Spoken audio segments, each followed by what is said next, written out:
We back just in time. We back just in time. Right here. What up, y'all? You know, round about to finish, but we're about to be on the clock. Minnesota's on the clock right now. We're about to be on the clock next. Minnesota's actually trading their pick to Houston. So the Texans should have their pick in, and we should about to be on the clock, man. We're about to be on the clock once again.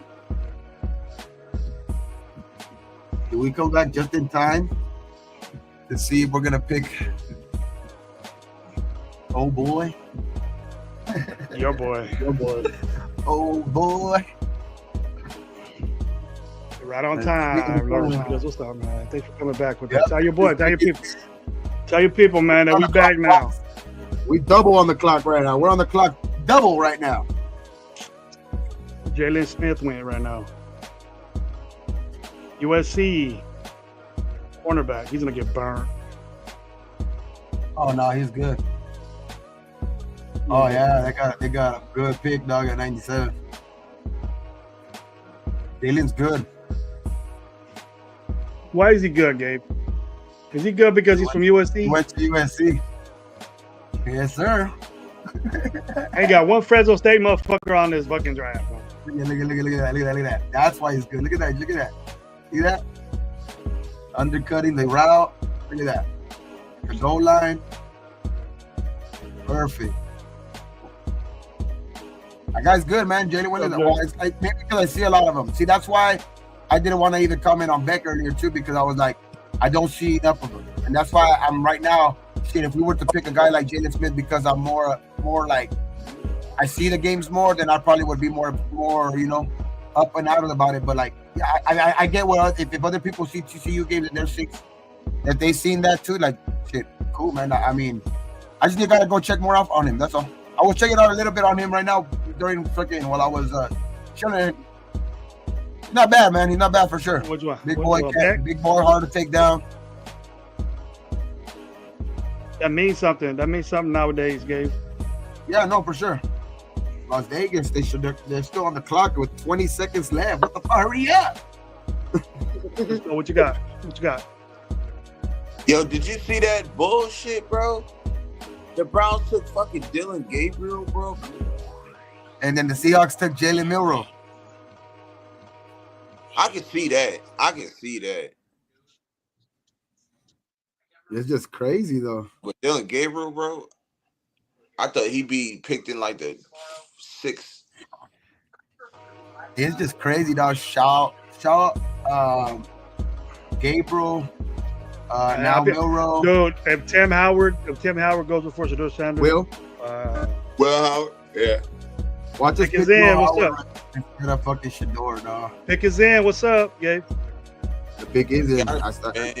He might go and get him. He might go and get him, man. Like,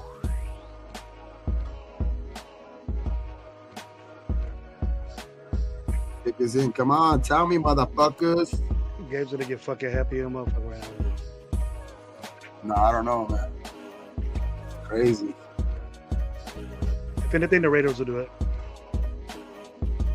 Tom Brady's his homeboy, remember? That's the crazy part about it. If he's not taking him, camp, he's been with them forever. all right.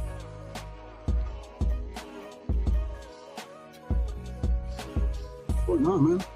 Pick is in, but don't tell me to put it. Pick is in. The pick is in. Pick is in, but it ain't come out yet. Caleb Rogers, offensive tackle from Texas.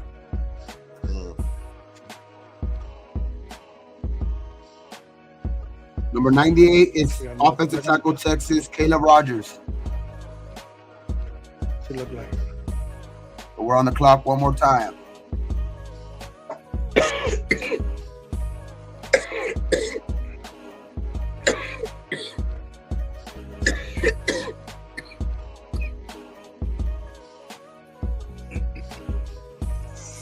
Okay, so one of our picks is an offensive tackle. I mean, we've addressed pretty much everything, man, like that we've needed. I mean, receiver, corner, running back, Now, offensive tackle, shit. I mean, we're addressing needs for damn sure. We ain't dressed guard yet, though. Huh? We had to have a guard. Yeah, but it's just, I mean, this is linebacker, scary. probably free agency.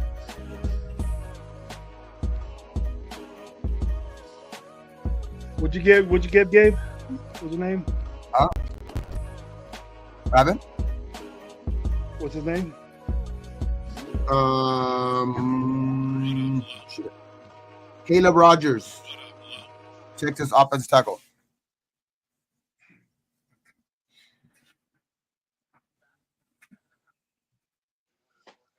Let's see his stats. Let's check Caleb Rogers. Let's see his size. 6'5", 311 pounds. Big guy. Big guy. Let's see. Arm length 32 3/8. 5'1", 40. What are his stats and shit?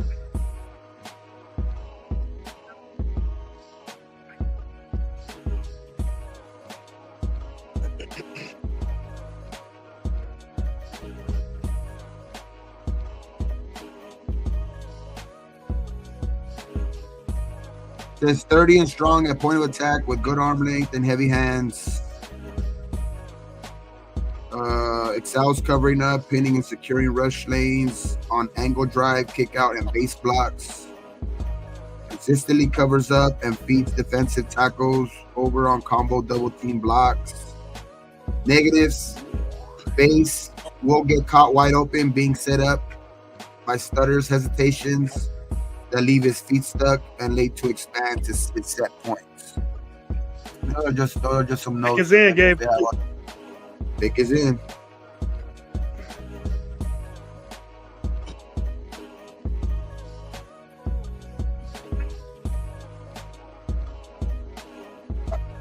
Started as a Shador Sanders just tweeted, "Thank you God for everything." Let's see. Does that mean somebody picked them?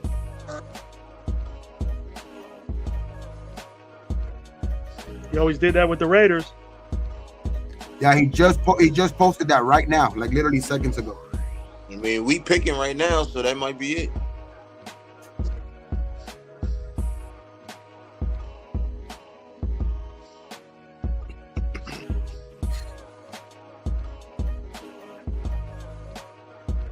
Charles Grant tackle. That's good. I like that. We went back to back tackles in a row. That's great. I like that.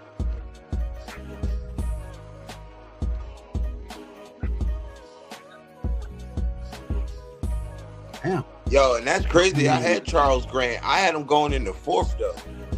I just don't understand, like, so we getting rid of fucking Glaze and fucking Miller or something?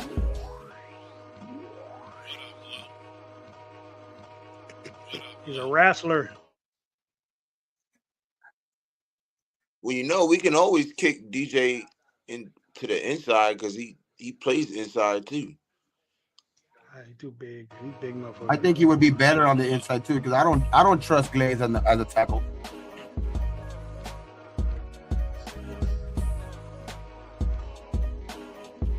And if they're picking these guys as tackles, like, and this is not no lower pick. This is a 3rd round pick. This is where Glaze. Wait. They got too. You know what I mean? They got Caleb Rogers as a guard. They got him listed as a guard. They said that the Wisniewski said tackle. Yeah, because right there it says right there OT, both of them. Like Caleb Rogers, Charles Grant, both OT. He's a tackle. The only thing is that, like, I don't know, man. It's just, I mean, are they going to move him inside? Are they going to move Glaze inside? Because it's just still head starting because they picked. Because Glaze was a 3rd round pick, so like this is a 3rd round pick too. So like this is obviously saying something. Like they're not picked low. Yo, is Caleb Rogers a true tackle, or does he play guard also? Because he might be a guard, and then one of these guys. I think it makes sense to move one of these guys to guard or something. If one of them does have like, prior history at guard, because I think that's where we needed more help anyway. Yeah, but I know for sure. I heard Sanjay say that Charles Grant is a true tackle. I heard him say that a lot.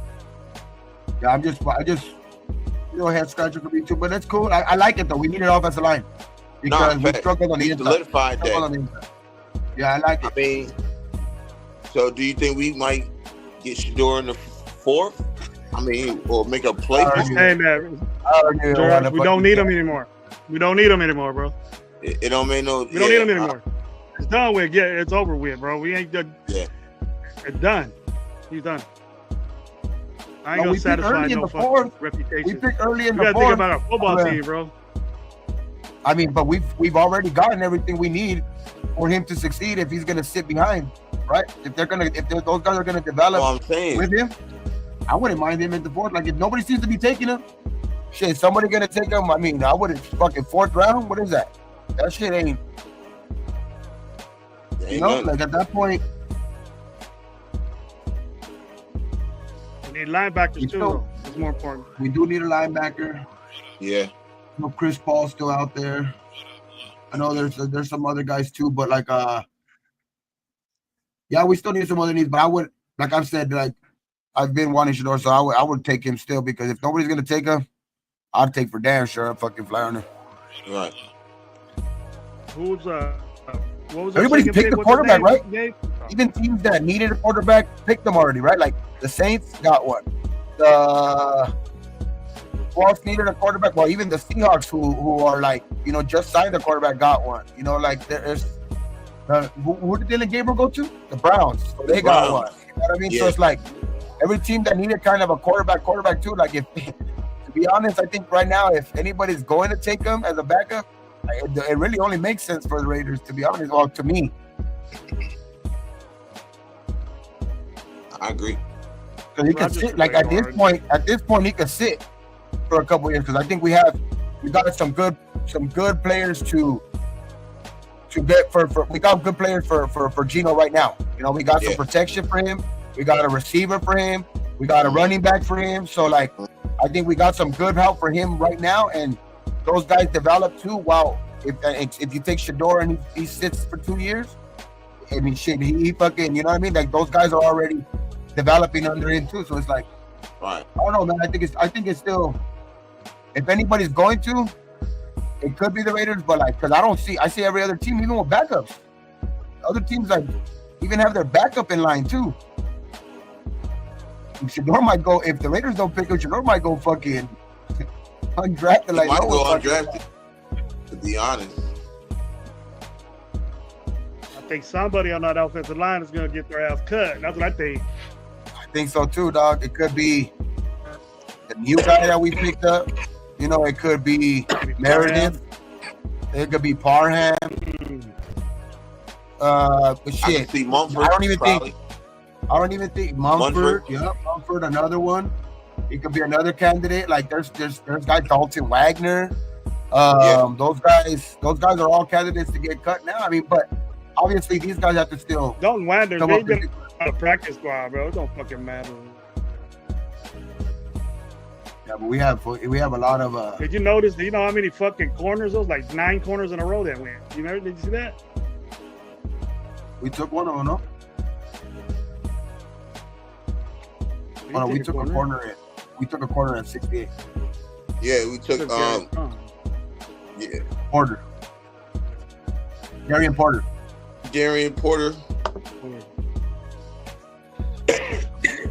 How many more picks are left in this fucking round, though? One. Yo, I said it too. I said the 49ers going to go all defense because they lost 9 players on defense. Man, that's crazy, dog. First 2 days, Shador does not go. That's wild for the night. I can imagine the fucking overreaction. Man, I can't imagine. I can imagine the bullshit that I don't want to listen to. Right now, it's just telling me that this is for damn sure personal, dog. Like this has nothing to do with football. No. Because how the hell does a guy like one guy I would say like has been there for years, and we can't say he's not like. If you don't want to consider him an expert, he damn sure knows what he's talking about, though. Mel Kiper. Mel Kiper had him ahead of even Cam Ward. Had him even ahead of Cam Ward. Like it's just I don't see how it has to be personal. It has to be. Yeah. Or something else. Yo, and I was listening to the and people were two guys on that show on NFL Network said it's something that he did. Something that he did. Personality, things like that. You see that? They were talking about that. He was bad in the meetings. That was the but I mean, I don't know. That's fucking important, bro. It ain't just because you're Deion's son, bro. You gotta act like you gotta. Another guy. You're confident. That's fine. They understand that shit, Gabe. Another guy that was really bad in the meetings, historically bad in the meetings, because I guess he scored like one of the lowest scores in history was C.J. Stroud. And how did he turn out? He wasn't good in the meetings either. I don't know. I never heard that. No, that was the knock on him. That's why he had one of the lowest Wonderlic scores. He had it was just like he was. That was one of the knocks on him at almost coming into draft time. That was one of the knocks on him. I mean, but like it's just like I just think that a bunch of that stuff that has to do with like those guys are just starting to nitpick now. They're not even looking at football shit. You didn't hear it about him. Oh, fucking about C.J. Stroud when he was in college. But whatever I heard about Shador when he was in college. This limelight wasn't on C.J. Stroud when he was in fucking college, bro. Just the last year. I didn't know who the fuck C.J. Stroud was until there's always a limelight on you when you're at Ohio State. When you're at Ohio State, there's always a limelight on you. I know they're dissecting now. I agree with you on that. They're dissecting. They're finding ways. But you got to say, hey, you got to look at this and you got to say, you know what? Is he a good player? This is yes, something he's a that good the player. Owners got in on, and there's something that the owners got in on this shit. There's no, I mean, this is my opinion. Everybody has their own. You know what I mean? But I think that this is something the owners are in on a conspiracy type shit with this shit. Like, there's no way. They're known to do this shit. It's not like it's out of the norm. They're known to do this type of shit.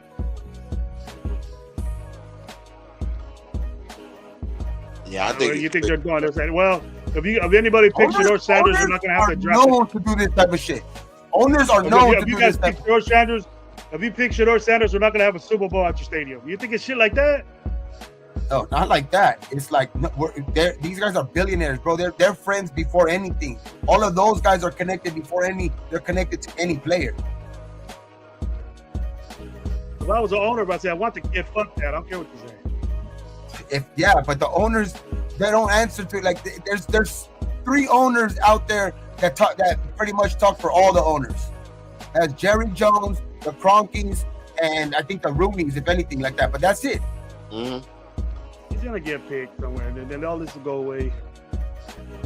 Now I hope he gets picked, so I don't have to hear this shit. Because that's all these guys that got picked and they get no shine, bro, because this bullshit. They're talking about it when dudes are getting picked. Because this is bad, dog. This is just about it when dudes are getting picked, bro. This is just a bad look for the fucking league. This is just like, how the fuck you like? This is just some petty bullshit that they have against the dad. They gotta be. I don't think so. I definitely think so. There's no way, bro. Like, there's 4 other quarterbacks, 5 other quarterbacks better than Shador. There's not. There's just not.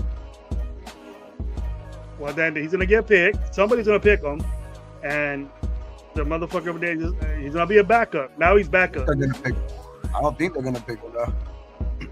Now, if they pick him, that's a different story. But like, that's still. They like it's. I don't think they're gonna pick him. You don't think nobody's gonna pick him? He's gonna go through the whole draft. Looks like it. Fucking fourth round already. Maybe they don't fucking 50. None of you teams fucking 50. He's not no fourth round. He ain't no fourth round fucking talent, bro. There's no way. Regardless if you're down on him or not, he's not no fourth round talent. Joint.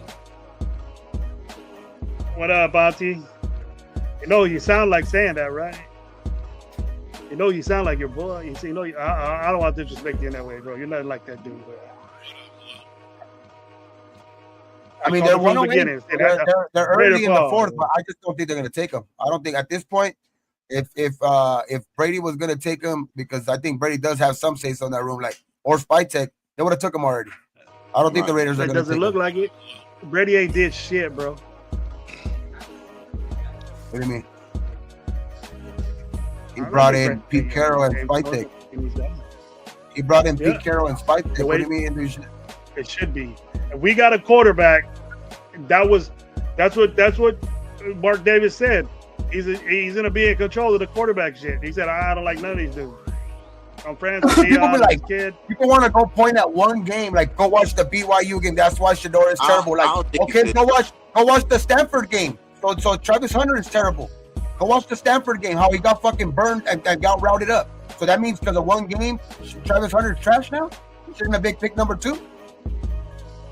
Because he got demolished. He got fucking just dominated that game against Stanford. Dude was catching it on fucking Travis Hunter's back. Because Travis Hunter couldn't catch. Because Travis Hunter couldn't cover up. Well, who you talking about? Oh, Paul, you want to hit Will Howard at 1, bro, at 6, bro. Point at one game. Oh, you want to hit Will Howard at how you feel? Foolish thinking.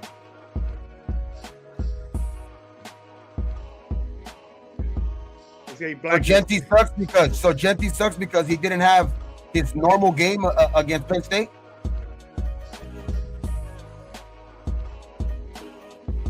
A pick, bro. People want to go point at, oh, look at that game. And so what happened with the 37 touchdowns and 3 interceptions? How about all those games? That's crazy. You'll take Will Howard at the fourth round. Man, you're saying get that for us. But I do like the picks though, because the only way you get that Will Howard gets picked, he has a bomb ass season. You'll say, I just hope one of these guys that we got right now, one of these offensive linemen move to guard, like you guys were talking about, because I think we need more help there. Well, it says Rodgers can do that. It says Rodgers can do that game. It says that's what he get that. Hopefully, I think so too. It said they expect him to be a guard in the pros. This just worries. The only reason why this worries me though is because not because of the picks, because this just makes me think that the fucking Colton Miller fucking situation is a little more serious too. Oh yeah. Is this your guy right here, bro? We talked about our guy. Because this might mean Colton Miller's really fucking ready to fucking get another contract. You know what I mean? Right. Or fucking sit out some games. Yo, well, Charles Grant, he played right tackle, right?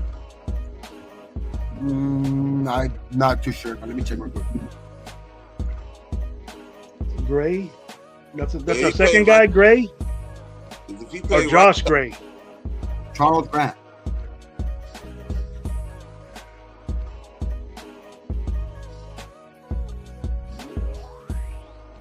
Well, Sanjit, one of the guys that's, heavily into offensive lineman play and all that shit, says the Raiders have drafted back-to-back offensive linemen and Caleb Rogers and Charles Grant. Both guys are college tackles that probably will play guard.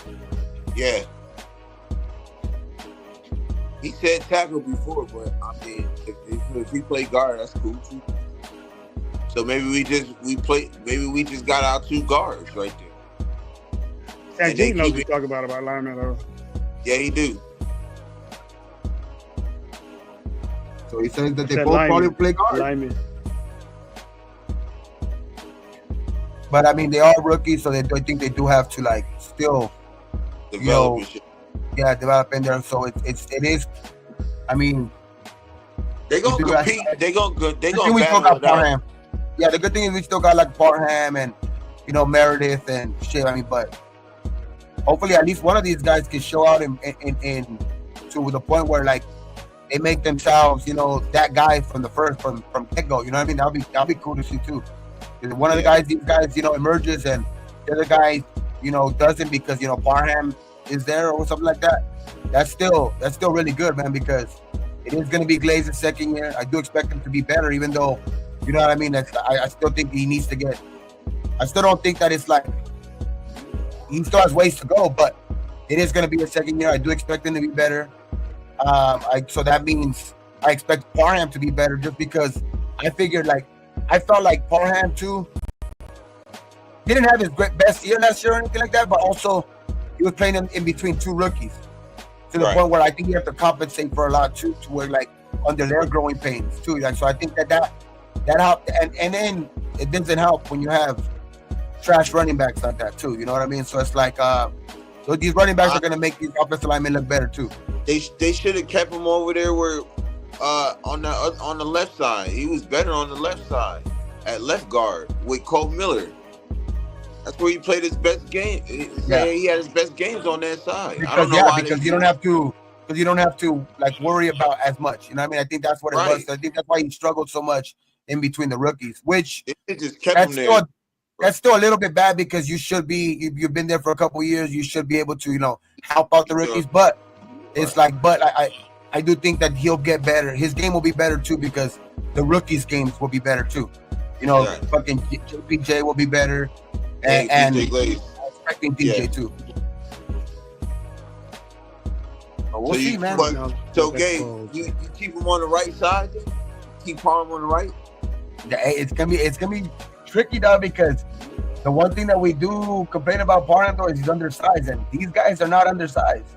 Right.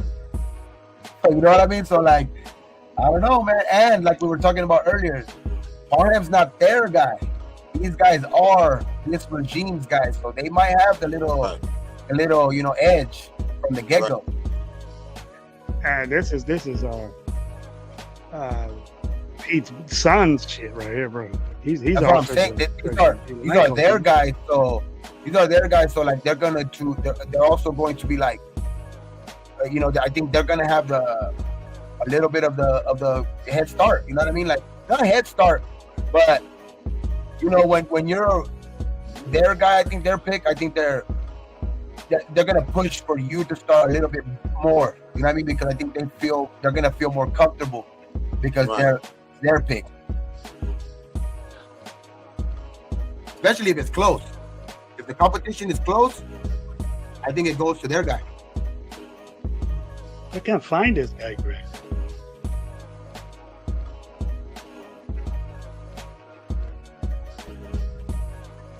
Can't even find him. William and Mary, you said? Yeah, William and Mary. Charles Grant.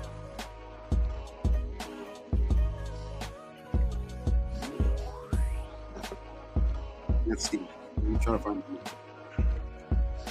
And where's how about the Rogers kid? Yeah, he can both play guard. He said he could play guard too.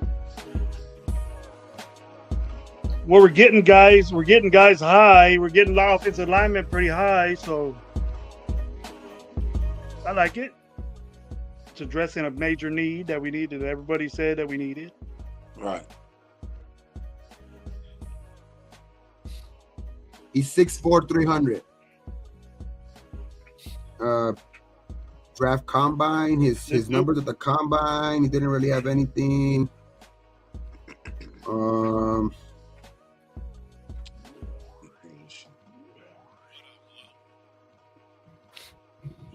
Gabriel went before fucking Shador. So did Milrow. We just ended this. Milrow. Yeah. Fuck. This is gonna be. See, this is gonna be. I stood up all night, wanted to watch, shine for other players, and all I heard was fucking Shador. Yep. And then it's going to be again. It's going to be again. And then all these other people, all these other guys that busted their ass off to shine, and they're getting outshined from a guy. And I would, it's crazy. My family, my mom, she was just hitting me up. She was, "What the hell's going on?" I'm just like, man, I don't know. It's just everybody that's working hard and stuff like that is being outshined by a guy that didn't even get drafted. That's a cool game. Yeah. They're more worried about that, and they don't know. Nobody knows.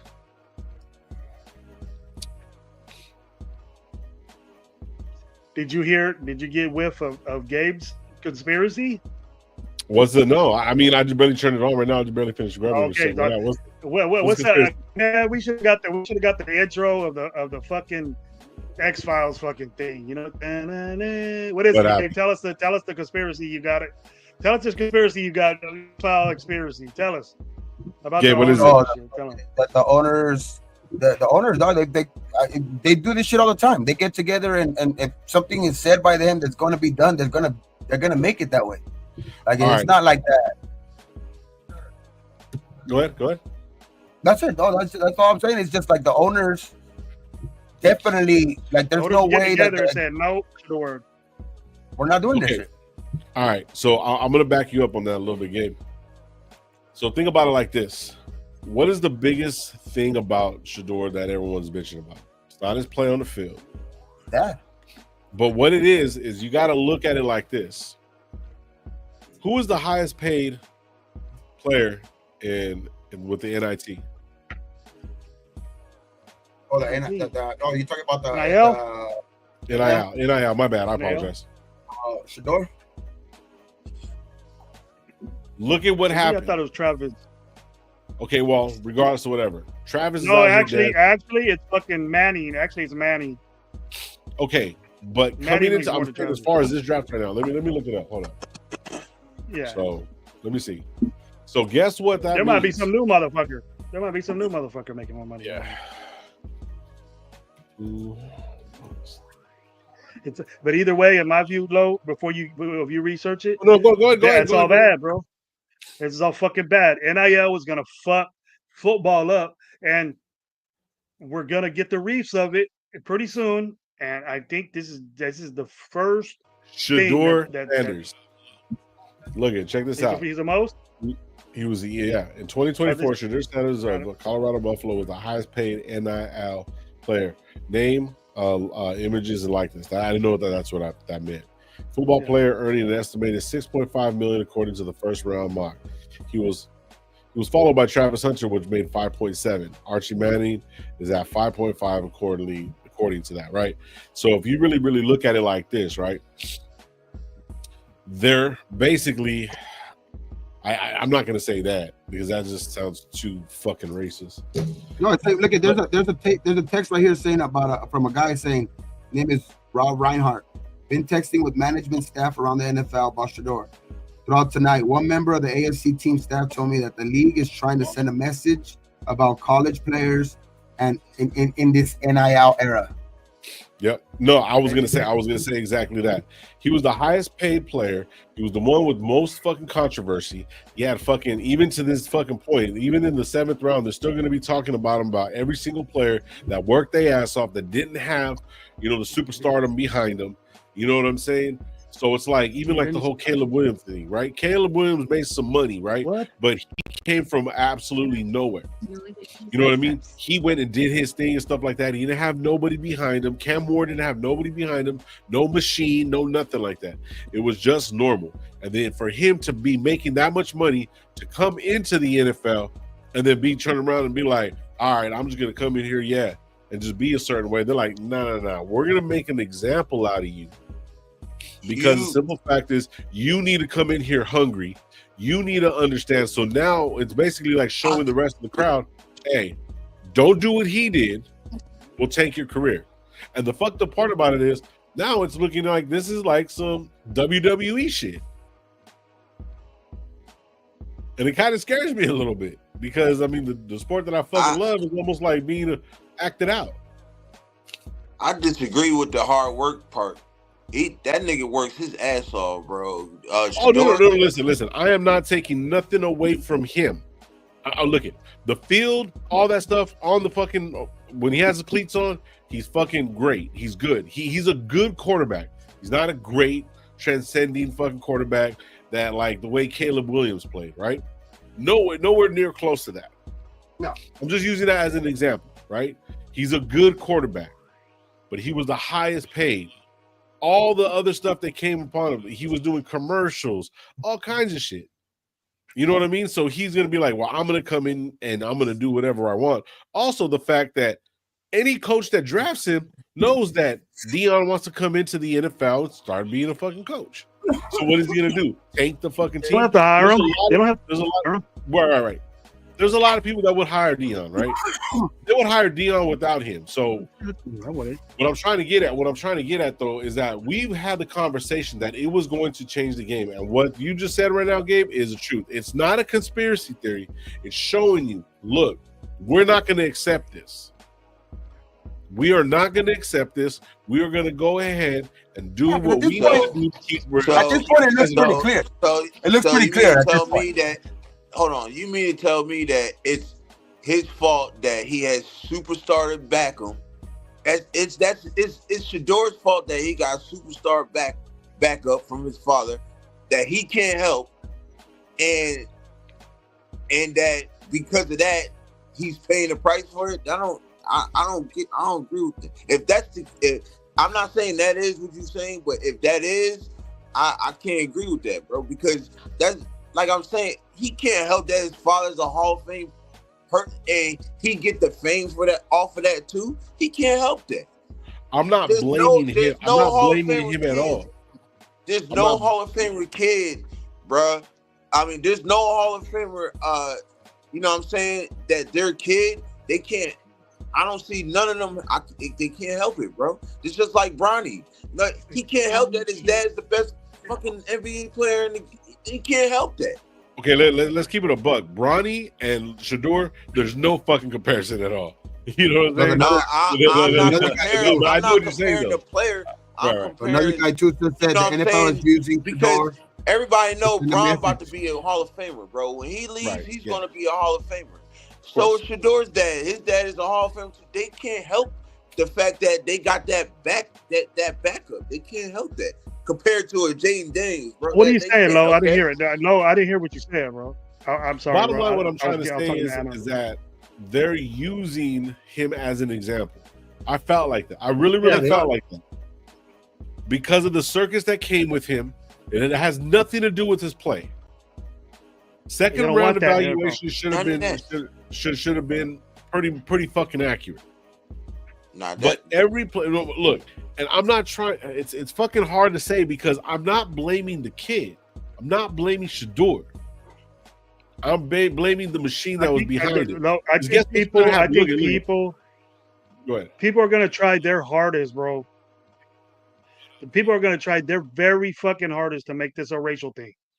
And I ain't gonna drop into that trap because I know, you know what I mean. And it has nothing to do with racial. Any commentator that's gonna say, "Yeah, this is fucking," he's not dropping down because he's black. Because you can't you tell me that the number one pick in the fucking draft was a black quarterback. You're wrong. Right. And then the thing is, just because dude had money, but I don't think that's not even a narrative though right now. Though I think the narrative is more about his dad. Right. It ain't got nothing to do with race. I don't think it has nothing to do with race. It brought me up to that it could be this because the NIL is fucking up football, bro. And the NFL in any way could dictate these kids to dictate these kids because you got to think this with these kids going from these kids could go and jump in the portal and go any school they want. They could go to 4 schools in 5 years. One kid I heard went to 3 schools in 6 months, in 6 fucking months because he was trying to get paid. Yeah. If you go from one coach to another coach and to one scheme to another scheme, it's going to fuck you up as a football player. We say that in the pros. How many offensive coordinators have a player had? How many defense? You know, we make excuses for that. It's going to reach down to where the play, and then when the play isn't good, ain't no one going to watch you, bro. Right? And so what do you think the owners are going to say? If the entertainment is not there and the players suck, they're not gonna watch you. You can be fans Bro, like a I motherfucker. don't think this has nothing to do with that part of it. I think though, because the money, shit, they know that Shador's gonna put asses in the seats. And why'd you come up with that He did it idea? in Colorado. That the owners in this He did it in Colorado. That I'm talking about they're more about the money that he already made. They don't feel comfortable with college players coming into the league with that much money. That's what they're worried about. They shouldn't have paid him then. They shouldn't have paid That's what him. I'm saying. That's what they're saying right now. That they're talking to a bunch of NFL officials who are saying that it's the NIL deal that they're trying to make it to the point where these guys are not coming into the NFL with these big ass deals. Right. And they're using Shador as an example. Because he could have made, by going back to Colorado, he could have made, at this point, he could have made more next year than he would have made in the next 4 years combined as a pro. And that's what the NFL does not like. So wait a minute. So answer me a question. So he came out his junior year? No, he's a senior. So he can't stay another year. He can't redshirt. That's his eligibility is up. No, because he transferred a year, so he did have another year. He went to the portal. Yeah. Okay. No, so he this went is to the the portal. thing, regardless of whatever. This is what I think about the portal. This is exactly what I think about it. Right. Moving forward, they should all listen. Every single player in college, it doesn't matter what level they're at.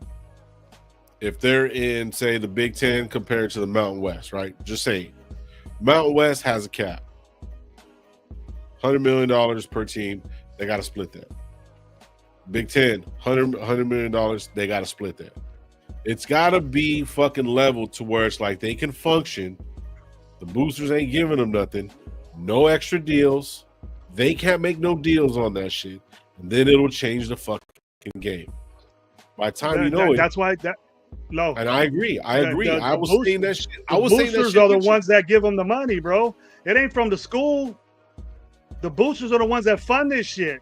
So the bigger the college, the bigger Fresno State with our little fucking budget, bro. We're out. We're done, bro. Yeah. But we get a badass player for 1 year, bro. We get a Devontae Adams or something like that for 1 year. He's gone, bro. We ain't gonna see him no more. It's gonna be like that in college, bro. Yeah, and see, and that's the fucked up part, because you know what they're doing? They're trying. See, I don't want to say it's this big, but if Shador would have went high, then a lot of people were going to be like, all right, well, Deion's basically running. Like, they're not going to let this happen just like that overnight. And this is the first beginnings of it. So I feel sorry for the dude. You know what I'm saying? But on some real shit, dude. There's nothing we can do. I don't feel sorry for him. I think I feel bad for him. I don't feel sorry for him because same difference. That motherfucker had $6 million last year. Shit. Oh yeah. I don't feel sorry for him. I don't think all of us together, even if we made a good fucking connection, this is where we're gonna make $6 million together. You know what, bro? This is what I think now.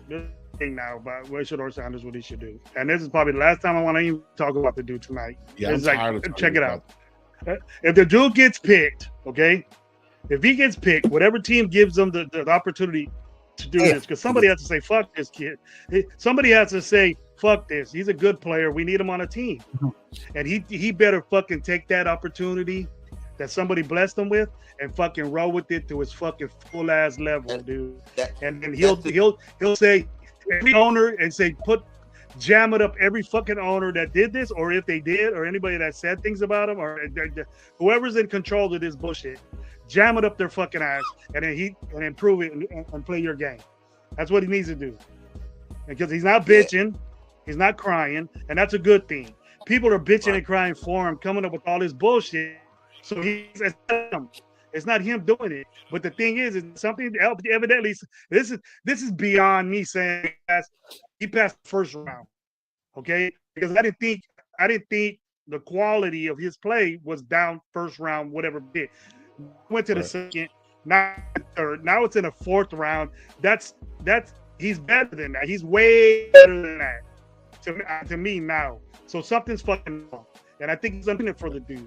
So if that's that case, if somebody gives you an opportunity, I'm pretty sure people are telling him is Take the fucking and roll with it, bro.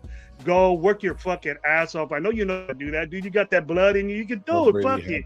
Take over and I'm done. We'll see though. I'm done. And Tomorrow's that's another what day, he's though. gonna I do. mean, I like our That's what draft. he's gonna do. I don't even care if we take them or not, dog. I just think it's just crazy how Right. nobody's taking.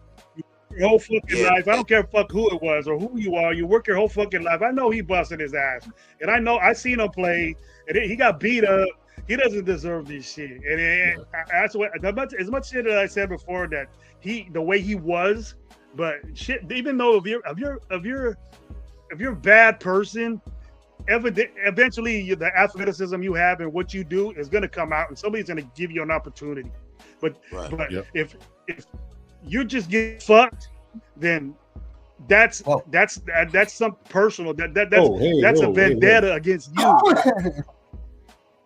That's a vendetta. He's getting fucked, dude. He's getting jammed, dude. It's messed up. I think it's messed up what's happening to him. It's embarrassing. He probably feels like shit. He's been pampered and stood on a pedestal his whole life, which he deserved because he was the best at what he did at every level that he was in football. And now they're treating him like a fucking a bullshit ass player that belongs there. He doesn't belong there. I think though, you know what it is, Right. though, too? Like in He's my getting opinion, fucked. I also think that it's like it is. That's why I will agree that it is some of his fault too, because of this part. His dad, I think the hate for his dad is real, right? So the mere fact that he went in there kind of acting a little bit like his dad, I think that's what turned a lot of them off.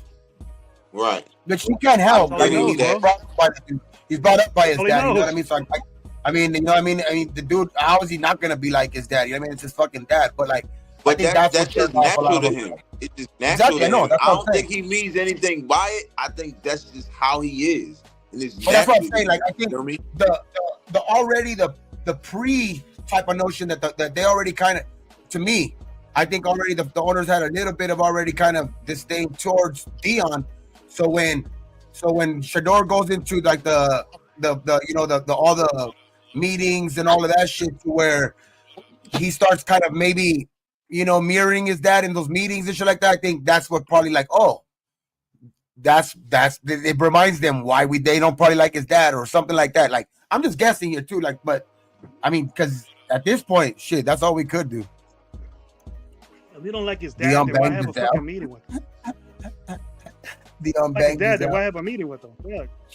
Yeah. I mean, that is true. shit, dog, like, That's little kid shit. Those dudes are billionaires, bro, and there's a reason why they're fucking billionaires. That means they're fucking smart people. So they got all that he ain't like this. You know what I mean? I don't know. I don't think it's that way. these You're a billionaires are billionaire. You petty got as fucking fuck. brains, bro. Yeah, these billionaires are But you're petty smart, as fuck. Oh yeah. But they're petty. Hey, You look, hit the I'm not lotto, trying to but make you it establish political. a Hey, I'm business not like trying to make all the owners. owner- It's something different. You're They- smart. You don't But get the thing lucky is that if they you get a can do this. fucking football They team. can do this and not feel bad. That the thing is that they can do this and not feel bad about it. They don't give a Probably. fuck. They're billionaires, like you say. They're billionaires. They don't care. They don't care what people think about it. Like, they're gonna, if they want to make an example, they're going to. Like, that's what I'm saying. Like, they're billionaires. They're not gonna answer to even millionaires. They're not gonna answer to the millionaires that the players are. The millionaires that the, you know, Somebody that has to know that this is happening and say something that this is fucked up. who? Somebody Who's has gonna to go fucking against the piss these deal? motherfuckers off. Nobody's gonna go against the man that pays their check. Nope.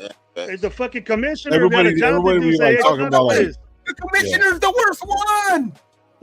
He gets He paid. sucks their dicks. I know, 100 bro, million. but damn, you got to do The something. commissioner gets That's paid. your league. The commissioner gets paid. Fish sticks. The commissioner is literally the owner's puppet, because the commissioner gets paid $100 I million. know that. You don't think he's I know doing? that. He does I everything know the that. owners tell him. Yeah. I know that, but he runs the league. And this dude ain't an Yeah, employee in the that's league true. yet because he hasn't That's true. been picked. So he That's very but true. what they're doing to the kid is fucked up. Yo, this is the way you guys roll. I don't want to be a part of this. You got to think that this is unethical, bro. You know what I mean? All right, Yeah. question. You know, I got a question on some real shit. I'm looking at these guys. So Grant and what's the name, bro? They're actually like pretty Yeah, good. let's Rogers talk about was it. actually playing guard, bro. Like, I don't even care about Shador, bro. Until he puts on a Raider uniform, I really don't care. I'm tired of talking about this kid, bro. Good luck to you, man. Sorry that you're going through it, but hey, I'm trying to fucking win, man. If you're not gonna be a part of the team, I don't even want to talk about shit over. Like that ass for real. Like, you know what I mean? Come on. I mean, I know it's a hot topic and we can just sit back and go back and forth, bro, but it's a waste of fucking time. Because no matter what, us as fans and content creators, whatever or not, we can't do nothing about it. There's absolutely nothing we can do. We can just sit back and watch and just see what happens. That's all it is. The truth. You know what I'm saying? Like, it's crazy, bro. Like, I feel sorry for the dude, but it is what it is, man. But my thing is, though, I'm looking at Grant and I'm also looking at what's the name? Freaking Rogers, bro. These guys are some good fucking tackles. I seen Rogers playing guard, but with this being said, what's up with Cole Miller? Are we gonna pay him now? I don't know. These dudes ain't gonna take over Cole Miller's job, bro. Hey, Mumford, when Miller went out, Mumford did a really good job at right tackle. Fuck that low. Bro, come on, bro. It's a conversation. You're just gonna say no? Dude, what did he do? What did Miller do, bro? He just wants a little bit more money. He fucking deserves it, bro. You don't think he does? Said that he did it, bro. Listen, stop yelling. I'm not saying that I don't want Miller. I'm not saying that. I am not saying that. I am asking the simple fact is he wants a little bit more money, and if they don't want to give him the money, it's a real topic. You're gonna tell me don't talk about it when Miller went down. When Miller went down, Mumford didn't give him he gave him one sack. Now, from what I remember, he gave him one sack when Miller went down. All right. I'm not cool. But what I'm saying is, it's a strong possibility. I want Miller to stay, but it's a strong possibility that he won't. Because if we're rebuilding these lines, man, who knows? I'm not saying that Mumford could be the guy, but he was. But if you're looking at this, obviously they're getting two offensive tackles. They're not believing in either Glaze or whatever, or they're going to convert them. That's all I'm trying to say. I think they're going to be guards. They're both of them play guard. Yeah, they're both tackle. Yeah, but they're going to put them at. Both tackles, but in their bios that I seen from the NFL scouting, it says they'll be great guards. They're going to transition. Oh, okay. That's what the NFL says they're going to do about it. Okay. Yeah, that's mostly what happens. That's mostly what happens to all these guards is that the tackles, they're the best tackle in college. They start off as tackles, as good tackles in college where we're at. They're probably the best linemen. They make them their left tackle to protect the quarterback because they're the best linemen. But when they come to the NFL with better competition, better talent, and all that stuff, they make them guards, and they'll end up to be better guards. Some of them stay at tackles. But that's what I think we did. Because that's our problem. Our problem is guards. If we keep Miller, which I think we should pay. I think we should pay Miller. Yeah, I know that. That's the Miller's problem. Still only 29. Miller's still only 29. So Rogers is 6'5", 310, and what's the name is 6'4", 300. Yeah, they're big. And Grant is, that's tall. But that is tall, but that's not. And weight-wise, he's not that much bigger than Parham because Parham was like 295. I remember, though, you got no 200, 340-pound dudes running zone read, bro. Yeah. What I mean is the size difference, though. The size difference is not that much between Parham and I think it's Rogers, right? Or who's 300? Rogers is the big one, right?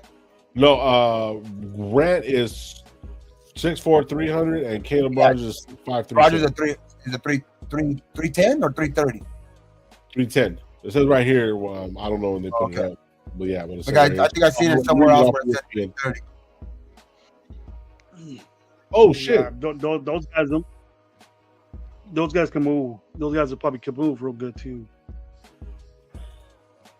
Around 5. I think it's gonna be good, man. We got a lot of help for Gino. He has no excuses either, though, man. So like, I don't want to hear that either. Like, shit.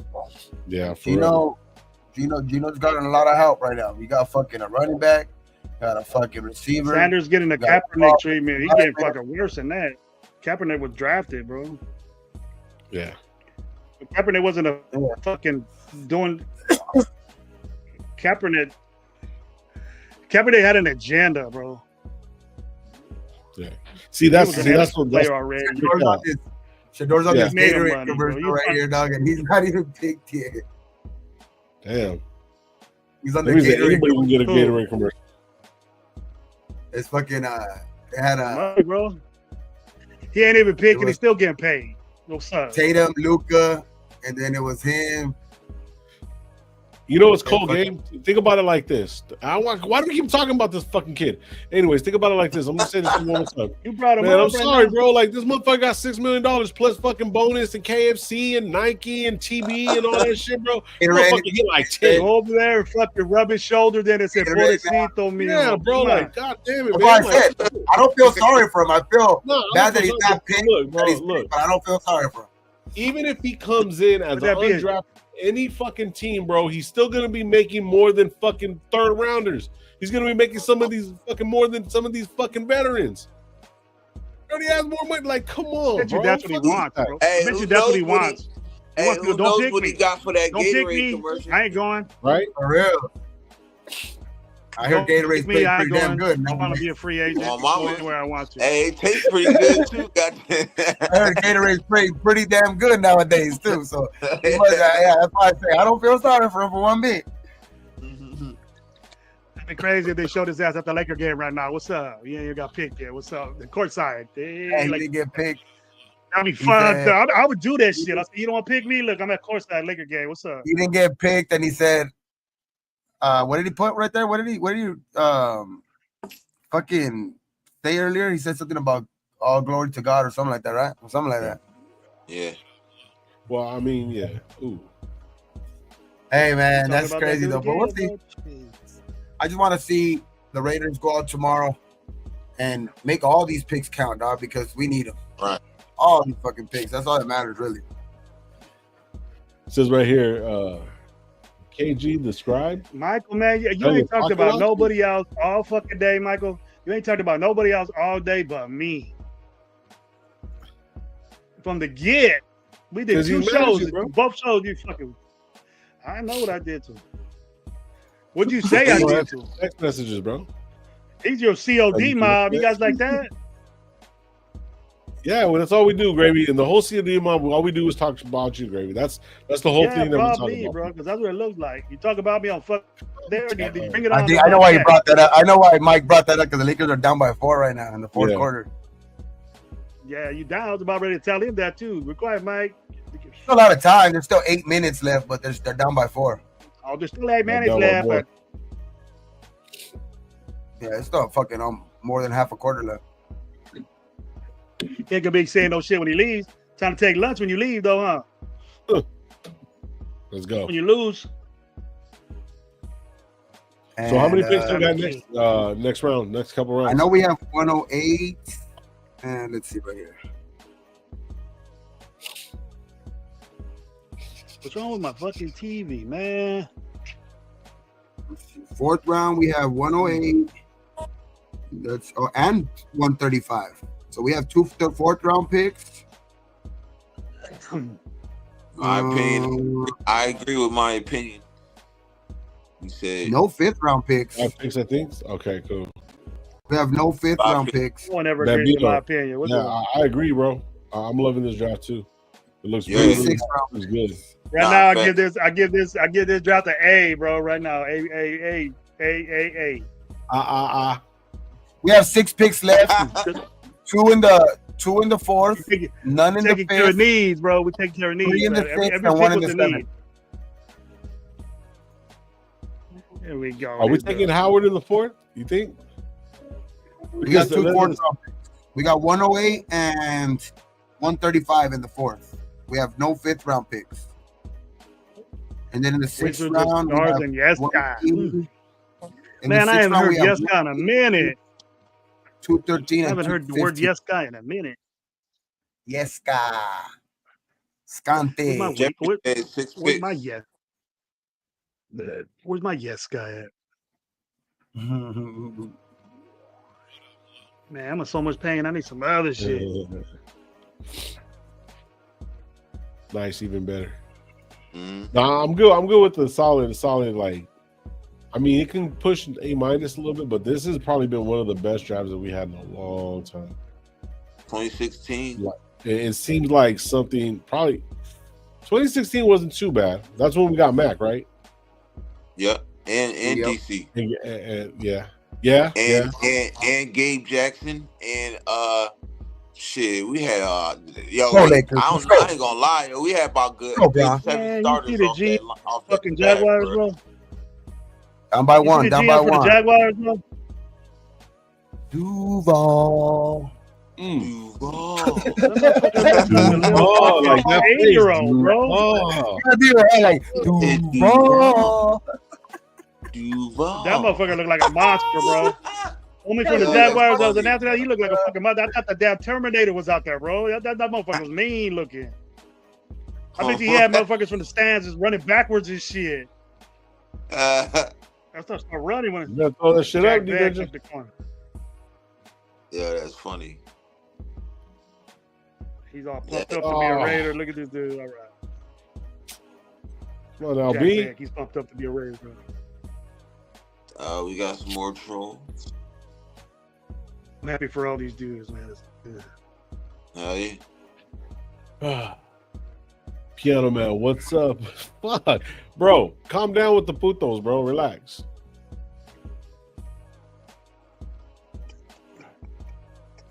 He's back again, that motherfucker. Yeah, he's back again. Oh, the He piano got nothing man. else to do, huh? The piano man. That's why we finna smoke y'all this season. Yeah, it's all right. And Chargers. Yeah, well, these- Y'all better than us. We definitely gonna You'll smoke be y'all. hazing us. Nah, we haze you. Look, see, that's the thing. We got rings, bro. Like, what didn't you say that one time to the Chargers fans when we were in that late game? We got no rings, no lifesavers, no Funyuns, no They're the fucking Clippers of the NFL. no They're the rings, Clippers no, of the nothing with NFL, a bro. no Hey, he ain't got SpaghettiOs, nothing. Hey, Nothing he ain't with got rings. no Sonic rings. No Sonic rings. No nothing. Sonic rings, man. Talking about Nothing, onion huh? rings. Not a push No pop Mario ring. rings. You ain't got man, my fat ass talking about number food. You get racist, homeboy, Yeah, you with got- all this fucking cholo shit. What's up with that? What you got, piano man? Talk Spanish. You talking that Spanish, but you don't know cholos though. You ain't no fucking thug, dude. Piano Hey, man, hey, hold motherfucker. on. Get Gotta the thug fuck. it out. It's just Piana Okay. Man. That's what it is. Piana Did you Man. see? Wait. Check this out. Low. Did you see the dude representing the Chargers that they showed all the time right in front? The little chino with that fucking nutsack on top of his head. Yeah, little white fucking nutsack, big old fucking head like that. You go talk to that motherfucker and say, what the fuck you doing, dude? I don't need no Spanish class, motherfucker. And I need your canal either, so kiss my fucking dog. I ain't your canal either, motherfucker.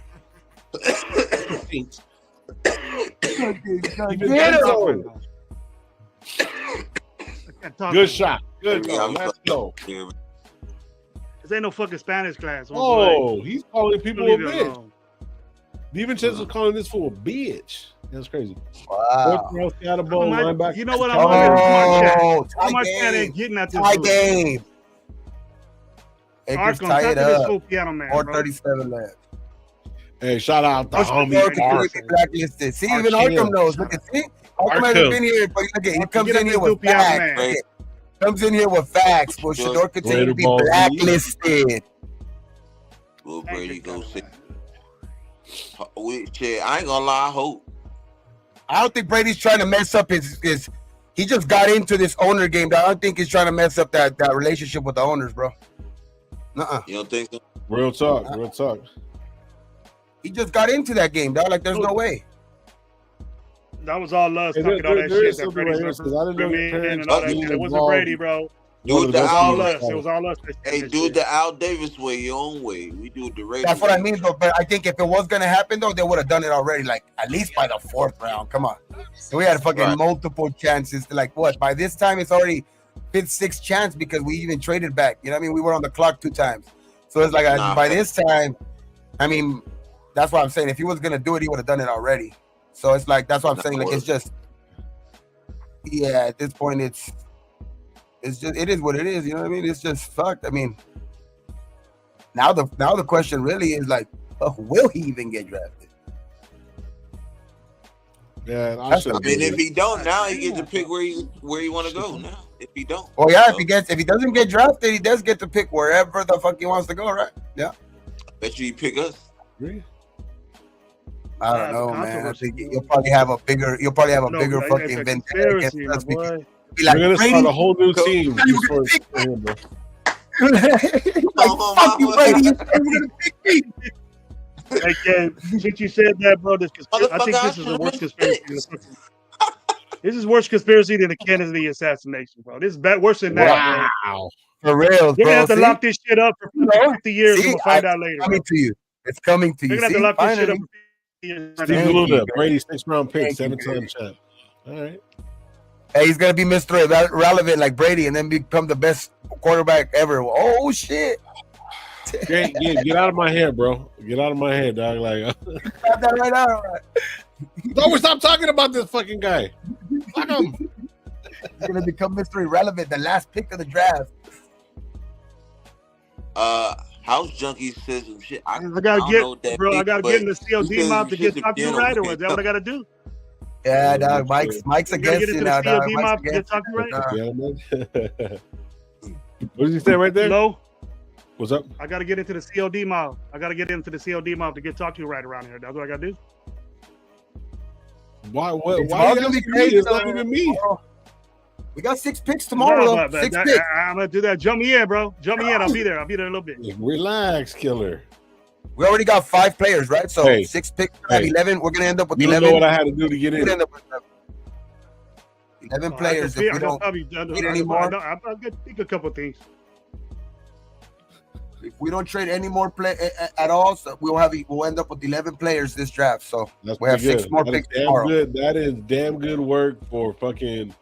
You know what I'm saying? The first time. Good work And today. the fucking Papa fucking Smurf over here. Fucking, that's some good moves, bro. Ain't no fucking that is some good work. Let's get out of here. And see where's all the Sanders fans gonna be at when he fails? I mean, at this point, shit. Even if he fails, it's really not gonna even matter that much because it's it could be picked 4th, 5th round. Like really nothing expected out of him now. Yeah. Right. I get John Leon putting some size on it. Trade Gravy for Fortnite to Fortnite. See, why am I getting this, bro? Why am I getting this shit, bro? That's the only positive for you. Always not. I'm getting it. Come This on. is gravy night, dog. This is get on gravy today. Hey, dog. tell him you're sorry, bro. I mean, not game. Guerrero, tell him you're sorry, bro. He's gonna be sad, bro. Yeah. And we're gonna pick Will Howard tomorrow. Watch. I wouldn't be mad at that. Give me nothing bad for my boy Jerz. To be honest, I wouldn't be either. Like I honestly, I like Shador. Don't get me wrong too, but I wouldn't be mad just for the simple fact because, like I said before, like 5th, 6th round. I mean, if the fucking thing is the conspiracy, whatever, like I'm talking about, then fuck it. Like Will Howard makes sense, right? Because he played under Chip, and at this point, 5th, 6th round, if you get him there, why not? Yeah. Right. Nah, that's facts. Because Will Howard can move a little bit. Yeah, he can. A little bit. I like Cal McCord. Nobody be talking about Cal McCord. Man, he can spin that ball, bro. Cal McCord is nice. And he went to Ohio State. His record is 32-4. Like, what the fuck? Why are we not talking about this man? Like, hey, Steve DeLuna said right here says Mike Tomlin not drafting Sanders is crazy. Well, yeah, because he's saying he might because he doesn't want to be replaced by Deion, and that's what somebody that did say. Not happening at all. That's not happening at all. To replace Tomlin, Mike Tomlin's not going anywhere. The city of Pittsburgh will probably run you out of town. Because look, they've been in the playoffs for 20 years straight. Like they always make the playoffs. Like what? I think they're sending a clear message that they don't want Deion in the NFL. Yeah.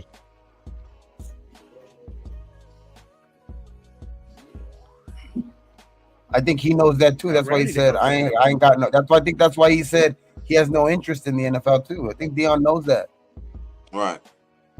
He knows he's not ready. He's not ready to be a coach in the NFL. Also, I think he's just not wanted. Yeah.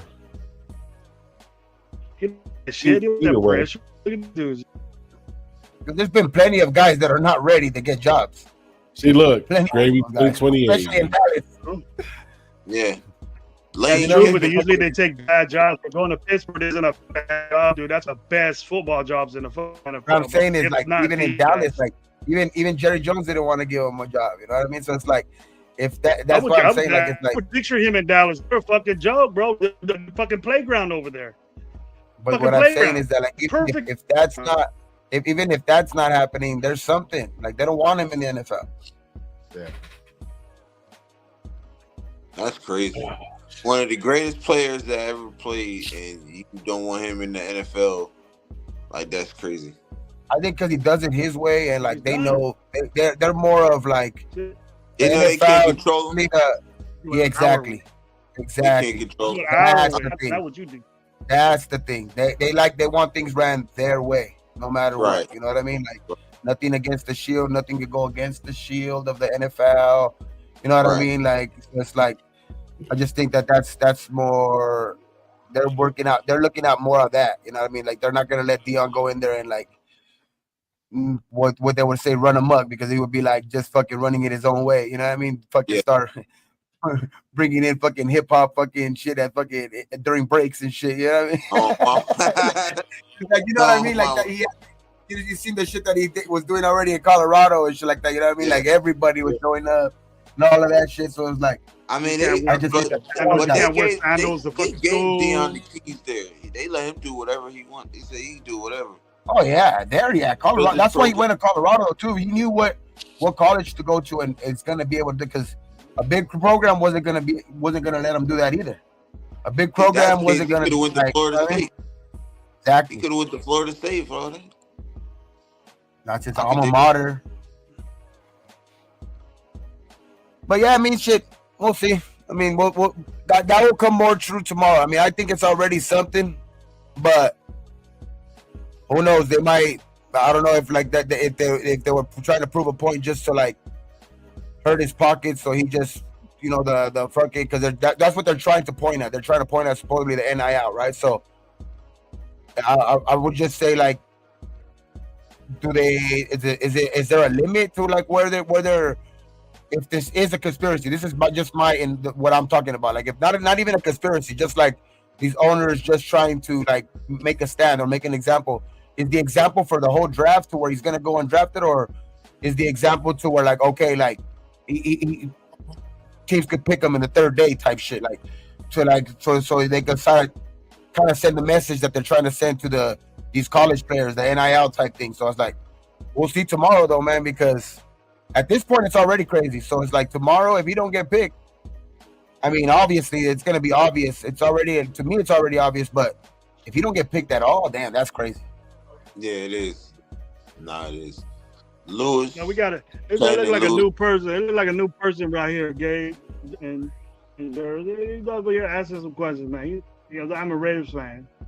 I'm Louis Roses, and I'm a Raiders fan. What do you think about this draft? What you think? What you thinking from Genty? Well, we think Genty was an awesome pick, A+ pick. Yeah.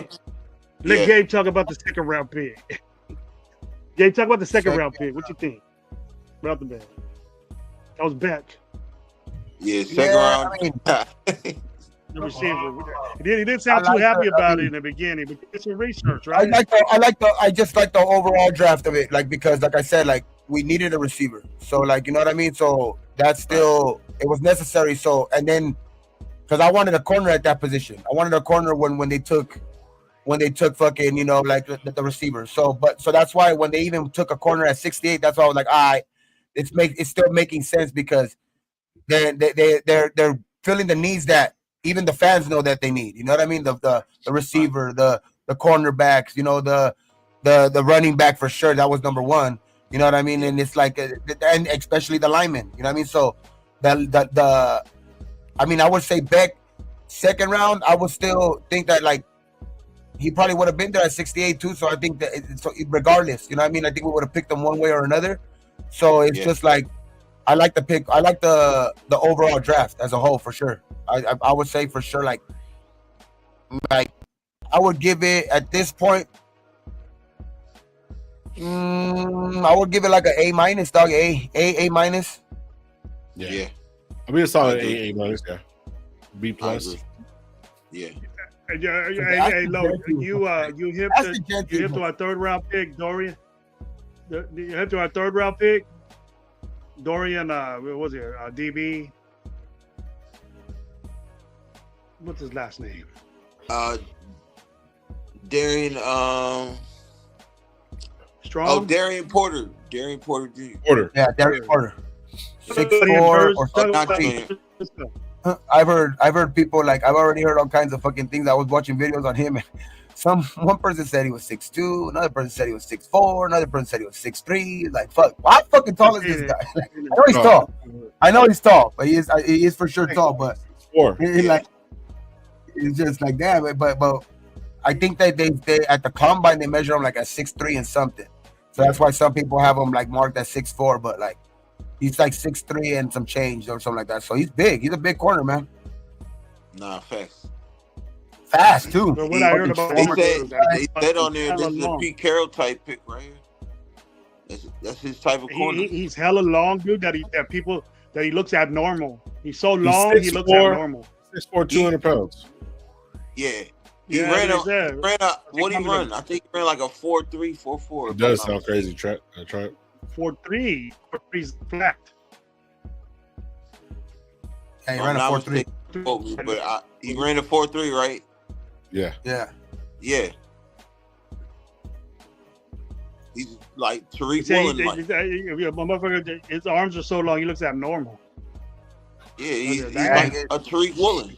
Yeah, exactly. Bro. You see it several times in his bio and a couple of sites. You look like people say he look weird. Raider. 6'8". His arms are long. Yeah. 6'8". They went all the way up to 6'8", and you're like, "Fuck, man! How tall is my mother?" My mom and dad made you that law, bro, because you be about to get paid now, bro, with them long ass shit. Nah, facts. Man, I was watching this game, bro. The two offensive linemen. What we think about that? Good moves. I thought that was good moves. Yeah. If their intent is to play guard, maybe one of them the best tackle play tackle. I think that's taking care of business. That high fourth round is good for tackles. They get develop. They're young. They develop, and I think that they'll be on their way to take over at those spots. I think that's a good thing to do. So what do we think is next? That the next prime positions that we should get updated with as far as the fourth round. Linebacker, and D-tackle. Oh, fourth round, starting the fourth round. We got those linemen in the third, right? Damn, that is high pick. So I'm expecting myself. Those are starter rounds. I don't know about you the guys, first, but I'm second, expecting and those linemen to do round. something fucking next year. 2 third rounders, bro. That's what I'm saying. Or not. That's exactly where Glaze was picked, third round. Yeah. So this is like, you know what I mean? So it's like high picks on the offensive line now, bro. That's good. We got high picks on the offensive line now, bro. That's good.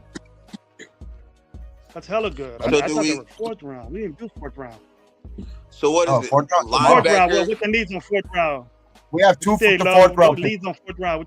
Linebacker, D tackle, and we go quarterback, I guess. Yeah, I want to see linebacker.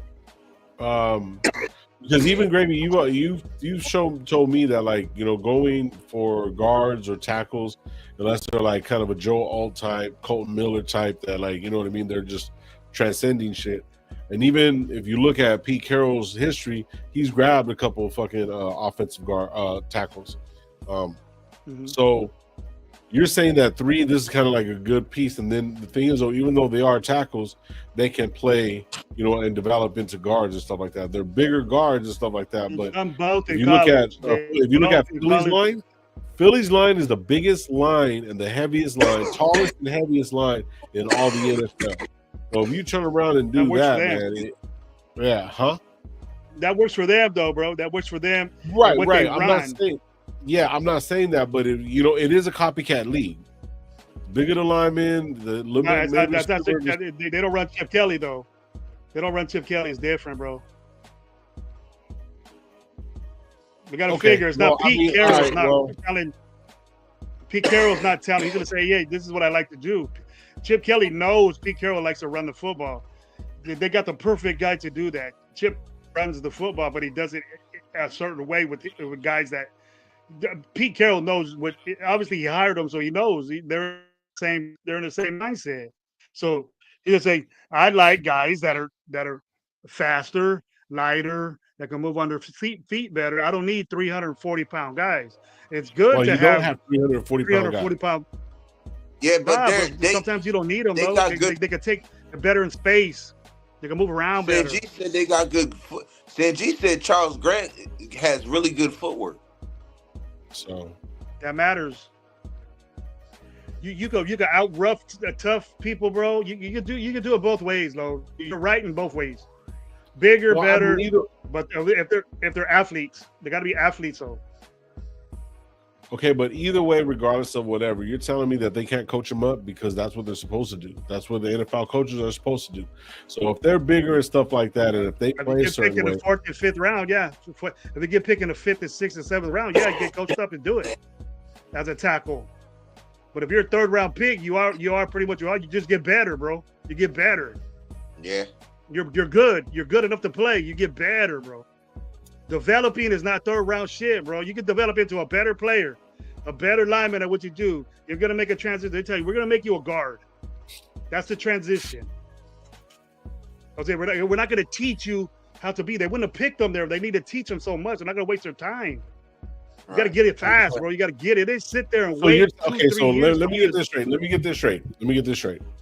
So you're telling me they're going to come into a position, right, that they already kind of know because they shows that they played that. So you're telling me as professionals, they're coming in and the coaches, the reason why they're there is to show them their scheme. And you're telling me that these guys, if they're so good and they're high picks at the 3rd round, that you're telling me that they can't fit into the mold? That makes absolute no sense. A 3rd round pick is what they want, bro. Okay, of course, I understand that. I agree with you on that. But you're telling me because they're picked high that they cannot. You listen to what I'm asking you. I'm asking. Go ahead, waiting. So you're telling me that those guys can't fit into Chip Kelly's scheme? What guys? The guys we picked? Yeah. Yes, I'm exactly. Okay, then what are we talking about? That's what I'm saying. That's exactly what I'm saying. What are you talking about? What are you talking about? No, I just finished saying that they can fit into the scheme. I said similar. You mentioned Philly. The scheme similar because the bigger guys, like Philly did, right? And it's a copycat league. And you're saying that it's not what's the name's fucking style of play. And I'm not saying that. I'm saying it's a bigger offensive line compared to the smaller offensive line that we do. Bigger offensive line. You said it's a copycat league. And then if it's like a copycat Eagles, league, why are we I didn't say anything about the scheme. But you said it was copycat league. The biggest offensive line in the fucking NFL is fucking Eagles. And that's what you want, that correct? Already. Right. So that's what I said. But you're going upon that like, oh, because of the scheme. I'm not even saying about the scheme. Because of them. That's what they want to do. That's what they want to do. If it's a copycat league, then why are we getting 300-pound linemen?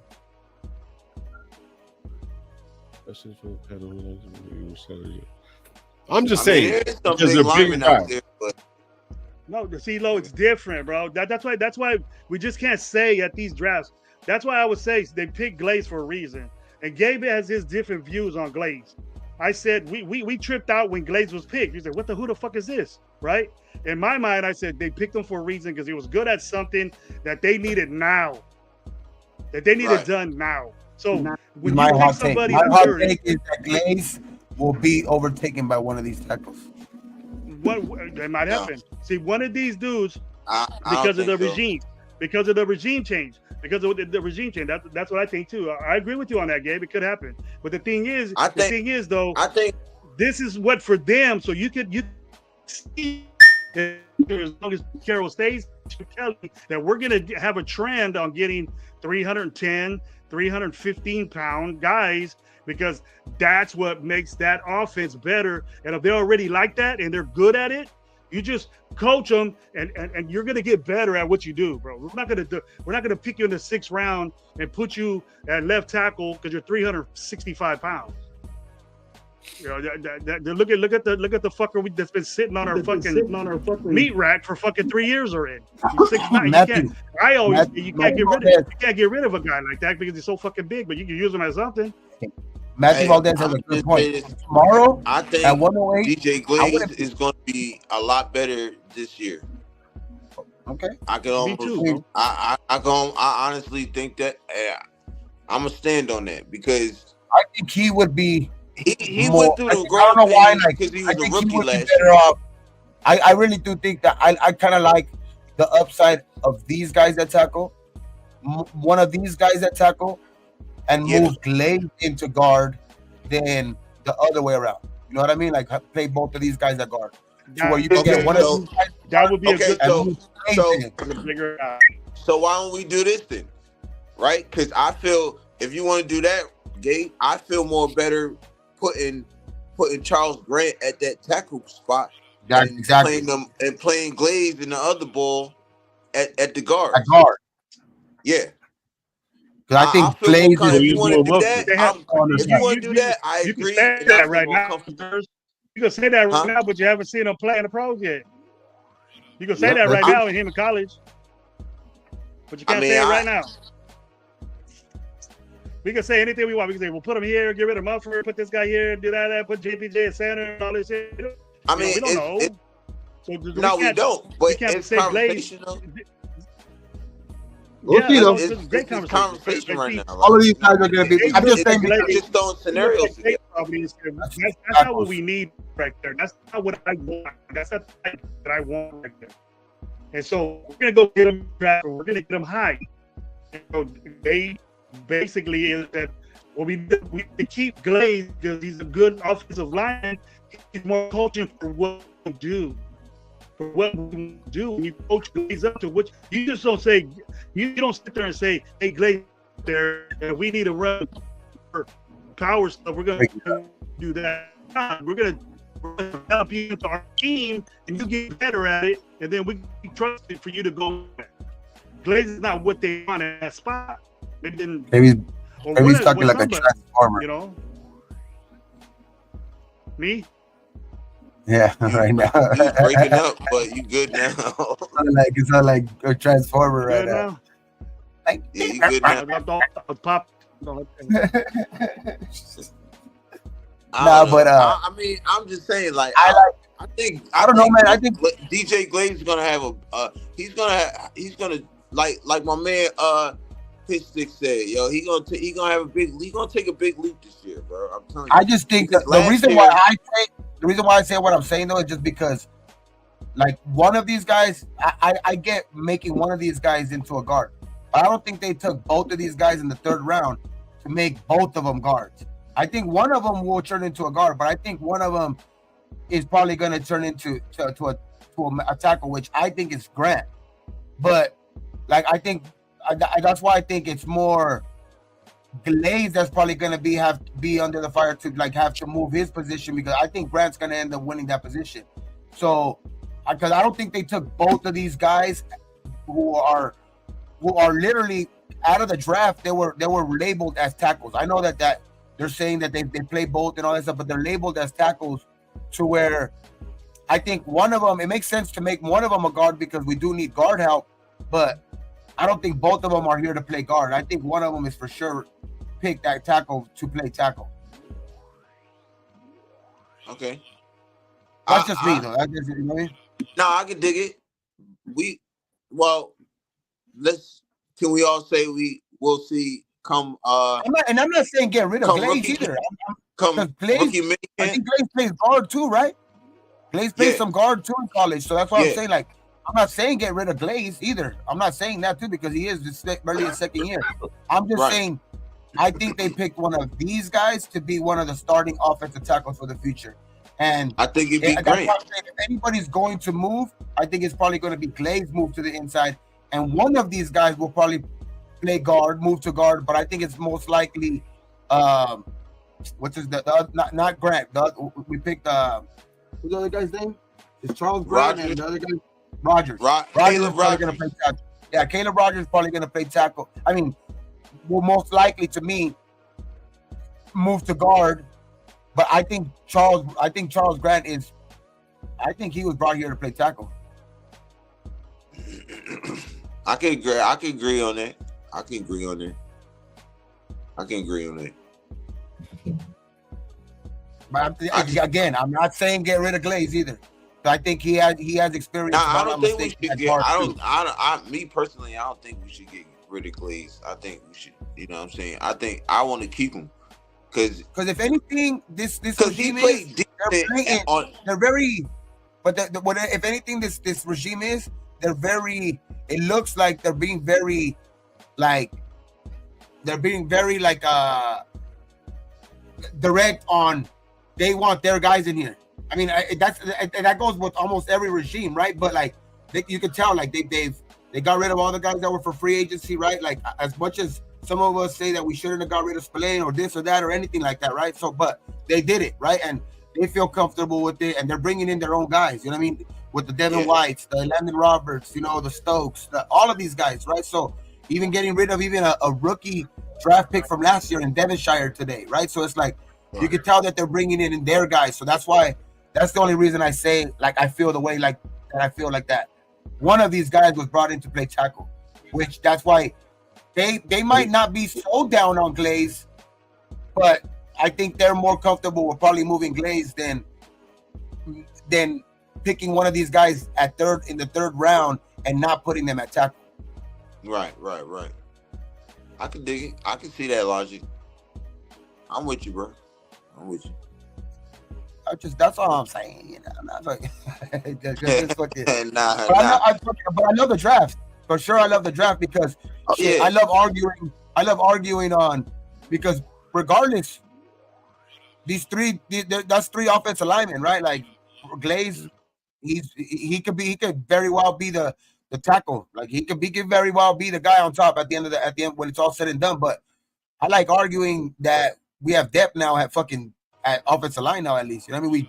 Because these guys are picked in the third round, so they're going to be. I know we have to wait and see, but in all theory, they're picked in the third round, so they're expected. I mean, if this regime is going to be any good, and we do believe in this, the plan that these guys are going in, which the way that they drafted looks like it. So I'm just saying, I believe in like these guys are going to be. That they could be good. You know what I mean? They're going to be their guys too. There's the first 5 picks, man. Remember we were talking about the top 100. We're talking about the top 100, and all these 5 guys are top 100. So they're going to be very important to this regime. These 5, especially these 5 guys. They're day 1, day 2 guys. You know what I mean? So they're going to be important to this regime for sure. Nah, facts. No, that's definitely facts. I'm looking through some of my mocks that I had. I could have sworn I took Caleb Rogers too, yo. Man, that's crazy. But hey, man, this is like that. We're looks like we're heading in the right direction, man. It's for sure, man. You know what I mean? It's for sure headed in the right direction. Like I think we can't 100%. Go. I think we do need a linebacker. I think we do still need to address linebackers, like you said. But I wouldn't even be mad on. There's a lot of running backs still left, dog. Let's go double dip. We have fucking 6 picks tomorrow, man. You know what I mean? Like double. I wouldn't be mad at going to go because there's still a lot of good running backs left. No. Oh yeah. Shit. Fucking go pair them up, like you know what I mean. We know Gentry's gonna be the guy. Gentry's gonna be the guy. You know what I mean? Yeah, somebody that's just gonna compliment Genty. You know what I mean? Like shit, that shit. One of my guys, one of my favorite guys, I mean, I'm being biased because he's from the U, but Damian Martinez, bro, motherfucker, bro, he's what, 6 foot 230, and he he's 6 foot 230. He can be that guy that comes in to get those. I know that Ashton could do all, you know what I mean, but he can take some type of load off of Ashton because he has that size to where if it's 31, if it's 31, you put him in there. You know what I mean? To go get that tough 1 yard. I know, obviously Ashton is going to be special to where I think he's going to be able to do that shit too. But it wouldn't hurt. What if fucking Hurt having a big ass back like that behind there? You know what I mean? And fast too. Right. I like Damian Martinez too. That's what I'm saying. There's a lot of good backs. There's still Woody Marks. There's still, you know, I mean, Dylan Sampson. There's still Devin Neal. I think is still out there. There's still a lot of good running backs out there. DJ Giddens, did he get picked up? Nope. See, Cam Scatterbo's still out there. Yeah, Cam. So it's like there's still a bunch of running backs out there to where I wouldn't be mad to go double dip at running back, bro. But I like to take some type of just some little bit off of Ashton, just especially in his first year. You know what I mean? Just take some pressure off of him in his first year. You know what I mean? To where I know he's gonna be that guy. I have no doubt in Genty, but to where you don't have to fucking like people are saying, they're already starting to point at overwork him. So get him a little compliment. Just get him a little compliment guy. Like Damian Martinez, that does make a lot of sense. Over 6 feet, 6'1", 6'2", big back, can be those tough guard guys. The speed, bro. He runs a 4.4. Hey, I got it in my notes right now. I'm looking through my notes. Are you gonna be live tomorrow? Huh? Gravy? That's how I feel, bro. That's how I feel. Okay. It matters how I feel. That's early.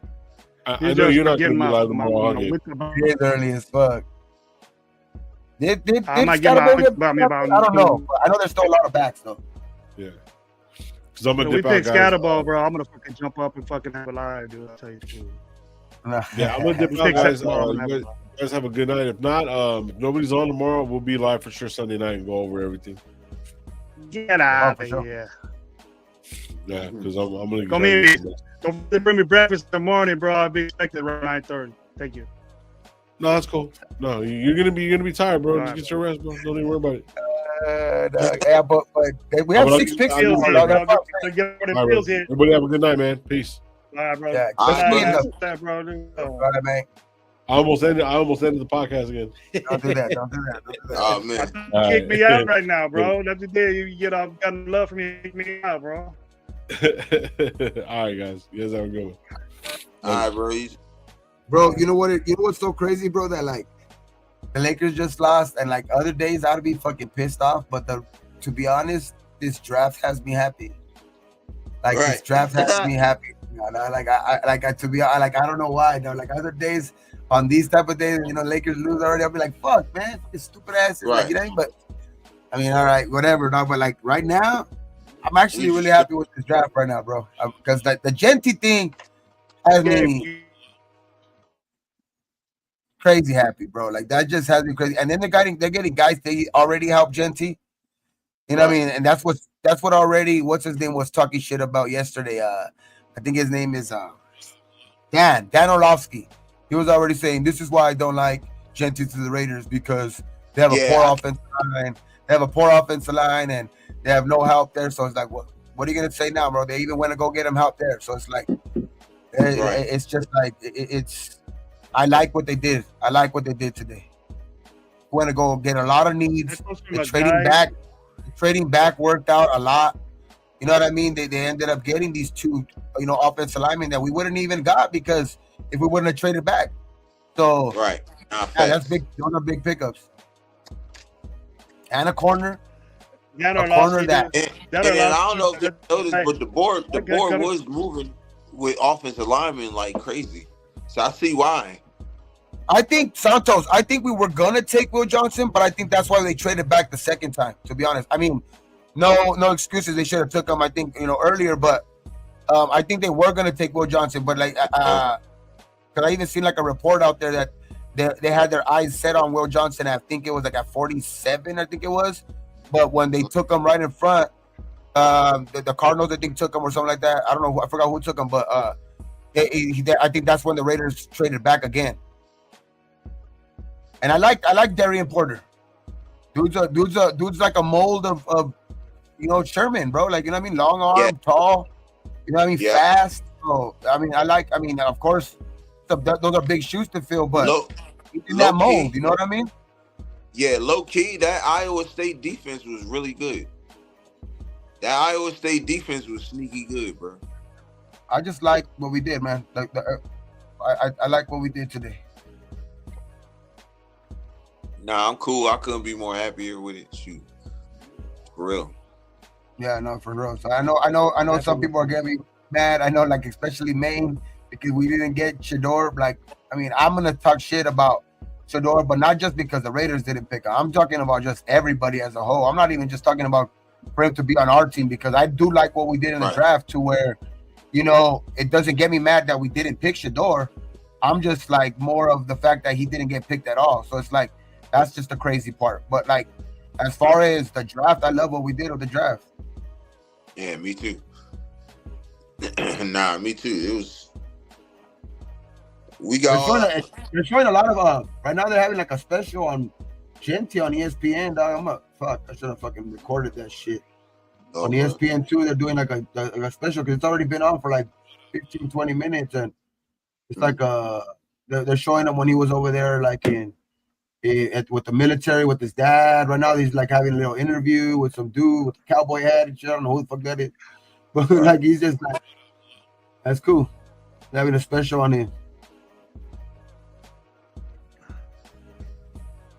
That's great to see, man. That means he's special. They know he's already special. Like they're already starting to do like having specials on him and shit like that. Like, I think he's big time, bro. Barry Sanders tweeting out like, ready to see this dude ball. Like, I think he's gonna be the truth, bro. I think Genty's gonna be the fucking truth. Oh yeah, he gonna put on a show, bro. I don't understand how people were mad at that pick, dog. Because there is some. Yo, y'all heard Marshawn Lynch was souped. He called. Hell yeah, he didn't want, because I guess Pete wasn't answering, so like he kept calling back to back until Pete answered, like, because he was like super hyped or something like that. Yeah. And then it's just crazy, like, because like there's some even content creators that were like, they wanted other guys, they wanted other guys, but Genty, to me, I don't think there's no way we went wrong with that. Did you see fucking Gravy yesterday? Gravy almost fucking had his guts come out, dog, because of fucking we picked Genty. That's how excited he was. I was too. I was excited. Hey, I was so loud, Gravy. My wife had to tell me, like, babe, you loud as ever. I'm like, oh my bad. Yeah, bro. I just got out of surgery, bro. I got out of surgery, and I just got out of surgery last week, and then I had a liver transplant like 3 months ago. So I'm double fat. I'm so happy, bro. And I was like, man. And I broke my headphones. My fucking $50 headphones. Dang, that's messed up. My was like, what happened? I was like, we got Ashley Genty. She said, what? That's nice. My daughter was happy too. My little one. Talking about him. And you know what? The one thing I will say about Jack Beck, what I like, I heard a little story when we went on our little break, like it was like that story about his brother, like that's just crazy, because fucking, oh yeah, I mean. The shit with his brother, I guess his brother was a return guy at Princeton too, like, you know what I mean? And he says that, like, I just like his mindset, because I don't think he's gonna let his brother down. Oh no, he doesn't and he says, like, he was talking about like that he carries his brother's on his pads every day, like his brother, I guess he puts his pads again, like it was just that shit was crazy to hear, dog. So it's like, you heard about his Rolex watch? That when his dad, they knew it was him when the doctor came out and brought the watch to him, like, is this your son's watch? And they knew it was him. They was like, yeah. So and he said, yo, the blood is still on his watch. The blood is still on the watch. He said, I'm not never taking it off, bro. What happened to his brother? Yeah, never watching it. His brother died in remember the Louisiana thing where that dude went and ran over all kinds of people on New Year's Eve? I remember that. His brother was there and he got killed by that dude. His brother was one of the victims. Yeah.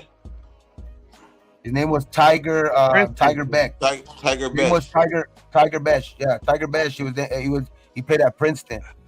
Yeah, his brother. Yeah, I'm gonna go look him up. I was gonna look him up when I read the seen that. I seen that. They had that when it was going on. That's why I'm saying like I wanted to see more about this guy before I even commented about him. You know what I mean? Watch the pivot, bro.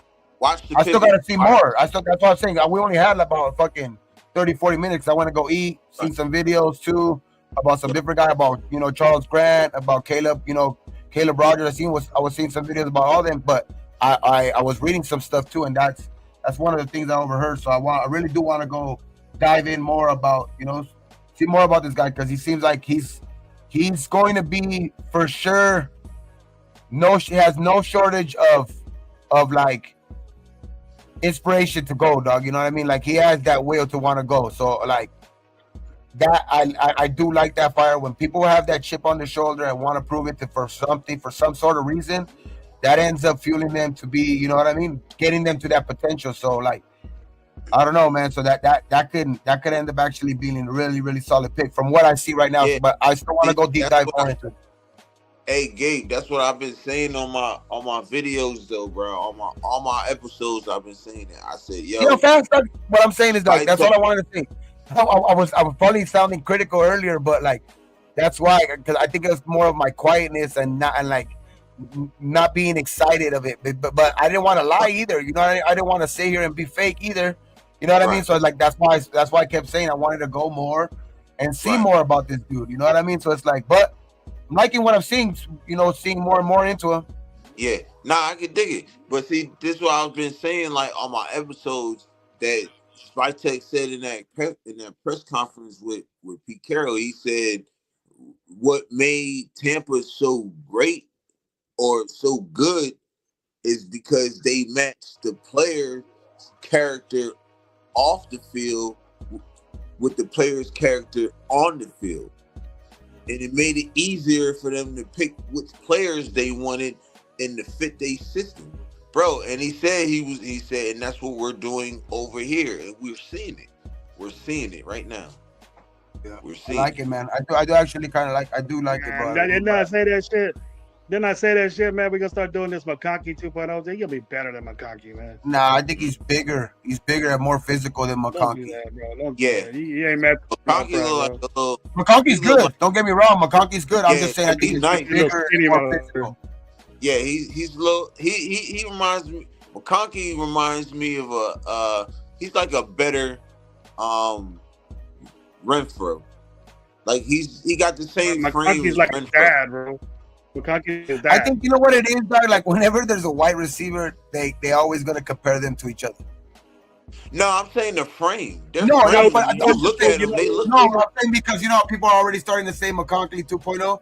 Like that's usually like the first comparison that's gonna come out when like that player comes out. Like that's what it is. But I mean, McConkey's a good comparison because McConkey came out and balled last year as a rookie, bro. He's a fucking rookie. How could you compare a rookie right now to a rookie that was a rookie last year? That's what I'm just saying. Like McConkey, even if you're comparing him to McConkey, that's not a bad comparison. He was Herbert. McConkey was Herbert's top go-to target. He was just performed. Anytime he needed a big down or a big play, they went to McConkey, bro. But when they locked his ass up, he got his ass locked up. Yeah, but I mean, you know what? John Beck would be like this. John Beck, did you see McCaffrey play? McCaffrey's dad play for Denver. Remember he was over there? Yeah. And you know that Genti has the same grade. He's talking about Ed McCaffrey. McCaffrey was nice. I know, but like Genti has the same grade as Saquon and Christian McCaffrey coming into the draft. I think I rated at a 95. Only guy rated higher, I think, in this century, I think. So it's just like I think since 2000 is Reggie Bush at 97 or 98. And people didn't want him, bro. People didn't want him. Yeah, that's what I'm saying. Like he's right there with Christian McCaffrey and Saquon, like rated as that high as a running back coming into the draft. So it's like Raider fans didn't want him, bro. We wanted to trade down, bro, to get more picks. We ended up doing that anyway. Dude. People just weren't patient. They want to fucking But I 16, like 17 but picks. going It's back like to their mock bench, draft. I'm liking more and more of that guy. And I like our fourth round pick because you know I like the corners, so it's like and then he's like a mold of what Pete likes. You know what I mean? So that's for the double plus. That dude's fast. He's long arm, fucking tall. So I like that pick. You know what I mean? And then going back to over to the two offensive linemen. That shit's. I mean those 5 guys. I think are going to pay dividends. They're going to pay dividends next year, dog. You know what I mean? They're going to pay dividends already next year. We need it. And they definitely going to get some playing time. Like they definitely going to get playing time, bro. I think so. I think they're going to get some good. Because like I was saying earlier, dog. Like I think these are their guys. Look. They're going to give these guys not favoritism, but they're also going to give these guys. Sanjeev already look. He already did the John on the linemen already. He already did it. Yeah, he's on that. Yeah, we know Sanjeev, bro. We met Sanjeev. No, I'm saying he already did the video on Charles. He already did the video on Charles Grant and the other one and Caleb Rogers. Yeah, he already. Yeah, did he's on here. He's really good. Especially with those picks, I knew he was gonna have those videos out quick because offensive line. Hell yeah. You know what I mean? He's good at the lines, dude. He's really good at the lines. Yo, he loves lines. Yeah, because he used to. He's ecstatic right now. He probably loved those last 2 picks back to back. Like he was like, "What?" Yeah. He probably doing backflips, boy. Baby too. I know Baby was happy with that. He just didn't want to yell again. I was a lineman or running backs. I'll take them. Linebackers will take them. Yeah, those are. I think that's the road we're gonna go next tomorrow. Yeah, I didn't like the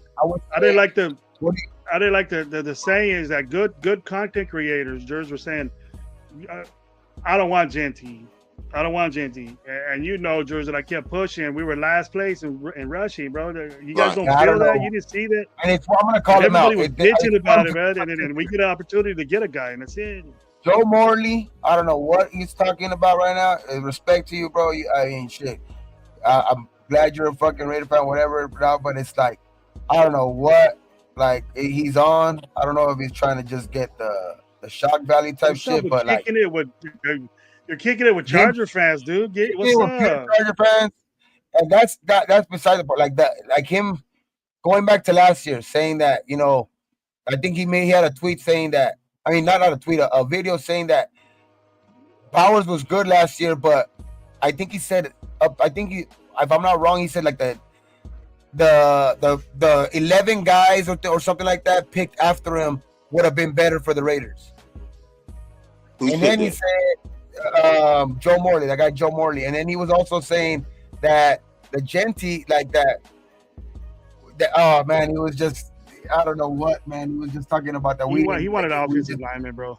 Oh, he wanted Mason Graham. He wanted an offensive lineman. He wanted Mason Graham or an offensive lineman, which I'm not like saying that that's a bad thing to say, like that the offensive lineman, that's cool. But to say that Genty was a bad pick because they didn't get your guy, like that's crazy. And to say that 11 guys that were picked, and then to say that the 11 guys picked after Bowers would have been better suited for the Raiders, that's just crazy to me. No, that's definitely crazy. And it shows him on another video. It showed us on another video that he didn't like Bowers. That's what I'm saying. That's what I'm saying. He threw his microphone around again for Bowers. He didn't like Bowers, and he didn't like the fact that he also said that the 11 guys picked after Bowers would have been better picks for us. All the 11 guys picked after Bowers. Yeah, he's smoking cane. That's our boy Josh's homeboy, bro. That's crazy, but definitely. I mean, that does get sometimes. Both those videos, 2 years in a row in the draft, you're kicking it with San Diego fans, dude.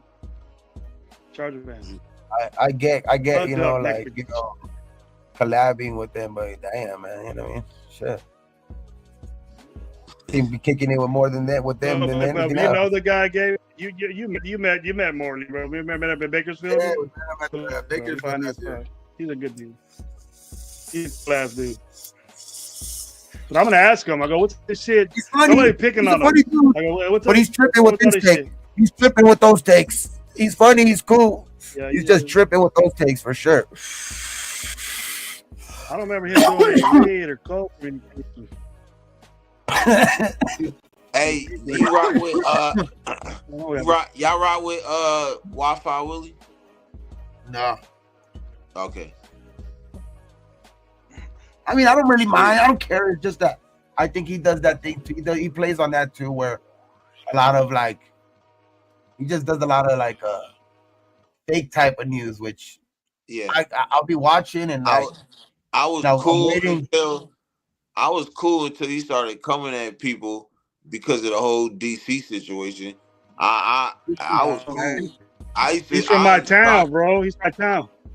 Yeah, I stopped. He's just infatuated with players. Like it's crazy, bro. Like to a certain point, liking the player, that's cool. You know what I mean? But right. I don't get that. Like shit, he's gone. Fuck it. I mean, like I like Spillane, bro, but damn, he's gone. He's a Patriot now. Right. I mean, as much as I would want Spillane to be our starting linebacker next year, fuck him now. You know what I mean? He's a Patriot. I mean, that's that's how it's gonna be. You know what I mean? But it's like that New England. Don't nobody coming for the shield, man. Don't nobody coming for the shield. It's just like, and it's not even just that. Like sometimes like, click on it and it's just you feel at the end of the time you feel like it's just a waste of time clicking on his videos sometimes because it's like fuck, bro. Like really, I clicked on this shit for this. This is some fake ass shit. What am I really watching? So this is what you think? Like I get it, but like he puts it like if it's fact, you know what I mean? Like in his titles and shit like that, it's like nah. That's why I stopped watching it. As soon as I started like it's a little too much bullshit is too much for me. I get it, you know, mixing it up in here and there because you're giving your opinion, and it ends up churning out to be bullshit because you just maybe they went a totally different way. But like, right. When you like you said, when you start shitting on people because of their takes and all of this shit, like that. Yeah, I wasn't feeling that. So I stopped subscribing to him. I'm like, man, I ain't subscribing to you because we don't do that over here. I'm not like that, bro. I don't. If you have a different, you can't knock 40,000 subscribers though. He did something right. He did for us, but that's what I'm saying because like, I'm not a hater. You know what it is though, because that 40,000 subscribers though, I realized though too, like, and you can call me a hater too or anything like that, but it's just like sometimes there's a lot of weird people on the internet, dog. So it's like they like that weird shit. So you know what I mean? There's more people attracted to that shit than real shit. You know what I mean? Because at the end of the day, maybe that's really what they're for. Is that what we gotta do to get people coming our way, bro? We gotta be fucking weirdos and shit. No. Just don't know how to. I'll get out this game, bro. Just don't know how to. I got much longer in this shit, I'll tell you that right now. I refuse. That's why we get dudes. See, that's why we get dudes like shit, man. Gabe's young and shit. Gabe's young, bro. You got about 10 more years of this shit in you. You can take that shit. I'll be. We don't want to Super Bowl with the quickness, bro. I'll be 40 on Monday, dog. I'll be 40 on Monday. I'll be 40 next year. I just turned 39 in January. I turned 40 Monday, dog. Fucking young ass motherfuckers, man.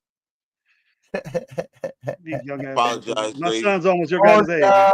40 going on fucking 30. Yeah. I got a 30-year-old liver, but a fucking stallion. Got a 30-year-old liver.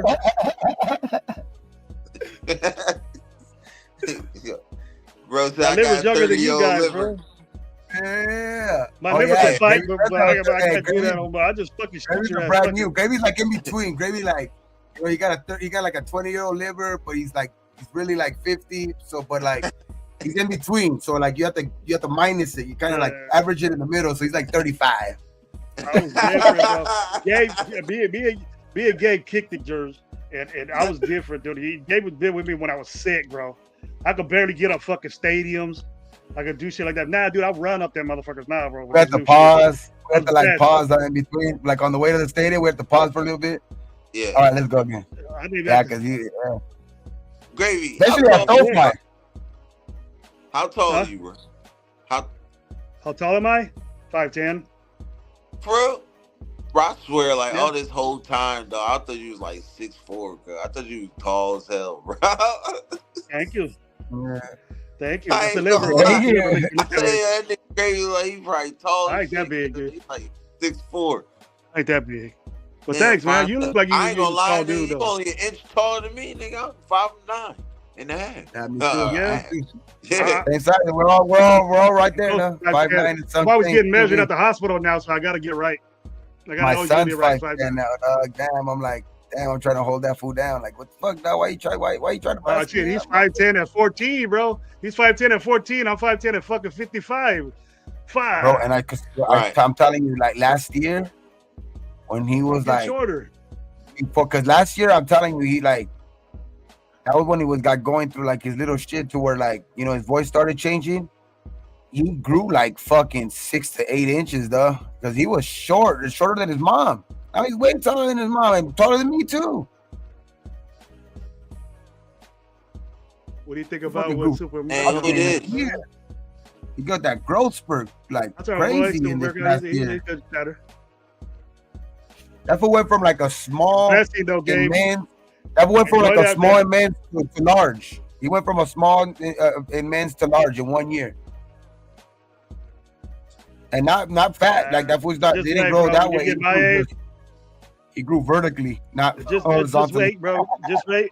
With his spreads, I'm probably somebody that's way. I'm probably somebody that's way that way. You're a good man, Gabe, and I'm sure you are, Jers. I haven't met you. I really don't. We haven't got like that yet, but we will. Right. And then Yeah. I know Gabe. I've I'm been around bad Gabe. when I Man, need to be. yeah. So, and what's the trippy, man? When you got kids or older, like 14's a prime age, bro. They start asking questions. And my daughter's 20. My youngest daughter's 20. My oldest son's 30. Fuck, dude. 16 years younger than me. So it's like, hey, man. He come up to me. My son, he calls me on the phone. And he says, hey, Dad, I got letters from you and stuff that you wrote. I go, what the fuck you doing with that? What is it? I go, was it personal shit or was it got my, because I don't want none of my kids knowing my social security number, none of that, whatever. Right. So he goes, you always write in uppercase letters. I've always wrote in uppercase. I never write in lowercase. And I go, he goes, have you always done that? I do it now. I go, he goes, why you did that? I go, my dad did that. I learned how to write from my dad. I failed writing, bro, all the time.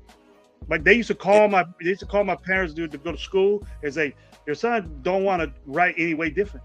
And my dad said, well, you gotta deal with it because I taught him how to write that way. And then I never asked my father, but my mother told me, why did my dad write that way? Why did you teach me to write? Because he goes, your dad didn't write much stuff. And then when he wrote you something, it mattered. It meant something to him. So now you get to hit when people text you in uppercase letters, they're saying something to you. You know what I mean? Right. That's why I do that. And like my son asked me that, and I told him that. He goes, "That's a fucking trip, babe, Dad." And I go, "Do you think it's weird or what?" And he goes, "Nah, he thought he was tight and shit." He goes, "I'm gonna start doing that." I go, "It takes a long time to do it." You gotta be precise with that shit. Yeah, I go because if I write you, I don't write much stuff, bro. So I go like, if I'm gonna write you a letter, right? And my handwriting's real nice. I took a lot of pride on my penmanship. And then me too. When I write uppercase, it looks tight. And then they said, "Damn, your handwriting's so light." Yeah, I failed every writing class I was in. In college, I did. In high school, I did. I failed. I couldn't graduate. I had to take a writing class and graduate. And to graduate high school, I had to take a writing class 4 years straight. They only took it once. English. Yeah, everybody took it once. I had to take it 4 years in a row because I couldn't adapt to it. I go, that's not the way I'm gonna write. And I almost didn't graduate because I had to take it in summer school to graduate. You want to know something crazy? All right, so all the girls I've ever been with in my entire life, including my wife, has never had better handwriting than me. See, I learned how to write from my mother. Mother taught me how to write. So, and I always write in bubble letters. So they like big and real neat. So it look like a female's handwriting. So every time They be like, yo, you didn't write that. They be like, man, write something. So I start writing. They be like, dang. They be like, man, how you know how to write like that? I'm like, my mom's like, you know what I mean? She taught me how to write and stuff like that. Yeah. My shit's sloppy as hell. My brother's handwriting sloppy as shit. That's things. My father's handwriting. That's things that you're gonna learn, bro. Gabe, that's things that you can't wait. When you're 36 years old, your 36-year-old comes up to you and says, "Hey, pops, I always wondered why." I go, "Why did you tell me when you were fucking 20? Or I would have told you. You would have learned this lesson. You don't learn shit like that when you're 37. You know what I mean? That's a hard day. That's a hard. You've been writing since you were fucking 5 or whatever. And when you could, to me, it doesn't come natural. Like I could write neat if I want to, but I'm just always in a hurry when I'm writing shit. So it's like my shit just comes out fucking like a doctor fucking wrote that shit. You know when they fucking be like, you know, just fucking chicken scratch and shit. You know what I mean? Like, yeah. Don't. When you write something, you say something, you look them in the eye and you tell them what's going on. And when you write something, you tell them what's going on. I don't care if you write in cursive. I don't care if you write in lowercase letter. You don't have to write like me. I go, but make sure they can understand what you're saying. Right. Because you're going to look like a fucking idiot. Or I'll tell my kids, just go get a color crayon and give it to me when you're done. You know what I mean? Because I don't understand what the fuck you're saying. That's what I tell them. I teach my kids that's a moral, bro. Have good penmanship, be on time, talk right. Excuse me, I'm sorry. My kids used to walk around the mall, bro, and say, excuse me. I goes, what'd you say? And nowadays, what'd you say? Back then, I never seen that about my kids. I have never had a kid tell me, excuse me. They just walk right in the middle of us. And I go, doesn't mind. Yeah, but penmanship.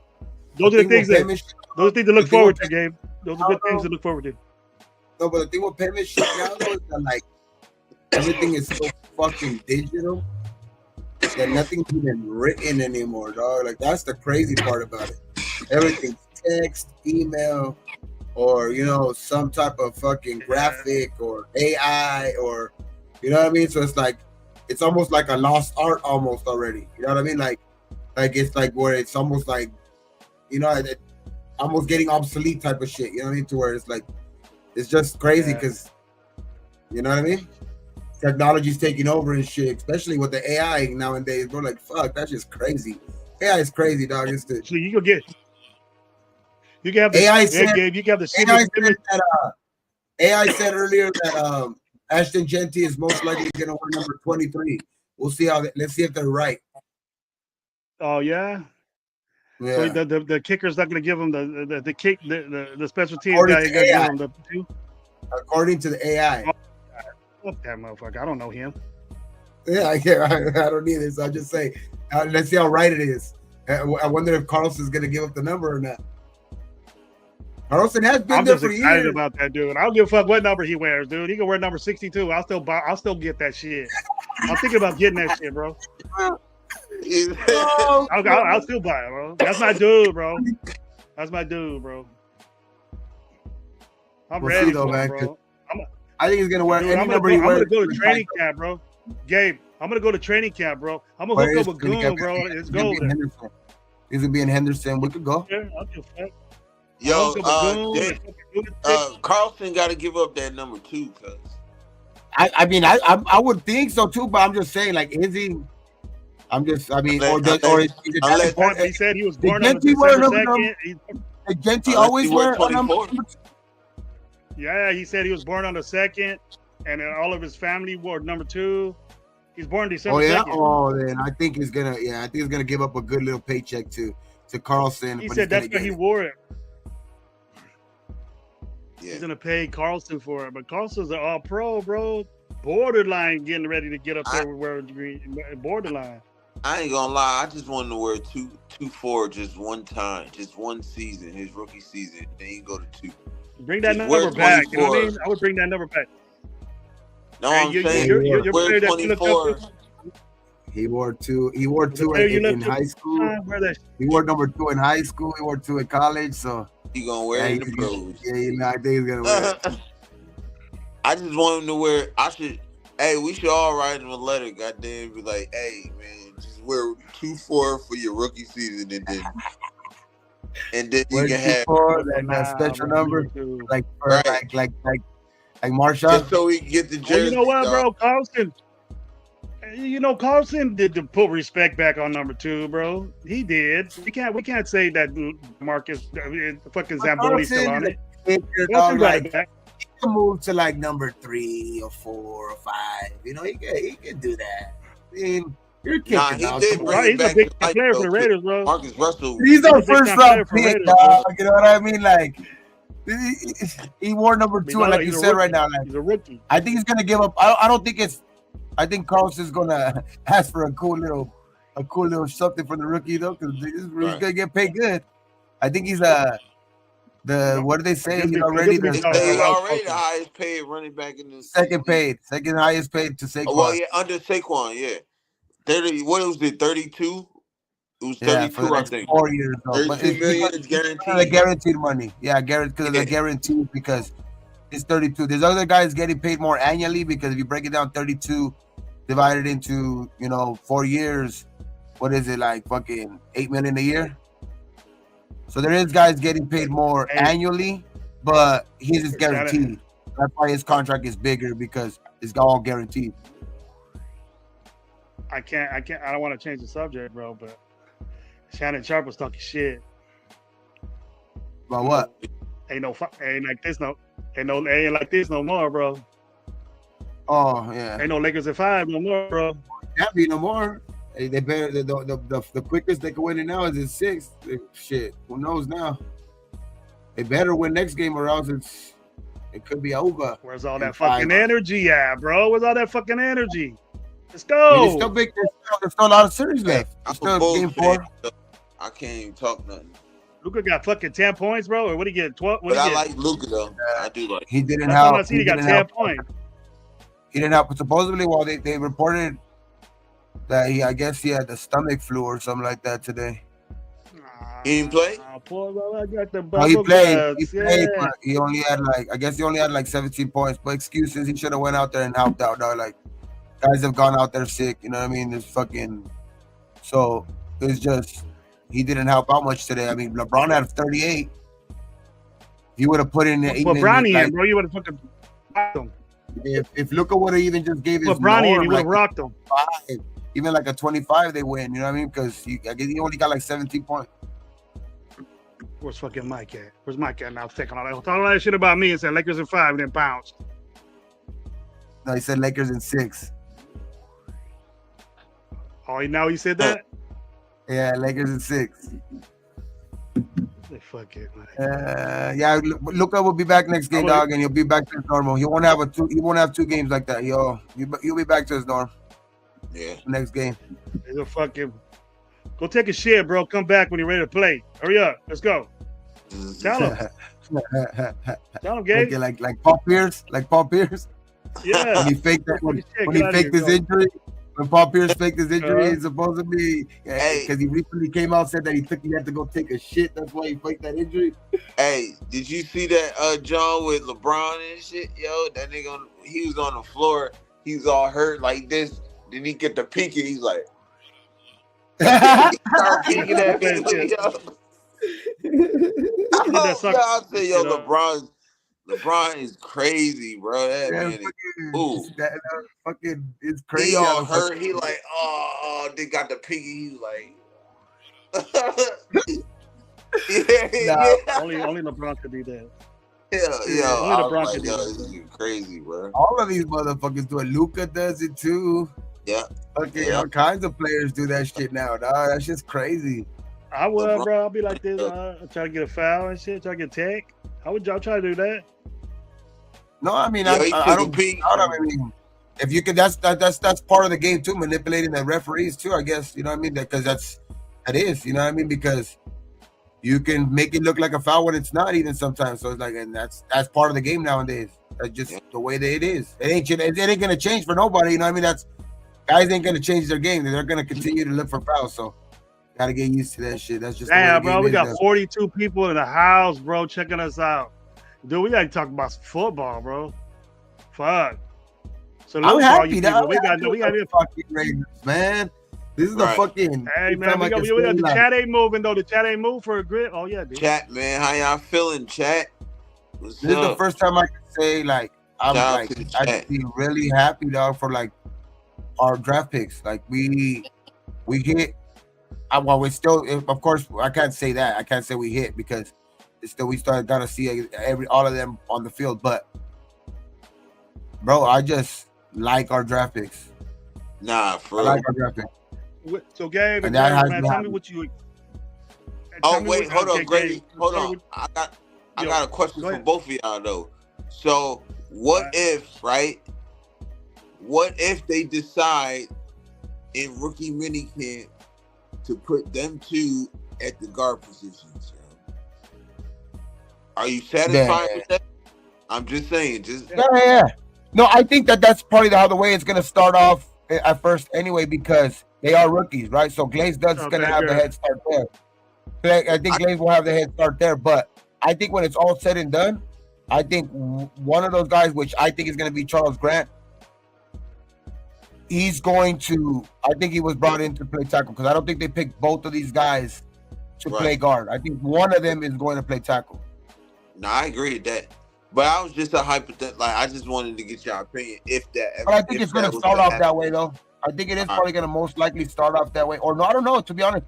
I think they have to see what a lot of these dudes have, right? Because they're still, like we said earlier, the Merediths, the Parham, the Kappas, the fucking, so all of those guys have the experience on these guys too. So it's like, right, they're all going to be, I think, trying to just get a spot. I think some of the guys are kind of set onto where their position is, but I think the versatility of some of these guys also gives them a better chance of starting it at other positions too, because like a Glaze, maybe say it don't work out. I like hypothetically though, like I think he does have the edge probably right now, but say it doesn't work out, I think he has versatility too to go into guard. The other two guys that we picked today, they have versatility to go play guard too. So like, I think all of those guys are going to be battling for the tackle, but they're also going to be getting a lot of look at guard too, because some of these guys are going to be probably playing there if they're going to want to be playing. And the good thing is we're young at that position too. Now we're very young now. At the line period. I mean, the only old guy really there is Colton Miller, and he's not really that old. Kappa and Meredith. Kappa and Meredith are the guys are probably like the more veterans now, but like even Colton. I thought Meredith was young. I think he's like, how old is he? This will be like what, his third or fourth year in the league. Third or fourth year, right? Yeah, so he's not. I mean, he's not that old, but like I'm just saying, like ahead of the rookies. Like he's already okay. Now the oldest guy is probably Kappa and Colton. Yeah, that's all right. Yeah. So it's like because Colton's still only 29. Right. I think Kappa only one in his 30s, right? I think so. He's gonna get beat out because I don't think we paid him nothing, anyways. I don't think we paid him a lot either. But he was the first guy that Spytech brought in. He was the first guy. I still think he gets beat out. I think so too. I think Meredith has a chance to get beat out too. Yeah. Because these guys, like I said earlier, the guys are not picked. Like, I know we traded back or whatever and things like that, and it's the end of the third round, but they're still third round picks. So I think there's still a lot expected from them. You know what I mean? I think there's like, so it's like, because shit, man, you see third round picks for guards too. Like, if they are gonna play guards, that's actually not out of the realm of. That's pretty kind of like, that's literally where kind of guards sometimes are taken. You know what I mean? A lot of guards are taking good guards in the third round.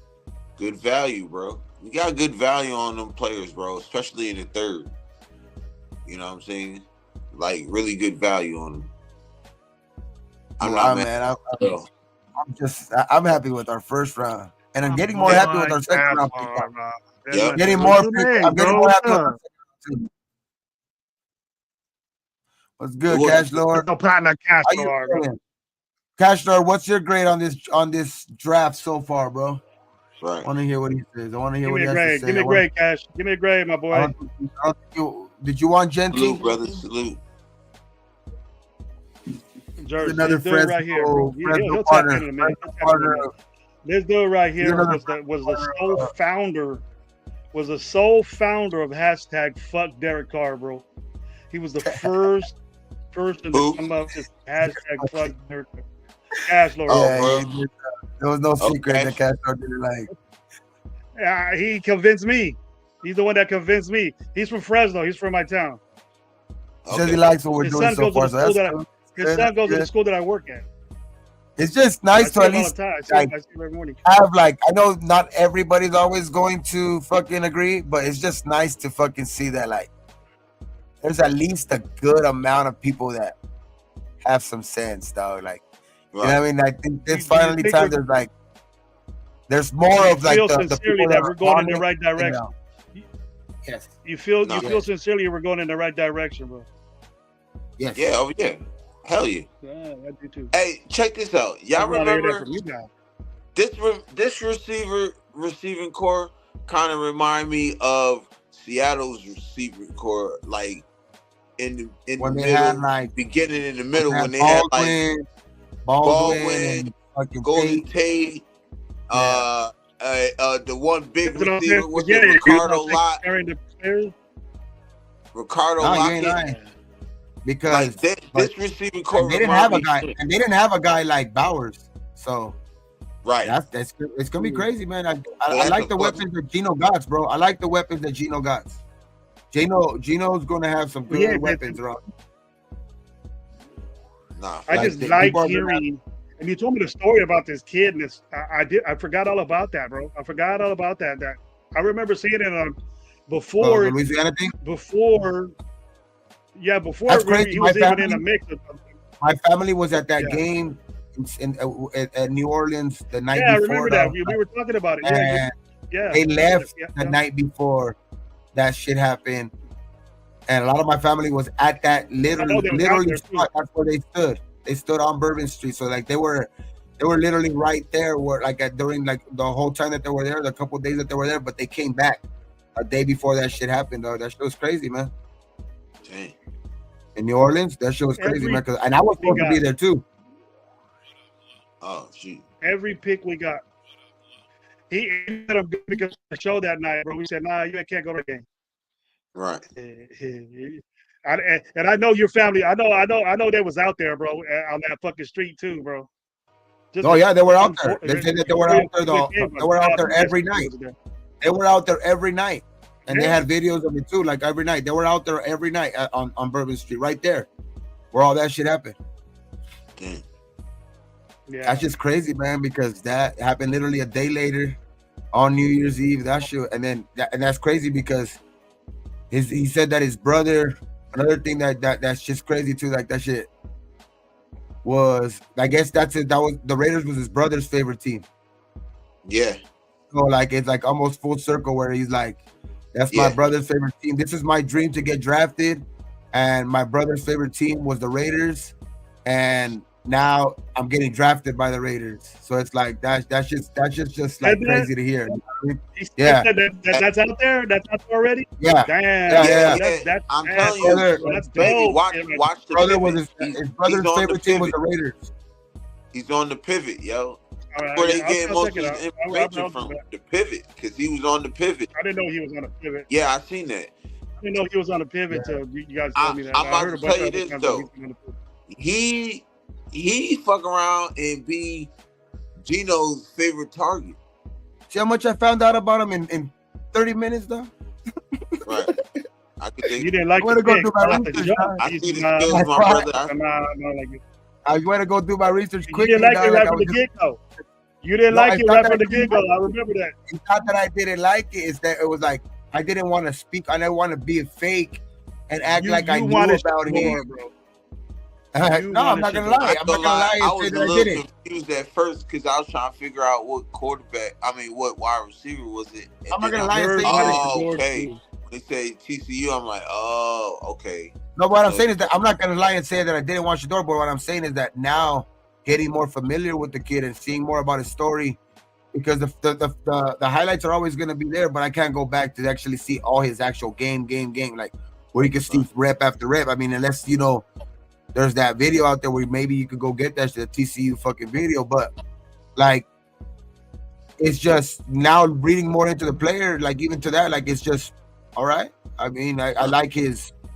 He seems like the guy that has that factor that Pete was supposed to be looking for. What he said in the other day in his press conference, where he said he wants guys out there that just love football and want to compete. You know what I mean? And I just think that shit with his brother could have fucking made him go away from football, but I think it made him even go harder at football. Like that's what it sounds like. You know what I mean? So it's like, yeah, and like Cash was saying, he has like an underdog attitude type shit to where I think he's gonna have that drive, dog, to be better, to be good. So I think he's gonna be good. Like this, what I'm thinking about, bro, what I'm brainstorming on is that what you guys got me doing now is brainstorming on Seattle and when Pete was there. As far as defensively now, we ain't got no Nick Irvin. Michael Bennett might be our max. Well, but I think Coots is supposed to be. I think they had Cliff Averill at that time. They had Cliff Averill at that time. Averill could probably be Coots. Averill could probably be a Coots. I think Michael Bennett would be a max, but Max would be better. But we don't have no. But I don't. We don't have no. If you look at the linebackers, bro. If you look at the linebackers, he ain't got no. The linebackers don't adequate to what he had. KJ Wright and I would say Christian Wilson would be more of a Michael Bennett because they both played D tackle. Michael Bennett played more D tackle than he played defensive end. But he was a pass rusher. He was a pass rusher. But yeah, so you going pass rusher? Tyree's no fucking. Tyree's no fucking Michael Bennett. No, but like player for player, whoever didn't play on Seattle, bro. The six best defensive star on their line. Their star on their line was more likely Michael Bennett, so that's why probably more compared to Max. I mean, that's our star on our defensive line. Right. To where I could dig it. But who was their guy in the middle? What did they have there in the middle? Because I know we have Christian. The one that was at Washington right now. The linebacker at Washington right now. I forgot his name. No. I'm talking about defensive tackle. Who was defensive tackle at that? That's the only guys that I don't remember really at fucking. I think they had a Hargrove or something like that when they were there or something like that. But I'm not too sure. But they had a good. They always had a stacked defense, bro. Like in that, and guys that Pete brought in. You know what I mean? So it's like that's why I trust in these picks, man. Like it's just. That's why I like the Darian Porter pick because I know he sees that Richard Sherman type in this guy. I know that's what he sees in this guy. Like he has that mold, dog. He's fucking tall like him, hanky, long arms. He's fucking, fast as fuck, dog. I just think that like that corner is just that mold that Pete likes. So that's why I like that pick too. As much as I wanted some other guys too, but like he just like. He fits that mold. Nah, he does. Man. So am I in the right? You think I'm in the right mindset, bro? That Pete's getting his Super Bowl team, that he visioned and that worked, bro. Because it was out of blue, bro. These big corners were like saying, "Fuck, Richard Sherman's fucking 6'3". They didn't have that shit back in the NFL back then, and now he's doing it again because we didn't have these big motherfuckers out there playing corners. We got them, but now we're Stokes ain't small. Stokes is not small either. Stokes is not a little dude. Yeah, neither is what's his name. Now that I think that, but the only one I have a problem with, dude, is Landon. Where the fuck did he come from, bro? Who? Where did Landon come from? Who's he supposed to be? Which one? And what? Landon. Where did that come from? Oh, Landon Roberts. Landon Roberts. Yeah. Maybe. I mean, Spillane was the epitome of what he had. Spillane. Yeah, but I think he's more like the KJ Wright played more. They played kind of the same. KJ Wright wasn't. He was I okay think we in still need to coverage. address He that. wasn't great, but he was way But better then in the again, run. but like we said too, like I don't think I don't think like he's okay with like I obviously would want to, but I think that they're okay with not having to fix everything this year too. Like they could go very well go next year and pick a first round pick linebacker. You know what I mean? Because they've already addressed a lot of needs this year. So if they work out, you know what I mean? Because I think this is more than a 1 year plan, which I think it's getting off to a great start. But Yeah. I think it would be nice to start out, you know, get a linebacker right now. But you know, it is going to be 4th, 5th, 6th round linebacker. You know what I mean? So it's like we're still going to be, I think, still thinking that we still probably going to need another like top tier linebacker, right? So Right. I think that's why I think like it's great that we filled so many needs with these first 5 picks that he's setting himself up good to where, you know, possibly even next year, dog, to where he could get more luxury picks. You know what I mean? Get more guys that, you know, come in and help out the guys that are already here. You know what I mean? Get more like, or go get guys. We have less holes. You know what I mean? To where we can go get for sure go in the first round and go get a linebacker or you know what I mean?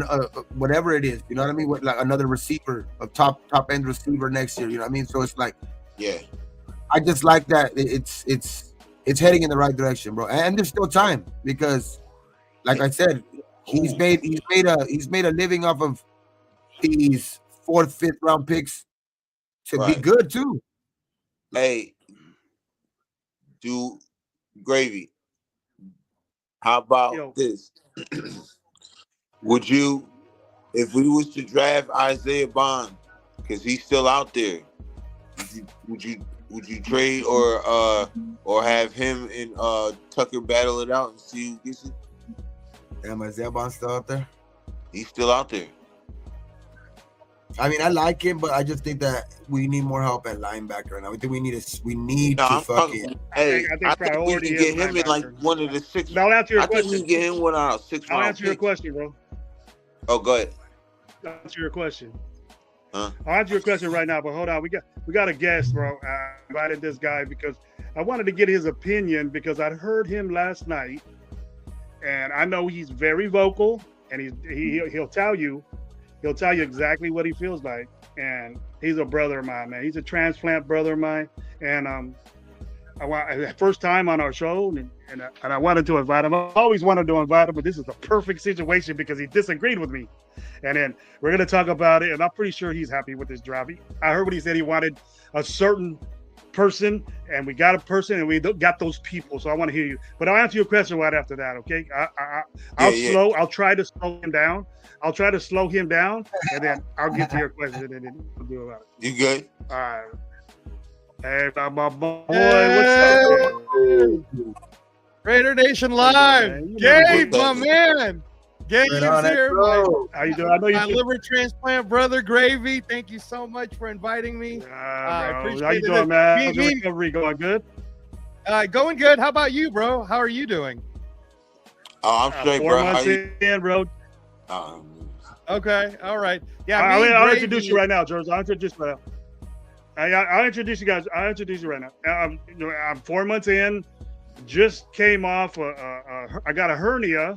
I need to get that taken out. They opened up my other shit. Now I'm hurting again. So I'm recovering from that, but way better, bro. Feel like a new man, bro. And he heard I'm himself brand new, yesterday man. yelling. He heard himself yelling for Genti yesterday. I almost popped my shit yesterday. So check this out, Gravy. So actually, the hernia probably was already there, and if you heard it worse, then that's where they had to do it. So I still have the hernia. Yeah, I still have the hernia, but they never wanted to reopen me again because they're like, look, man, just don't fuck around because we don't know when it's gonna completely burst.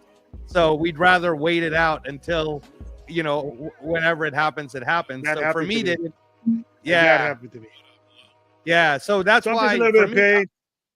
Yeah, no, it's a painful process, man. I think Gravy, a lot of people don't understand what we're going through. Is a lot of people don't really get that all the different restrictions we have, and we got to be careful with getting sick, and we can't lift anything up more than 10 pounds, and there's all these restrictions that take a long time. So yes, sir. But yeah, so bless you though, man. I'm glad for checking on me.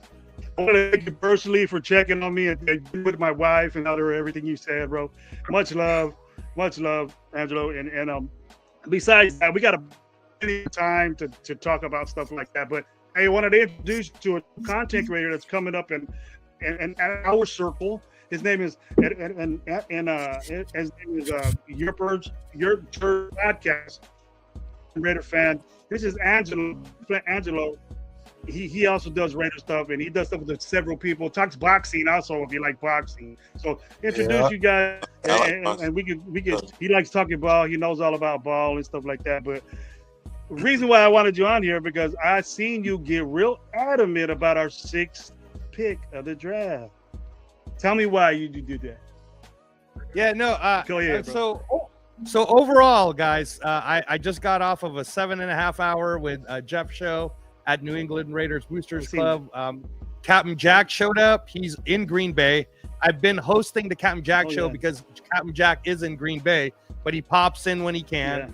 And we just had a great time. Overall, what I've been saying from the beginning, since even when you and I met, Gravy, I kept saying last year I wanted Fuaga because we need to address O-line.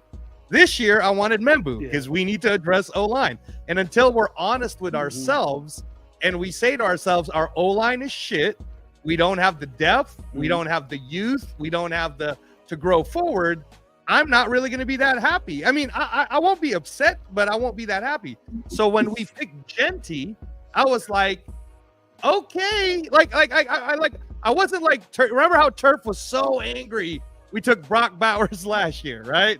And remember what had happened was I wanted Fuaga. Fuaga went right after to the Saints. And I was correct about Fuaga. Fuaga was going to become a generational type left tackle, which he is, right?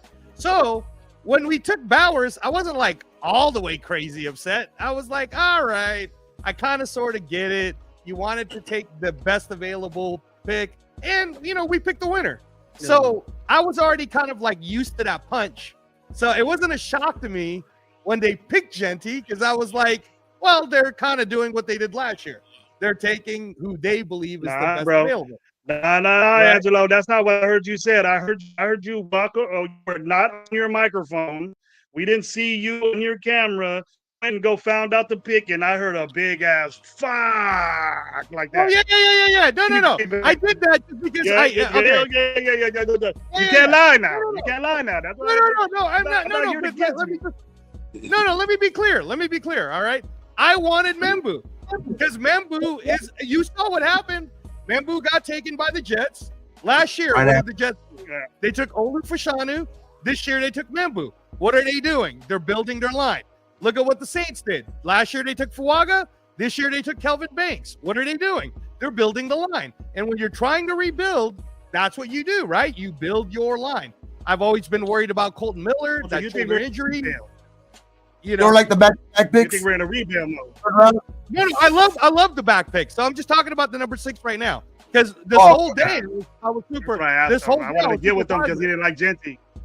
Yeah. No. First of all, Gravy, I got my wife who could prove it to you. So when people asked me about Genty, I said, I watched him personally. All those highlights you see at the UNLV game, I was fucking there, Gravy. And at the time, I didn't even think that we had a chance to get Genty. And I remember looking at my wife and saying to her, you know what? If the Raiders take Genty at Allegiant, he's going to sell a lot of tickets. And this was during a time I didn't even think he had a shot. I was just impressed. I was just like, man, this guy, there were tackles. Basically, UNLV had to put all their energy just to keep the guy from running over 150 yards. And was that the championship game? Was that the championship game or the first game? No, it was the first one that went all the way to the last second where we were winning and then they came back.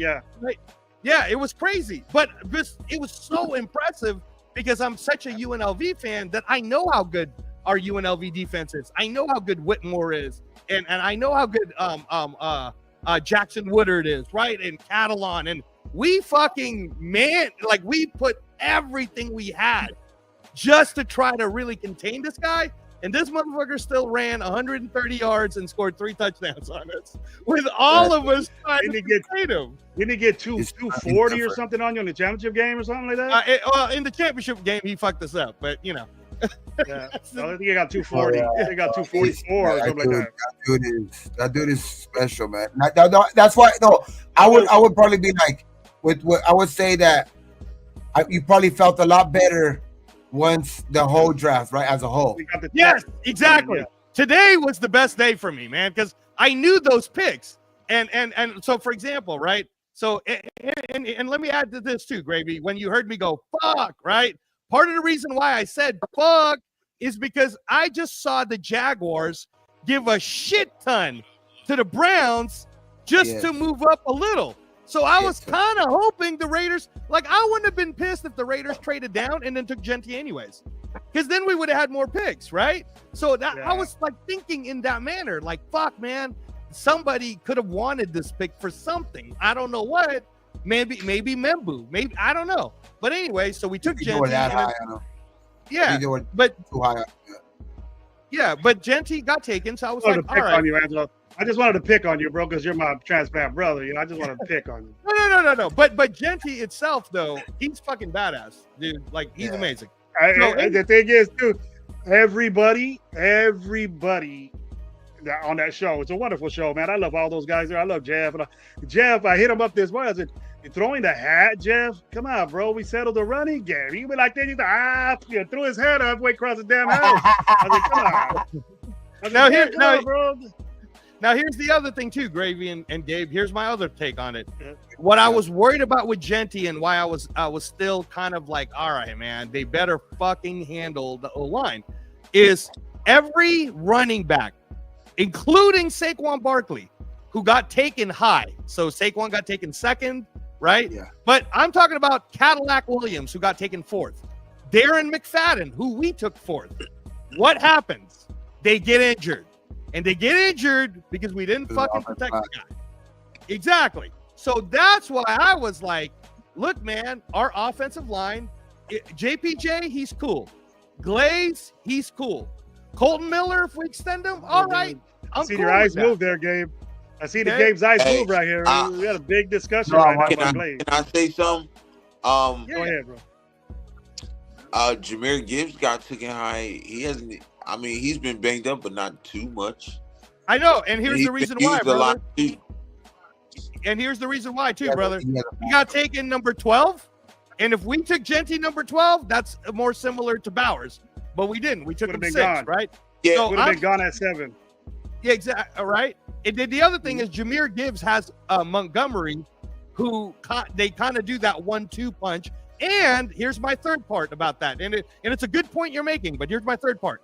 The Detroit Lions already had a good O-line. They already had Penei Sewell. They already, I mean, they're.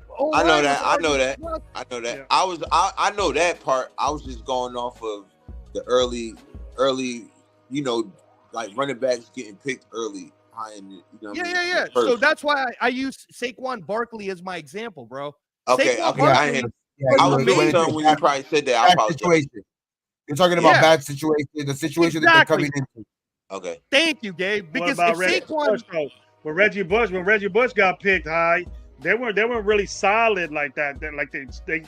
Reggie Bush kind of made them get to the Super Bowl in a way with his catching ability. He was something new. You know what I mean? Like, this is what we got, though, Angelo. No. And again, yeah. I know you're not super duper mad. You wanted just other things done first. I understand that. Yeah. Right. Like I said, I just wanted to pick on you. I just want to pick on you. Yeah. No. And I want you guys I think he's getting to that though with it. Yeah. So then when the draft started happening, you know, I'm always talking back and forth with Chris, right? We're always like texting with each other. We'll agree and disagree. So when Jack Besh got picked today, right, wide receiver, I told Chris, I'm like, all right, that's kind of cool. Like I kind of understand what they're trying to do. They're probably like they're gonna pick a wide receiver that can help open up, especially when it comes to zone. He's really good at possession. He can catch the deep ball, even though he doesn't have that speed. But this is a big target, man. And now you pair him up with Bowers, you pair him up with Jacoby, and I'm sure they wanted someone who's still kind of like like a tough dude, like not like how Jacoby Myers is. They don't want no soft receivers, right? They want a tough guy. Exactly. But Chris from Protect the Shield podcast, he's like, I don't like it. We kind of wasted it. So anyway, I figured that. Who did he want? Who did he want? No, he named some other. He wanted a speed person. He named some other people. I'm gonna let him defend himself. But I was like, I get what the Raiders. He got the league. No, you don't have this league. He has the other. Yeah. So then I was like, all right, well, let's see what else happens, right? Now, the coolest shit about that Jack Besh pick, honestly, first was the trade. When the trade happened, I was like, hell yeah.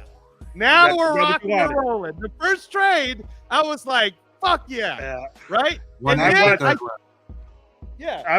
watched Jeff's show and all of them. I argued with all these guys that are there. Every single one of those guys answered and said, why do we want to drop down? But you guys ain't giving me no names that you want. You want to move back, but give me a name. Give me a name that's going to be there, because you don't know. Genty's there. We have a problem at running back. 32nd rated team at running back. Again, I said it for a million times already. 32nd. That's a need. The biggest need we needed in my book out of anything. And we got that. We took care of that. Why do you want to move away from that? That's our problem, Angelo. That was our problem. Moving away from shit. Moving away from shit. Like, I was a Fuaga guy. If we didn't get Fuaga, I would have been pissed, just like you. But I'm not pissed, because we got best player available. Even though that regime didn't know what the shit they were doing in the long run, the draft ended up okay. Right? Yeah, no, and I agree with you, Gravy. My whole thing was, let's say we played it out in the scenario. I thought, if we were talking about the first round, if we traded down, I was thinking that Jerry Jones would call us, tell us he's willing to give us a second pick this year also, swap the first, and give us next year's first. I'd have fucking taken that deal. I would have said, great, I'm going to get another first next year, and all I have to do is move down to 12, and I'm going to get an extra second pick. At 6, they got that to get to 2, but I don't know about 6. It probably would have been we would have gotten. But what I'm saying is, we would have gotten even more because of what the Browns and the Jaguars did. Now, again, that trade didn't happen. So now I'm talking about what happened today, where we're picking early in the second. And I remember this in Jeff's show. I was saying, check it out, guys. I honestly believe that the Texans are going to take Ersaray, because he's the perfect left tackle, because they let go. They gave Tunsil to the Commanders. And then I think, when we get to us, I would like for us to take Jonah Savanea. I literally said that shit like several times. I'm like, that's the guy I want. I want Jonah Savanea. This guy's going to be Steve Wisniewski, but bigger. He's gonna be the perfect. He's a swing tackle, but he's the day one right guard, right? But can swing it as a tackle. So I was all excited about that shit, right? So anyway, then we trade down, and I go, okay, I'm cool with getting an extra 3rd round pick and an extra 4th round pick to trade down, no problem. Guess who gets taken? Jonah Savanea. Miami fucking takes him. So then I'm like, fuck, they took my guy. But then I said, that's cool though. I still got Ratledge. It's still out there. We can still maybe get him. I wanted Ratledge. I was waiting for Ratledge. I gave it. I wanted Ratledge. And when he went, Ratledge was good. Yeah, and then Ersaray was still there, right? And he got picked right before us too at 47, right? Okay, so check this out, right? So here's what happens, Gabe. We trade down again, but this time we trade with I think the Texans. I think it was the Texans that we traded down with. So then guess who the Texans fucking take?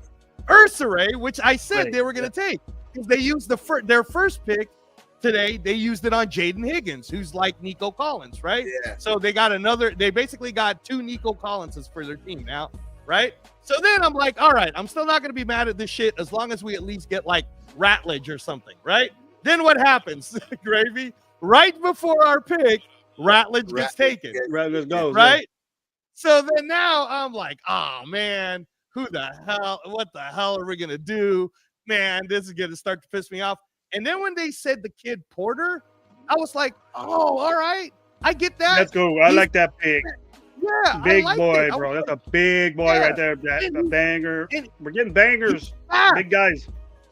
Yeah, and he's fast, Gabe. He's fast, Gravy. He 4-3. ran 4-3, dude. So think about this now. So then I started talking about it on the show. I was like, I want you guys to think about the fact that our defensive back room now is a fucking track and field guy.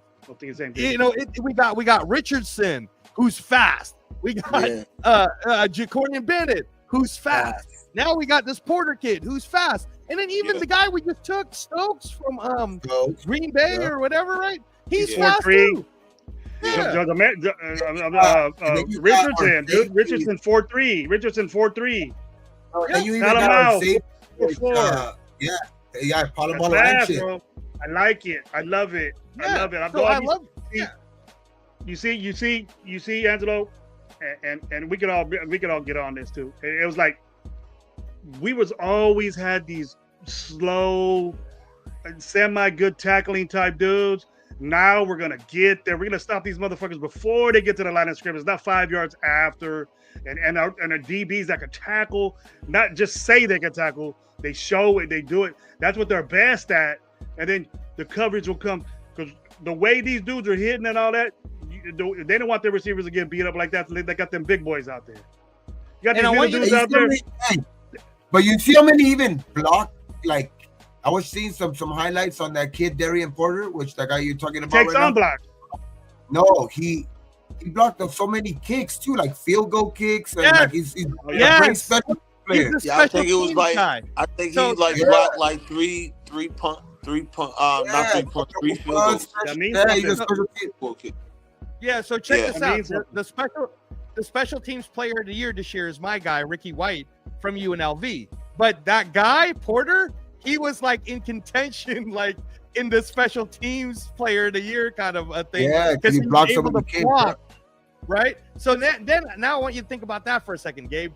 You know how we were saying how our front line we're pretty happy with? We got Crosby, we got Kuntz, we got Wilson for depth, we got Wilkins, right? So we could run a really nice little NASCAR. Well, imagine now if we blitz a cornerback. On top of that, how fast these guys get there. Yeah. So now we got speed guys. We could blitz any one of them, and they're all 4-3 runners, right? So then I was totally happy with that. So now I'm like, all right, cool, man. Now let me see what they do with this 2 final third round picks, these back-to-backs. And this was the one where I was like, man, I'm gonna be fucking so mad if we don't get day one guard. All I've been asking for is a day one guard. You give me a day one guard and be happy. When they took Caleb Rogers, bro, I don't know if you guys have seen that kid from Texas Tech, but if you're running zone, if you want a running guy to block for you, who opens up holes, who can seal, he can seal well, right? This guy is it, and he is a day one right guard. But then now, Gravy, check this out. But when they took fucking Grant, I was like, oh man, this is awesome. And then Chris was I think he has a chance to play tackle, man. I think he has a chance to play tackle. And here's what I'll tell you about Grant. And I know Chris disagrees with me on this, but I said to him, I said, look, just look at all the highlights again and try not to be so critical.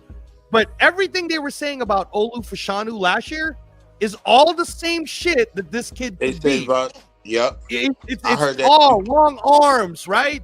He's a fucking wrestler, Gravy. And you coach football, right? If a fucking 6'5", 315-pound guy wrestles, you ain't doing nothing. You ain't doing nothing. Footwork. He has really good footwork. That's what I said. He has really good footwork.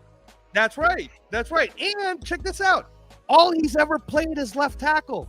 That's all he knows. Exactly. That's why I kept saying. I don't think they drafted both of these guys to play guard. I think one of them they brought in to play guard, but one of these guys is gonna take one of these tackle spots. Well, and it's most likely Charles Grant. Well, yeah. So here's what I'll say.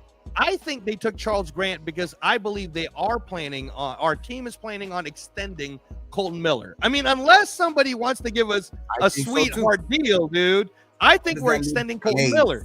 So what we know about Colton Miller is that he is going to be the captain. Everybody listens to him. Now, I don't think Glaze is going to lose his position. He's perfect at right tackle, so he's going to be fine. JPJ is going to be fine. Carlos Rogers is going to become our starting right guard. Alex Kappa will end up being our left guard, but we're also going to have Meredith as a backup, sort of, right? He's in a 1-year contract. Parham is still in that 1-year contract. Meredith is still in that 1-year contract. So we don't have any youth to move us forward. So that's why we took Charles Grant, because Charles Grant is the sleeper guy who could become somebody if you sit him behind Colton Miller and let him learn. He could become somebody as early as next year. But I'll tell you what right now, Gravy, even if he's not ready to start next year, we can give him 2 years, bro. But when this fucking kid gets ready, by the time Colton Miller is 31, 32, this kid can take over, and now we have a left tackle of the future, dude. Mm-hmm. I like the sound of that. I think it's going to be hard. I think he's good enough to where it's going to be hard. Even though I'm medicated right now. Even though I'm medicated, I'm 250s of Tylenol. You make me feel good. I think he's good. I think Charles Grant has enough potential for me to where I think he's going to be good enough to where it's going to be hard to sit him for those 2 years. No, and you know what? I'm going to tell you right now, Gabe. With Delmar Glaze, I got a chance to go to that Carolina game. I saw when Mumford got injured, and then they put Glaze in, and then Glaze never gave him the job back, right? Yeah. So yeah. You know, and that's where I'm not sure that Charles Grant is so good that he won't give the job back to Colton Miller. But I think that Colton Miller is such a good veteran presence for the Raiders. He was our 2018 first round pick. He's a captain. He's a leader. He's gonna bring this kid along the same way. Let me ask you this though: what does this give you any like? Because this is what I brought up earlier. Like, this does give me like a little head scratch to where like it does is the Colton Miller situation a little more serious. I think it got more real today now, because now I don't see a world in where the Raiders are gonna pick another left tackle. I think that by them picking Charles Grant, they're basically saying, Colton, we're going to extend you. We're going to extend you, and we're going to have you coach this guy. Because let's be honest, okay? Let's be honest. Your shoulder ain't that isn't as good as you say it is. And the last thing we want to do is hurt you more. So for the extension that we have you, we want you to play at your best. But sometimes, guys, and we know this, sometimes he might not be able to start just because maybe he needed that rest, right? So having the option of Charles Grant, maybe we still have Mumford on the team. Like, we don't know how many we're going to keep, but prior to these 2 picks, think about who we had. We had Meredith 1 year, Wagner 1 year in a developmental, right? We had Meredith 1 year. We had Parham 1 year. We had Mumford 1 year. Those are all guys that could easily get cut if they don't make the team. Right, but these new guys, Alex Kappa too. Well, Alex Kappa's on a 3-year deal, so we're gonna get that. I see Kappa as a guard, though. I don't see Kappa. Yeah, he's the left guard. He's the left guard. Oh, yeah, I'm just talking about just offensive lineman. Yeah, so I was just talking all in general because what we needed was offensive linemen that can stick around. Like, if we keep 6, we need to make sure all 6 can play.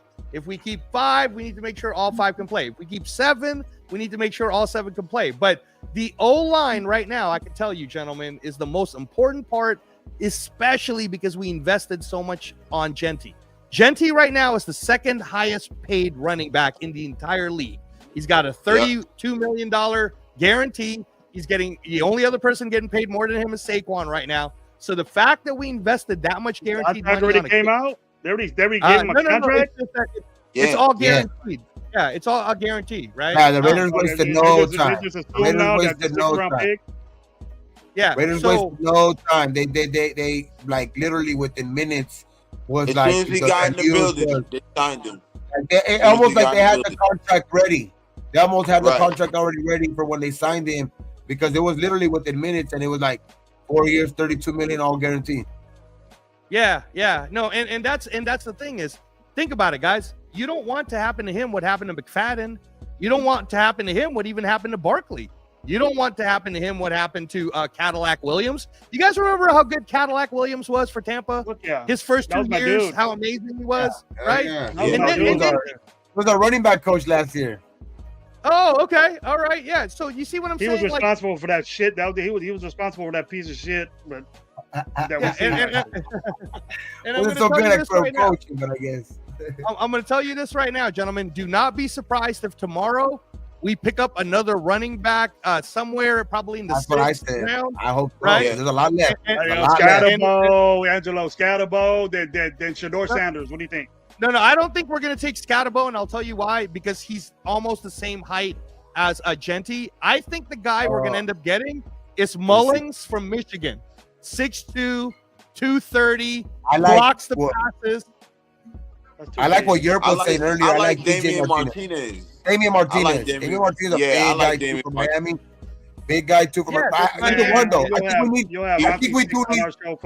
But what I like is that I like one of those type of backs where, like you're saying, and he's in that mold too, like bigger type guy where he could take a little bit of load off of Genty, like in those third down short yard situations. You know what I mean? Give him a break. You know what I mean? Here and there, where like they also can explode too, because like that's another thing. That's why I like what he's saying, Damian Martinez, because he's fast too. Damian Martinez is very fast too, and he's big dude. He runs too. like a 4.4, 4.5. So 6'2", in the 2 something. You know what I mean? So it's like bigger back. A big back that can handle blocking, can handle goal line, can handle a big load. And I want you to keep this in mind, right? What did Chip Kelly do last year for Ohio State? He ran Henderson, but he had Judkins, right? Yep. We need the same thing. We need the same exact thing. It can't just be Genty. It needs to be like that's how you're gonna run him into the ground. That's how you're gonna run him into the ground. You better put some respect on Mostert, bro. He ain't no low blow, bro. Oh no, of course. Get you. No. But Mostert is there to be basically the quarterback of the running backs. Does that make sense, Gravy? Yeah. He's the guy that's going to put it all together. All right? He's the guy who's going to captain it all. And let's not forget that what Raheem Mostert did is he opened up Devin Achane's abilities. Remember when Devin Achane was a fantasy guy, right? Before he got injured in Miami? That's because of what Raheem Mostert was doing. So that's what Raheem Mostert... There's a lot of good running backs left, though. I have both. I even like to a certain degree, like if they're going to go like 7th round, 6th round, even like Woody Marks, even from like USC, that dude's a good running back too. You know what I mean? So it's like, and a bigger back that's physical in between the tackles. So it's like there's a lot of good running backs still left. You know what I mean? To where I understand we have Dylan Sampson. Dylan Sampson. There's still I can't believe I'm hearing this from your kin right here, Gabe. I can't believe I'm hearing this from your kin right here, bro. From who? That's your family. He's talking about Dylan Lobby. he's fucking around. See, I honestly don't know if Dylan Lobby is gonna make it. If I'm just being real with you guys, we already cut. I don't think so either. He can't hold on to the ball. You got a problem with fumbling the ball. You got 2 carries and 2 fumbles. That ain't good. Right. Can we bring back? Now I'll give him a chance. He's a 7th round pick. What's his name still under contract? I know he's dealing with the injury, but is what's his name? Sincere still under contract? Who? Sincere? He's Sincere. practice squad. Don't give him a contract for. They've been doing it. They put him on the meat rack for another. He wasn't bad for like be like a 3rd down back. He wasn't bad to be like one of those type of backs like Jalen Richard type back either. I'm not gonna say that because he did come in and actually do a lot better than the guys that we had. So I know it wasn't much. I mean that's not saying much, but we still got the big boy. We still got the big boy. I ain't gonna call him a nickname because he ain't fucking deserved it. But we still got Zamir White. Oh man, that's a big boy. I mean, yeah. I mean maybe, but no, I was thinking more. I think he's gonna be cut. I think he's gonna be cut too. But what I was saying though is I think he's gonna be cut. There's still Phil Maffa from Clemson. He's 235, 6'2". There's Kalen Mullings, 6'2", 225. There's what about that DJ kid? What about that DJ kid? Is he still there? RJ, DJ? I'm looking right now. There's Ollie Gordon from Oklahoma, 6'1", 226. Let me see. DJ. What school did he play for? There, Florida, Central Florida. DJ Giddens, Kansas State. No. Oh yeah, he's still available. He's still available. Central Florida kid. But yeah. Let's see. Florida was Montrell Johnson. RJ Harvey. You talking about RJ Harvey? Yeah, RJ Harvey. I'm Somebody bad. I think somebody took him. I think the Broncos took him, if I'm not mistaken. Yeah, I think Harvey got taken. Woody Marks is still here, but let's see. Devin Neal. Yeah, Martinez is still here. Like Devin Neal put some work in, bro. That's a good little banger right there. Kansas. Yeah, Kansas. Neal from I like that. And then then when so it looks like you're happy, Angelo, with the two offensive overall. I was happy. I was happy with it. Gravy, let me ask you, when's the last time you remember us having a draft day like this where we're all pretty fucking happy? It's been a long time, bro. Well, look, since last year, I agreed with. I liked the DJ Glaze pick. A lot of people did it. So I did. I liked it. I liked it. It's better than last year's, to me. As far as players and what we needed is what it is. We hit, and we still got ways to go. Believe you me, it's the things that we needed. Like, we didn't need Brock Bowers, but Brock Bowers was the best player out there, and it was no obvious choice that, hey, Fuaga's there, but I'm going to take Brock Bowers because he's the best freaking player. Something's going to happen with this dude, and it did. It panned out for us. Second round pick. We knew that was going to happen, and now we're transitioning him to the position that he's always been. He's been doing, and that's going to be great for us. Glaze was a surprise to people, but I always said this, that they picked him for a reason, but the reason why that Glaze might have a problem is because it's a different coaching staff, and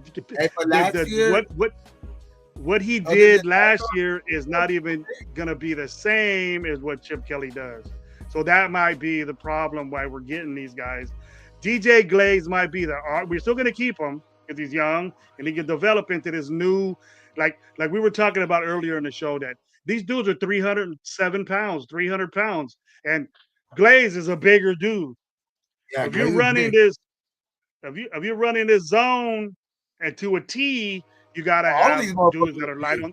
You gotta have dudes that are light on their feet. They're smaller. So Parham's the only small dude right now. I think Parham's the smallest guy right now, I think. Yeah. We got. See, the thing is, you're gonna see the transition. These guys are leaner, longer, and they're not big, massive people. They're big dudes, but they're not massive. Like Lowe brought up. I think, well, Philadelphia shit, 340 pounds. We ain't going to have guys like that. Chip Kelly don't get guys like that because it doesn't fit for him. No, the perfect guy that he gets is Carlos Rogers. If you guys want to know the type of guy that Chip Kelly likes, it's Rogers, right? I think he's mimicking his line after a dude like that. And if you guys barely 310. Did you guys get to hear? Did you get to hear what they were talking about during the press conference when they asked, "Hey, why did you get these guys?" Blah blah blah. Did you hear any of that? Press conference yet? I'm looking forward. Okay, so what you'll hear, what you'll hear them basically say is they were taking the guys that they believe will fit the system that Chip Kelly is running, and that's right there. When they said that shit, I was like, okay, they're probably going to take Will Howard too. They want system. Yeah, they want system people. Caleb Rogers. That's what I said earlier. I was saying that. I wouldn't be surprised if they take Will Howard.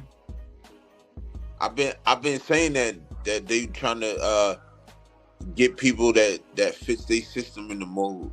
I've been saying that. You have to. You're gonna have to deal with. You're gonna have to deal with the residuals of the past regime, but those guys can still benefit you. You just got to develop them into your scheme. Right. But you pick guys in the draft that are what you want. You literally got all these offensive guys. Literally are guys that fit, are perfect almost in Chip's system, and then we sprinkled in one guy who fits, what Pete likes in a DB. You know what I mean? Like, so it's like all the other guys are guys that look like they fit in Chip's system, which Genti could fit in any system, you know what I mean? But then, like the Jack Besh, like he's going to be, I think he's a perfect for like that blocking receiver. You know what I mean? To like he's physical. You know what I mean? Like the in between routes, sure hands. You know what I mean? And then you also have Jacoby up back there. So it's like, I just think that it's like these picks are all picks that fit. You know, a chip system.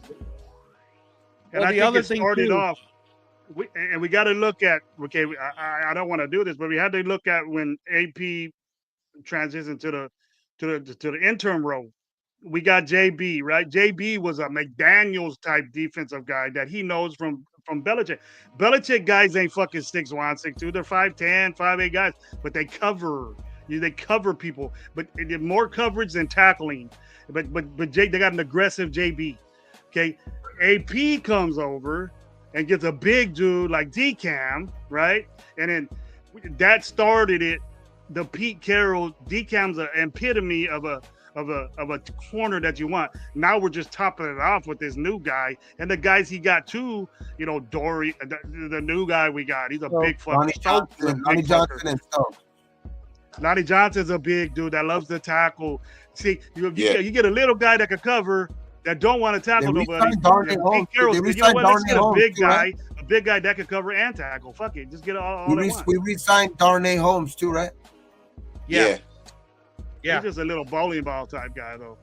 Yeah, and if you think about that whole defensive back team now with Jeremy Chin leading it, oh my gosh, this is going to be insane. And he's a mean dude too, bro. I think Palomar has been coming along too, man. Yeah, no, but that's what I mean. It's like there always needs to be a leader, right? Like Raheem Mostert's going to lead the running back room. I think Chin's going to lead that whole group of youngsters. He's going to be the leader of it, and that's what you want. You want like the little co-captains. That's why I don't think Colton Miller's going to go anywhere, is because think about how young our JPJ is. Glaze is young. Grant is young. Rogers is young. They need him out there, bro. They need him. They need him. They're going to pay him to be the captain, the quarterback of the O line. So I don't. You have Jacoby. You have Jacoby in the wide receiver room. Jacoby's kind of that in the wide receiver room. Exactly. And that's why I think we're still had his best years when he was next to Miller.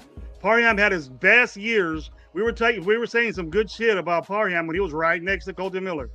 You know what I mean? Right. They switched him to the other side, and look at the season. We're saying get rid of the dude. That's why, and I think that's where Angelo was talking about earlier, that Rogers is going to be our guard. Right guard. Yeah. So that way and what's going to happen with left guard? You'll be able to move for him probably back to the right. But that's what I was saying earlier. I was saying that earlier. Just put Parham over there back. They should have just put him back over there with Colton, because that's where he best played at, left guard. Yeah, but I'm not going to start him. I'm not starting him. Yeah. No, he would be like the guy that kind of relieves Kappa or Meredith or whoever. One of these new guys. Whoever our defensive backs are speedy. Like, we have guys, like, it's just, I think that's the one place that I think we do have to still address is linebacker. Yes. Yeah. And I was going to ask you guys that is linebacker. I mean, again, I'm not trying to throw no shade with Eichenberg or nothing like that, but who You're right, Angelo. He ain't did nothing. He ain't did shit. I don't care if it was a rookie or not. I don't want to throw no shit. All of these linebackers that we have right now, like, they have some potential, but like, I think we're banking on a lot of hope with these guys. Like, we have to go get a guy. We have to go get some guys, right, Gabe? So here's my question to you guys. We have Roberts and Devin White to be the leaders, to be the quarterback of that backer room. Okay. So who do you guys want? Because the available right now is Chris Paul Jr. is available. He's still there right now. Okay. Do you like that? Would you want us to take him right away at 108? Our first pick in the 4th round. What is he? Mike Willie? What is he? Outside guy or inside? No, he's a straight linebacker, 6'1", 222. So he's like Divine Diablo size. He's kind of small. Outside guy. All right. And then there's Stutzman, who's 6'3", 235 from Oklahoma. That's a Mike. He's a big Mike linebacker. Okay. Now, if you want to partner up Eichenberg with his buddy Cody Simon from Ohio State, 6'2", 230. But I think what people are sleeping on, though, that this probably, I think they're going to bring a lot more potential out of him. I think Amari Gaynor is going to have some like some go at it this year. I forgot cool. about those already. I'm glad you brought up Amari Gaynor, Gabe, because also who's available is his buddy Mondon Jr. from Georgia, 6'2". Yeah, so I was saying Shmuel Mondin Jr. Yeah, and he so runs a 4.4. Right. So he's available from Notre Dame. I know you're going to know this. Jack Kaiser, Gravy. Jack Kaiser is still there. Yeah. Right. Yeah. So there's I even like Cody Simon from Ohio State, bro. Like later on, if you go like linebacker, you know what I mean. Cody Simon was pretty damn good at Ohio State. Yeah, and he would be teaming up with his Eichenberg. Yeah. I mean, we all agree. You all agree that that's an impact need that we need to do real quick. As we far as the draft, I'm fucking right after they say fourth rounds. But you know what though? It seems like they've been following it though. Like they've been following that plan though, to where they're hitting every need. And right now it looks like every need that looks like it's obvious that we need, like they've been hitting it. So it's like, I think that right now it looks like linebacker can be vulnerable right there too. So it's like I think they are going to address it tomorrow. Right. And here's my 108. That's the only thing, because we only have one. We have 2 4th-round picks tomorrow, right? Yes, we have the 108, and then we have the 135, and then no 5th-round picks. No 5th-round picks. So basically, the best way to understand it is we're gonna pick 4th position tomorrow, and then we're gonna pick 33rd position tomorrow. Okay, so basically that's almost like our 5th round. I don't know. We have 3 6th-round picks, Gravy. Yeah, we have 3 6th-round picks. We kind of swap. We came up. That's why we have 2 4th round now. That's why we have 2 4th round now. And then our 7th round pick is the first one off the board. It's 222. So we actually are kind of like picking 4 6s if you want to look at it that way, because we're picking so quickly in the 7th. Yeah, we have 6 picks tomorrow. That'll be more special teams, guys. And we could trade back up to the 5th because we have so many 6s. We can use those 6s to get a 5th. We can use those 6s to get into the 5th, which is a better player, a more of an impact player, if you want to say that it will be. But I would expect a 5th round pick to do more than a 6th round pick or a 7th. So if we do our shit right, maybe we could get up. We're high up in the 4th anyways.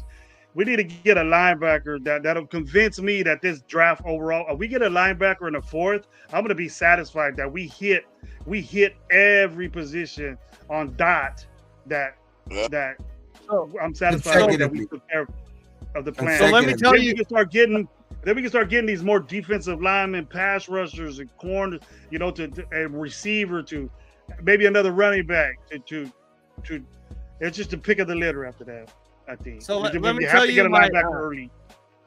Let me tell you right now, Gravy, and this is just me being a homer because of UNLV. I would love for the Raiders to take Jackson Woodard, linebacker, because I watched him play. That guy was the captain. He can play side to side. He can cover. He's mean, son of a bitch. He's a tackler. He's like a Raider type of linebacker. So pre-draft, like nowadays, Angelo, not nowadays, bro. Side to side really don't mean shit anymore. You got to cover nowadays. No, but what does his pre-draft stock look like? Well, right now he is considered to be in the top 15 of the linebackers that are left. Yeah. So he should be picked somewhere. Like he shouldn't go. Like he should be picked somewhere. So like, hey, like that's not a bad pick though, because like you say, if you seen him, like he could cover. Like we do need somebody like that. But like, But we don't get back to 5th, 6th. We need to address it though. That's the most important thing. We do need to address it. Linebacker, I think we do need to address it. Yeah. Like I would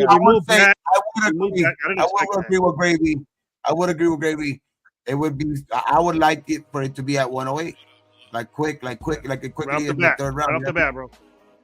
Let's go get one. Get it done right off the bat. You're cool. You got that out the way. Okay, let's pick up the litter on some dudes that we could develop, and we know they're gonna be in our system for a while, and we could develop them into some good things so they can fill in backup roles. They got to develop more, or they can play in special teams players.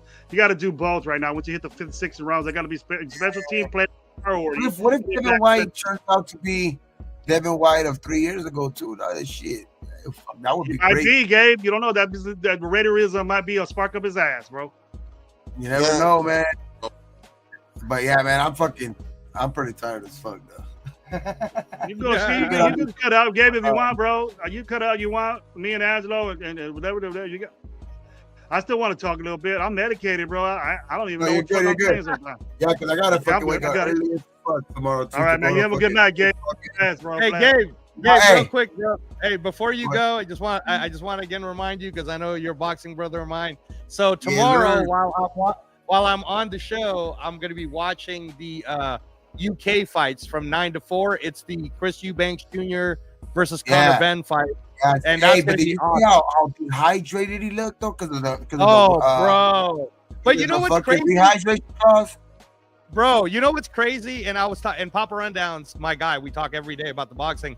So I was trying to explain, because he was asking me, hey, who do I think is going to win that one? And I was like, I don't know. Just because Conor Ben is good, he's explosive, but he's a 147 guy. And this dude, he fucking is a 160 guy that normally blows up closer to like 175, right? So I don't know, that size is going to be so a little boxing history that maybe Gravy might know about, because this happened in the late 70s. But there was a super fight in the late 70s between the undefeated Carlos Monzon, who was like the best middleweight right before Hagler, and Montequia, Jose Napoles, who was the best welterweight during that time, who was also undefeated. And they did that super fight together. And when you watch that fight, Gabe, Montequia was like fucking him up, right? Like bow, bow, bow, bow, bow, bow, bow. And then he got knocked the fuck out because he's just too small, bro. Yeah, Monzon is just too big. So I kind of feel like that's what can happen tomorrow. I don't know though. It's exciting to watch. Yeah, and they really hate him. In the 70s, Gabe was in the jizz mode, bro. He was jizz like this. I was in a ball sack still, dog. He was in the ball sack, bro. You're the jizz fucking nation right there, bro. And then get your sleep on. I was still waiting. I was still waiting for my race, dog. I was still waiting for my race. You know. No. And then Gabe, just one last thing, Gabe. So don't forget that next week, Cinco de Mayo weekend, Gabe, 3 days in a row. Friday night, then Saturday Canelo, then Sunday Inoue. 3 days of boxing. It's like watching the World Series, the Super Bowl, the NBA Finals back to back. Always fights on fucking Cinco de Mayo. Yeah, no, but these are some good fucking fights. Like the one on Friday. These are like get fucked up, get fucked up, get high, get coked out, drink beer, fucking watch boxing, or get no. And I'm celebrating my birthday, or I'm having a little fucking like little thing right here in my house, fucking for. Hey, you know what, Gabe, man? Sincerely for me, bro. Sincerely for me, happy birthday, bro, man. I love you, bro. You been blessed to be my homie, bro. That's awesome. Happy Monday. On Monday, I'll be 40. Happy birthday, bro. Happy birthday, bro. Hey. I'll send you some flowers and some empanadas, bro. All the way over. Nah, but hey, thank you guys, man. Hey, everybody that was here tuned today, all like that stuck, throughout the whole thing. We still got 47 in the building. We've been on here already for like. Man, we got 47 in the building. Angelo came here. We got Jers in the mix. Our second live today. This is already going on fucking like 6-7 hours too. Shit. So and I heard Angelo was on a 6-7 hour one earlier. So it's like, yeah, man, it's a lot of content. Night's always on me, bro. But the one thing I will say is, man, it's good to see that. I know not everybody's gonna be happy because there's nobody ever is, but it just feels good that like it's a consensus, like a majority of the fucking fans are happy with the way that this draft has been panning out. You know what I mean? Especially with our first 5 picks. So I mean, I'm liking the progress, man. I'm liking the steps that we're taking to finally get better, man, because that's what we needed. But thank you guys again, man. Fuck it, but you guys have a good night, man, and fucking see you guys for sure. If I don't pop in tomorrow during the drive, if nobody goes live with us, I know we're gonna be for sure going live, like Lo said, Sunday night. So yeah, man, thank you guys again. So I'll see you guys soon for sure, man. Sure. Yeah, thank you. Have a good one, man. I'll see you. Always good to be with you. That's about 1 o'clock your way, Jers. What do you think? You down? What? You down? Shit. I'm battling right now. I could be on for a few minutes. Yeah, I give you a few minutes, a few more. Me and Angelo could go all night, bro. But hey, you got the bounce. It's all right with me, bro. Just tell you what's up, and go ahead and stay out for a little bit longer. That's it. Gravy's on that medication. I know. Yeah, I know that the high he's in. And the thing is that Angelo knows he's probably on the same shit. He probably took his 8 o'clock medicine too. I'm on the medication. You're off with it. All you weeded it all out. I took it at 9, so I was kind of like getting that. Oh, you're just on rejection. You're just on rejection stuff. They don't do shit. No. I don't have to do the prednisone or none of that anymore. But I have to take these. I'll be right back. I take about. Yeah, I still take a bunch of them.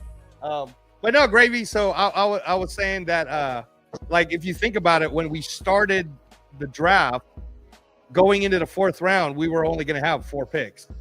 We ended with 6 new players today, dude. 6 new players. And of the 6 new players that we have, bro, fucking 4 of them might be day 1 starters. Maybe 5. Maybe 5 day 1 starters. I was saying when these trades were happening, Angelo, I was saying I haven't seen shit like this from the Raiders in 20 years. In 20-something years, I haven't seen the Raiders be like this. You know, and it wasn't aggressive. But it was like, okay, we got a bunch of needs. We're gonna take care of them, and we're doing it early. We're doing it like it's bullshit to me when you're doing stuff in the 5th and 6th rounds, getting 2 5th rounders. I'm not real hype on that. Angelo, people gonna say, yeah, we're moving back. We're getting 2 5th. Fuck, the 1st, 2nd, 3rd rounds, and a 4th rounder is a developmental player. That your 1st round is a starter, or he's a starter. 2nd round is a starter, is getting in and out of the game, rotational. 3rd is I'm a backup, legitimate backup. I'll get in the game if something happens. After that, 4th, you're developing. You're getting in there. You're playing special teams. You're doing the 5th, 6th, and 7th. Okay, you're developing, man. You're getting in with the flow. We did that, and the reason why I was so amazed and happy about it was because we did it in 3rd round, 4th round shit. You know, the 2 3rd round trades got us 2 3rd round good, ready to go guys that could transition from tackle to guard or stay at guard. The iffy is what I'm happy about. The range that they have from guard to tackle, they could do that. Is what I'm impressed about. And every time I looked at these guys' bios in this NFL.com scout thing that I pay for it. So it's like both these guys, they were impressed with their footwork. They were impressed. They said even though they're light, they're gonna make a transition into pros, and it's gonna be to guard. But one guy could stay. Grant could be a tackle, and that's exactly what they said. But he can't play guard. But the other dude is gonna be Rodgers is a transition to a guard. Yeah. They see him that he could be. He's not gonna be an NFL tackle. But if he transitions to an NFL guard, he will be a day 1 starter. He will be a starter. And let's talk about that for a second, because Ron's asking, well, what was the favorite sleeper pick? So let me explain something about Caleb Rogers, guys. If we think of Wisniewski, which was awesome that he was the one announcing these picks, right? How cool was that for Steve Wisniewski to announce the picks, right? But if you think about his size when he came into our team, dude, he was 6'4", 310. He wasn't like a big guy, right? He was a light, quick dude, right? And then we partnered him with the great Don Mosbar, right? So that was awesome. So what I'm saying is, Caleb Rogers, man, he's like a little bit bigger, but he's fast. He could become this Wisniewski type of a player. But irregardless of that, you got JPJ to his left, you got Glaze to his right, and these are rookie contracts. How are you not happy if you're a Raider fan? Like, I don't understand why you wouldn't be happy. You know what I'm saying? Like, so if you're a Raider fan and you're complaining about the fact that we now have 3 players that solidify our right side for the next 4 to 5 to 6 or maybe forever or until they retire type guys, you shouldn't be upset about it. And Caleb Rogers, all you got to do is watch the highlight tapes. When you see the highlight tapes on how this guy blocks running, how he could seal gaps, you're going to be like, damn, man, this guy's going to be crazy. And now we got Genty. And what excites me about Genty is I was telling Papa Rundown, I'm like, you know who Genty reminds me of, honestly, is Marshawn Lynch. I think people forgot like how Marshawn Lynch looked, because Marshawn Lynch wasn't that big. He was 5'10", 215. He's not a big dude. Now, right? But when he went to the Bills, bro, he was doing those crazy little, you know, like his center balance. So I was like, Ashton Genty's kind of like Marshawn Lynch with maybe a better motor, maybe. I don't know, you know, like, and that's saying a lot, right? But that's why I think Marshawn Lynch had the more want to. Marshawn Lynch wanted to fuck you up. You know what I mean? But I don't see that in Genty. I just see him doing it. No, Genty's more of a I'm gonna bounce Genty off doing of that. you. Yeah. But Genty could be in the same mindset, but Marshawn Lynch looked for you. You know, I don't see Genty doing that.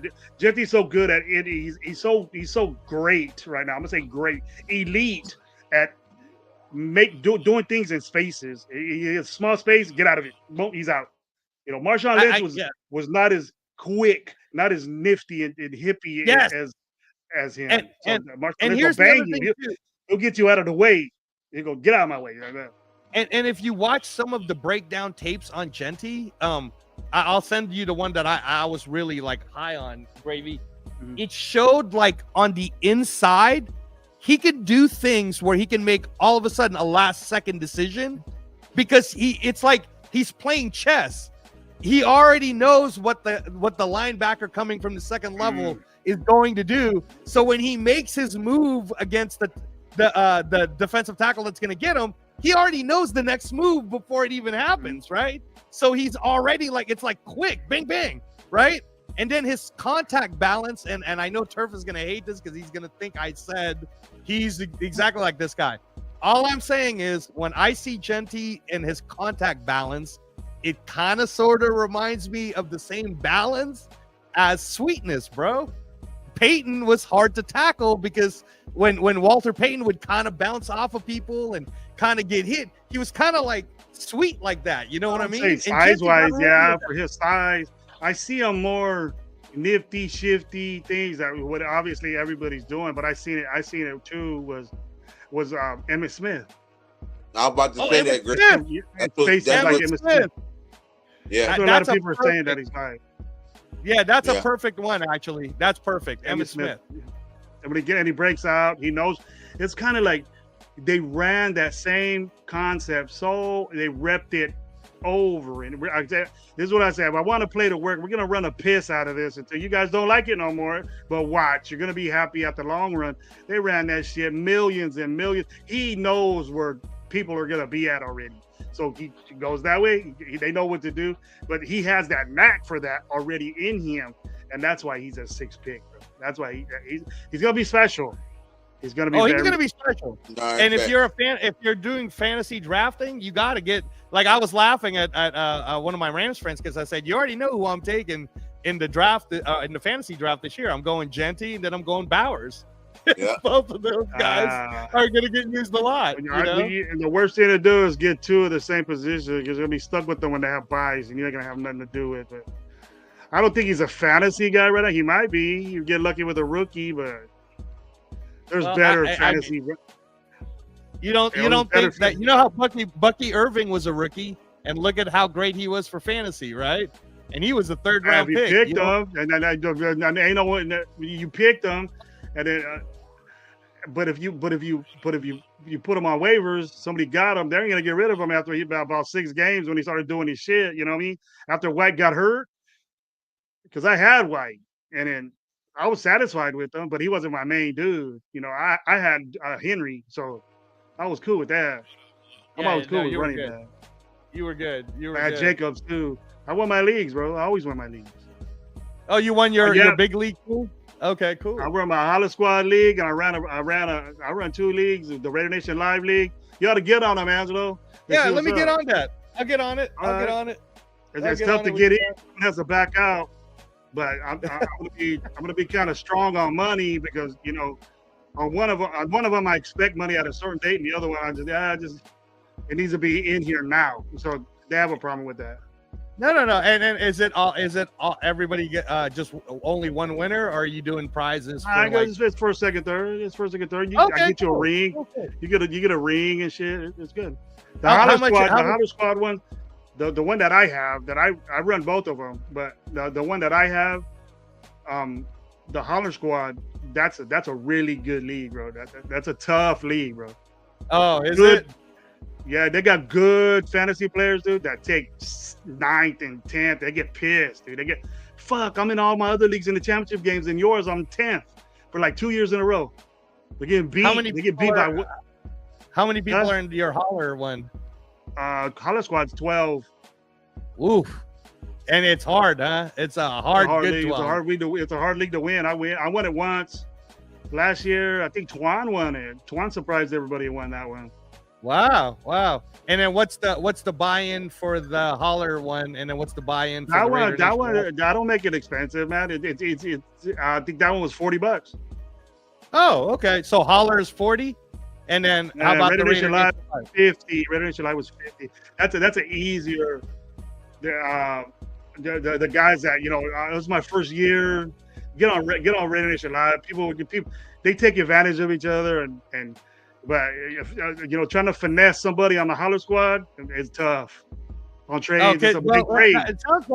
It sounds like the Holler Squad is more fun because everybody actually knows how to play.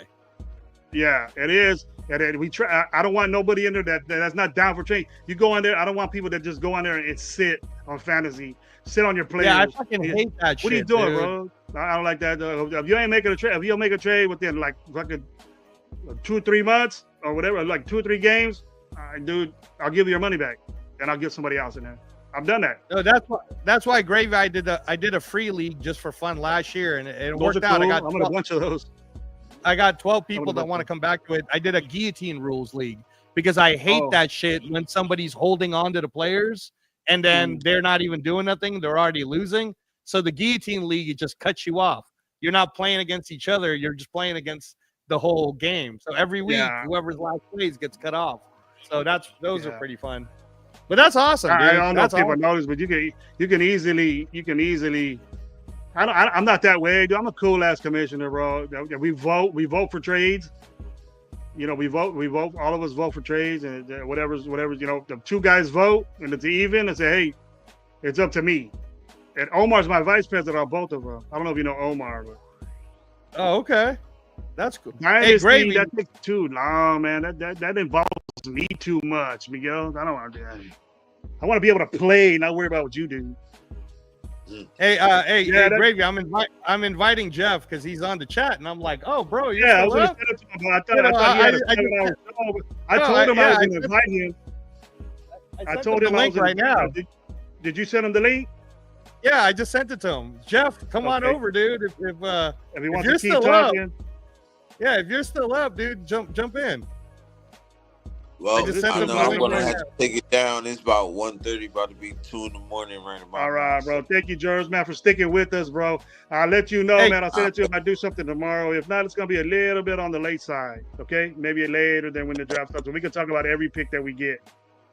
Bet that's cool, man. All right, you have a good evening, man. You have a good evening. Can you tell everybody where to follow you again? Instagram, YouTube, all that. Let everybody know let everybody know your math, bro. Let them know. Yeah, man. Y'all can everything is the Europe Jews Raiders podcast. So my YouTube channel is the Europe Jews Raiders podcast. So that's the YURPJERZ space Raiders space podcast. All right, Jerry. Yep, the Europe Jersey is all one. So, but yeah, man, I appreciate y'all and much love. Right, and I'll see you tomorrow, man. Yes, sir. Stay up. Get ready for tomorrow, bro, because I know we're gonna talk, bro. Stay up. Oh yeah, you know it. Yes, sir. All right, bro. Thanks, bro. Jeff's still awake. What's up, Jeff? Haven't seen you in a while, bro. What's going on? Jeff, yeah. So Jeff, check it out. Man? Jeff, check it out. So, Gravy is on the medication, so he's kind of he's kind of up right now, right? And then Gabe had to go, but I was like, no, brother, this is the liver transplant show now. I tell you what, man, this 30-year-old liver that I have inside me, bro, is making wonders, bro. I always got a light on me, homeboy. You can't put you can't put a 30-year-old liver in a 55-year-old man, dude. It changes shit, bro. You know what I mean? I'm ready to have babies. I'm ready to have babies now, bro. I can't stop being on my wife. I don't know what's going on. I'm like a little jackrabbit. So Jeff, we were talking about your show earlier. I was saying how I was on with you the whole time, right? And Gravy was kind of calling me out a little bit because I was explaining to them that at first when we got Genty, I wasn't like sad or nothing like that, but I wasn't like the happiest. But by the end of today, I'm like the happiest motherfucker. And I was telling them that you're super happy too. So go ahead, Jeff. Tell everyone at Raider Nation. Let me tell you the whole scenario of this though first, Jeff. I talked to Jeff this morning for real. I talked about my IG this morning. We talked about players. Me and Jeff talked about football. But I said, hey Jeff, you looked a little upset, bro. The hat you threw. What's up with the hat thing, man? And I go, and then Angelo, you guys are discussing things, and then Angelo goes away because he was going to find out first who was on the draft, and Jeff was going to do the volume, and all you hear is a big old fuck like that. I go, oh shit! I knew we had Genty already. And then Jeff's over there. He go, I see this, like that. You got all pissed off, and he goes, Jeff didn't want Genty. I go, what happened here, my man? Why? But you said you wanted an offensive lineman, and I understood that because I did too. But I said, all right. Then I got a hold of Jeff, and I said, hey, bro, you looked a little upset over there. Nah, I just luckily as I found out how everything was fine. So it's good. And I just wanted to pick on Angelo. I didn't want to pick on you. Yeah, I was good by this morning. And I mean, Angelo knows as well as anybody how ecstatic I was. Your whole panel didn't like it. Your whole panel didn't like it. Your whole panel didn't like it. I watched your show. Your whole panel didn't like it. Not like the pick. Yeah. No, not that. I'm talking about today with the. Oh, okay. I was talking about that. I was still on last night. I'm sorry. But that's what I'm kind of combining it into one here. I felt okay by the time I got up this morning. I was all right pretty much by the end of the night last night. But what really solidified everything for me was the end of the third round today, where we went 2 offensive linemen back to back, and who we got at guard with that pick, where we got him, and where he should have gone. Dude, on the Raider Connection Wednesday night, we were talking about what do we need to do to surpass last year's draft? I said, well, first of all, we got to hit on the first 3 picks. I think there's a good chance we hit on the first 4 picks, to be honest with you. Out of the 5 guys that we just drafted today, I think we're looking at possibly 4 starters coming out of this draft as of right now, and we're not even done yet. Genty's a starter. The wide receiver's a starter. The secondary guy's a starter, and that guard, I'm telling you, that guard's going to be a starter. The tackle. I got Angelo's opinion on Beck. I got Angelo's opinion on Beck. Oh, how did you feel about that? You like that? I like it. Once I didn't know a lot about him, but once Jay Raider read the bio on him and everything, it made sense, and I get it. I mean, the kids, again, everybody we drafted is tough mentally, as well as physically, and they're all smart kids. I'm just so happy with this draft. It isn't even funny how excited I am. I don't think I really can't remember having a draft like this where I walk away so happy. Yeah. And we're not, and again, we're not even done. We still got 6 picks to go for tomorrow. Yes, sir. Yeah. I mean, five players. We turned Eduardo. 5 players to come out in the first 2 days, and we could possibly have 4 of them start. At the very minimum, 3. That's insane. Yep. I mean, we don't know the full extent of how well these picks pan out until training camp starts and then the final roster is decided on. Yeah. But if I had to guess right now and put money on it, we've got 4 starters right now, pretty much locked. I would definitely say that Porter, right, would be a starter if he did nickel. You know what I'm saying, right? Kind of like that's what Jediah Barron was for. When the Denver Broncos took Barron, I messaged Chris and I was like, "Hey, bro, so they're fucking so scared of Brock Bowers. That's why they're gonna pair him up with Surtain, and then now Surtain, Barron. That's how they're gonna cover Bowers and Myers. So we needed to kind of like beat that, and by us getting Jack Besh, that's a zone guy. I mean, like." You try to cover him man to man, but you're gonna get fucked because he's like Ladd McConkey, you know, and he's a big receiver. He's gonna catch those little 10-yarders, you know, cut in, cut out, hook in, you know, go in the slant. Like, you know, you're not gonna get that guy. So it's like, and we're not even done yet. Like I said, we don't know. We might pick up another wide receiver. You know, that's a good analogy right there, Angelo. I like that. Good analogy on the game. The thing that I was impressed with Beck is that I know he had a visit. We met with him at the combine and we met with him at his pro day. That means something to me. And the story that I forgot about that Gabe mentioned was that his brother and all this stuff. And I said, dude, that was that guy. Yes, it was. Uh-huh. And then what was I most impressed with? That kind of trended me because Janty wasn't the one-off be-all, you know, pick that I said, to me, Jeff, you know, I've been saying it for months. We got to get Janty because of this reason. And I was stuck on that. I preached it. I kept doing it. I don't give a shit really what anybody said. I was just on it. So when that happened, I really couldn't gauge, you know, you had to get the guy. If he was there, he was the best running back, so pick off. But when you get to Beck and you get to Dorian, and then you get to these two offensive linemen, you start looking at what he's doing and what he's trying to do. I looked at Beck and everything that I've read about him, everything I've seen, because I didn't investigate the guy because I didn't think we were going to pick him. I had other guys in views. I told Jeff, I like this guy Burden. I like the two guys from Iowa State.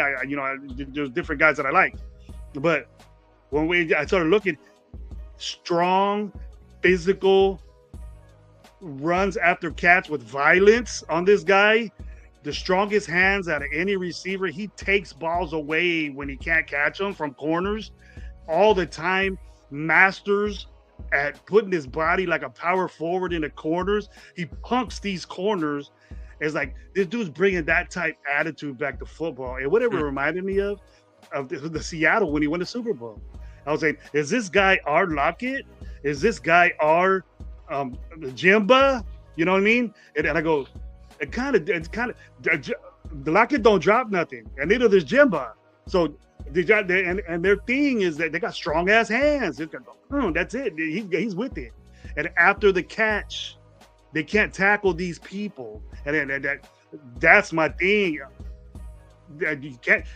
What was the thing on Genty? After he gets he doesn't get tackled.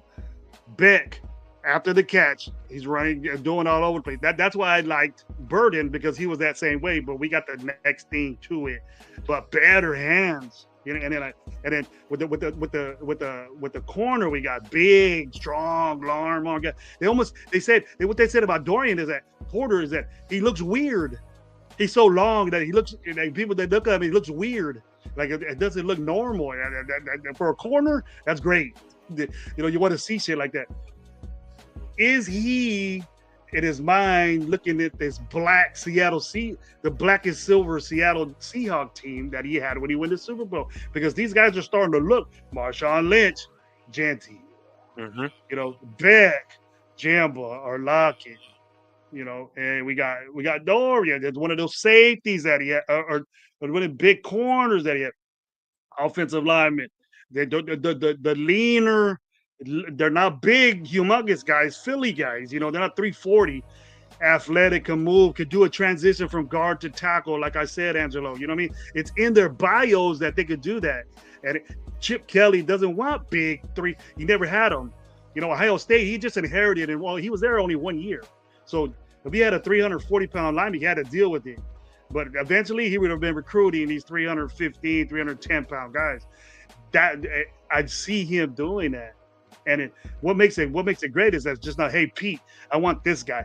Chip Kelly has always got those little leaner, big, transitional type offensive linemen, and he's letting them do his thing. And that's what I love the most out of this regime right here. And they're getting the players to work with it.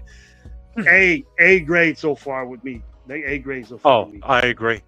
I think you guys could talk about Thursday was an A overall, B plus A. I'll go A. Today, A plus today. Just because of the way we traded back and gained extra picks and what we got with those picks, I'm fucking psyched. I'm over the hill excited. Yeah, satisfy you guys for getting back. I haven't seen you smile like that in a long. I said I was just so happy. And what I'll say too, Jeff, is my wife picked this out when she was looking at the war room. She said, "Man, that war room looks like they're really all connected. Like they all know exactly what they want and how they're doing it." Yeah, and that's really nice. Yeah, and again, when she listened to the press conference and she was like, "Yeah, man, Carroll and Spytek look like father and son. Like they kind of know exactly what they want to do together." So it's fun to see it. It's fun to see it. And again, this is and Gravy. We haven't even started the season yet. This is year one. We got 3 years minimum with this team, with this coach, and 4 years longer if he wants to extend, right? And fucking Chip Kelly, dude. I mean, people say what he wants, but he did win a lot of games. You know what I'm saying? The guy knows his shit. I'll tell you right now, bro. And I think I told Jez on Jeff shows that Chip Kelly's a dick. He's an asshole. He's a dick. But he loves football. He's a badass football coach. So what he does, he's good at. He don't have to be nice to me. As long as the Raiders win, the Raider Nation will love him forever. You know what I mean? Yeah. So, I'm not going to stay on long because I do got to try and fall asleep at some point, although I'm wide awake right now. It's all right. It's all right, Jeff. Thank you for coming on right now, man. I told you I was going to send it to you today, but I seen you had so many. Nope, that's fine. I seen your show lasting 4 or 5 hours. I said, you know what? He's going to do some other stuff. So. And Jeff, we got 45 people right now, Jeff, who wants to listen to you. Yeah, 53 people, bro. I got 53 people in my thing, bro, at midnight. You're going to leave me with that? Right? Shit, half of them came up because you were here. 3 o'clock. It's 3 o'clock where I'm at. I'm going to have to say I don't give a shit, bro. Hey, if you need to go to sleep, man, I think it's wonderful to have you on here, man. Always. I'm good right now. I'll be on for a little bit. Okay. Yeah, not too long though. Okay. I gotta ask you this, Gravy. 2 things. One, are you doing a show tomorrow too? I was thinking about. It matters how I feel, Jeff. I just came off a surgery again last week. I don't know if you knew that. Really? No. Yeah, I had to do a hernia surgery, and I got a hernia. That's typical. Yeah, that's typical with transplants. Is it? Yeah, and then I still have mine. Yeah, I was telling Gravy that I still have mine, but they operated on him right away because his bursted worse, and that's what they try not to do. Is they try I'm still trying to make sure that it doesn't. Mine went through the incision they made in the transplant. They cut you open inside your core. They cut muscles and all that to get that to do it. And then when it's stitched up, I've been saying tripa, but your bowel, it goes through there. It went through the incision. I must have coughed or got up or something. I wasn't lifting anything, and it happens. It's typical with the transplant. Usually everybody has to go through it. Yeah. So they had to recut the incision that already had stitches on. And it's painful, bro. That's why I'm doped up. Doped up 24/7. It's a blessing. I'm glad I got it. I'm glad I got a hernia. Well, you're free dope, bro. The reason I was asking, if you're not going to do a show, you're more than welcome to pop on with us tomorrow. If it's a little bit more relaxing for you, where you can just come in, chill, and talk, and then leave, come back, whatever. I'm not committed to it for us to have a show. Gabe has something to do. Lo has something to do. It'll just be me. You know me, man. Yeah. I could go on 5-6 hours or whatever. But talking to other people and the dudes that you got on your show, I would love to. Man. Yeah, no, we're gonna have I just sent you the link, so you've got it. So it's already, the show's already up and the studio's already set up. Yeah, and it's pretty cool, Jeff, because the way Gravy, because the way Jeff does it is you could like walk and leave and go do something, and there's so many of us like Papa Rundown walks and leaves and comes back in, and Jeff, and then Nate and Jay, and everybody's just kind of Chris is kind of just all just kind of those guys. I think at one point we had like 8 people on the channel. We had Thursday night. We had 8 people in the channel. Today, I think we hit come like on, 6 Cash or Lord. 7. Cash Lord's a dude for Fresno, man. He's my partner for Fresno. I don't know about Puka, bro. I was saying he's more like Lad McConkey, Cash Lord. He's more like Lad McConkey. I don't know about Puka, bro. I don't care what he's like. He's better than what we have right now, so he's a blessing as far as I'm concerned. Well, this is where maybe me and Jeff kind of disagree because I really like Jacoby. You guys always do. I never see you guys. I never see you guys agree on anything. No. Don't get me wrong. It's not Jacoby. It's just the fact that I'm not saying he's better than Jacoby. I'm saying it's just nice that we've got somebody to go with Jacoby. Is what I'm getting at. We got someone to play the opposite side for him. You know, that's what I'm getting at. That's what I say. Because right now, all we have is Brock Bowers and Myers. Yeah. You know, but now you got Beck. Yeah. You know, so now you got 3 legit threats at wide receiver. You know, to receive the ball, and then you still got your deep threat with Tucker. So, and that's if threat. And that, by the way, Jeff, that's if we keep Tucker too, right? Like we don't know yet. We don't know what's going to happen. Who are you going to use for deep? Well, that's what I'm saying is. So tomorrow there's that kid DK. Well, that's just it. You don't know what's going to happen tomorrow. Well, yeah, DK, who's with the Florida Gators. The guy ran a 4.31, and he is fast, 6'1", 200 pounds.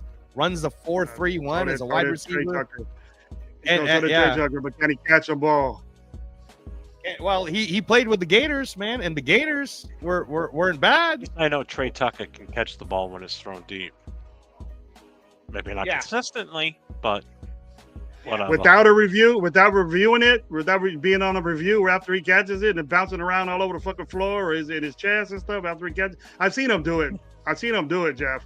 But every time this guy makes a great catch, it's got to be fucking reviewed if he caught it or not. You know what I mean? Sometimes it's in favor and sometimes it's not. But you know, I'm just not satisfied with Trey Tucker, bro. Gravy, the other question I want to ask you is because I haven't heard from you today about this since the draft has ended. What's your feeling or take on the fact that Shedeur hasn't been drafted yet?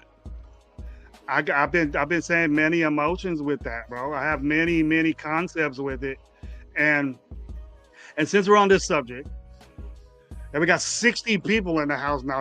Now remember that episode. Remember that episode on that show where they're at a bar and the bikers go inside the bar and then they're talking shit and all that stuff and Bronxdale, he goes in there and he locks the door and says, "Now you can't leave." So you can't leave now. So that's what it's about now. You can't leave now.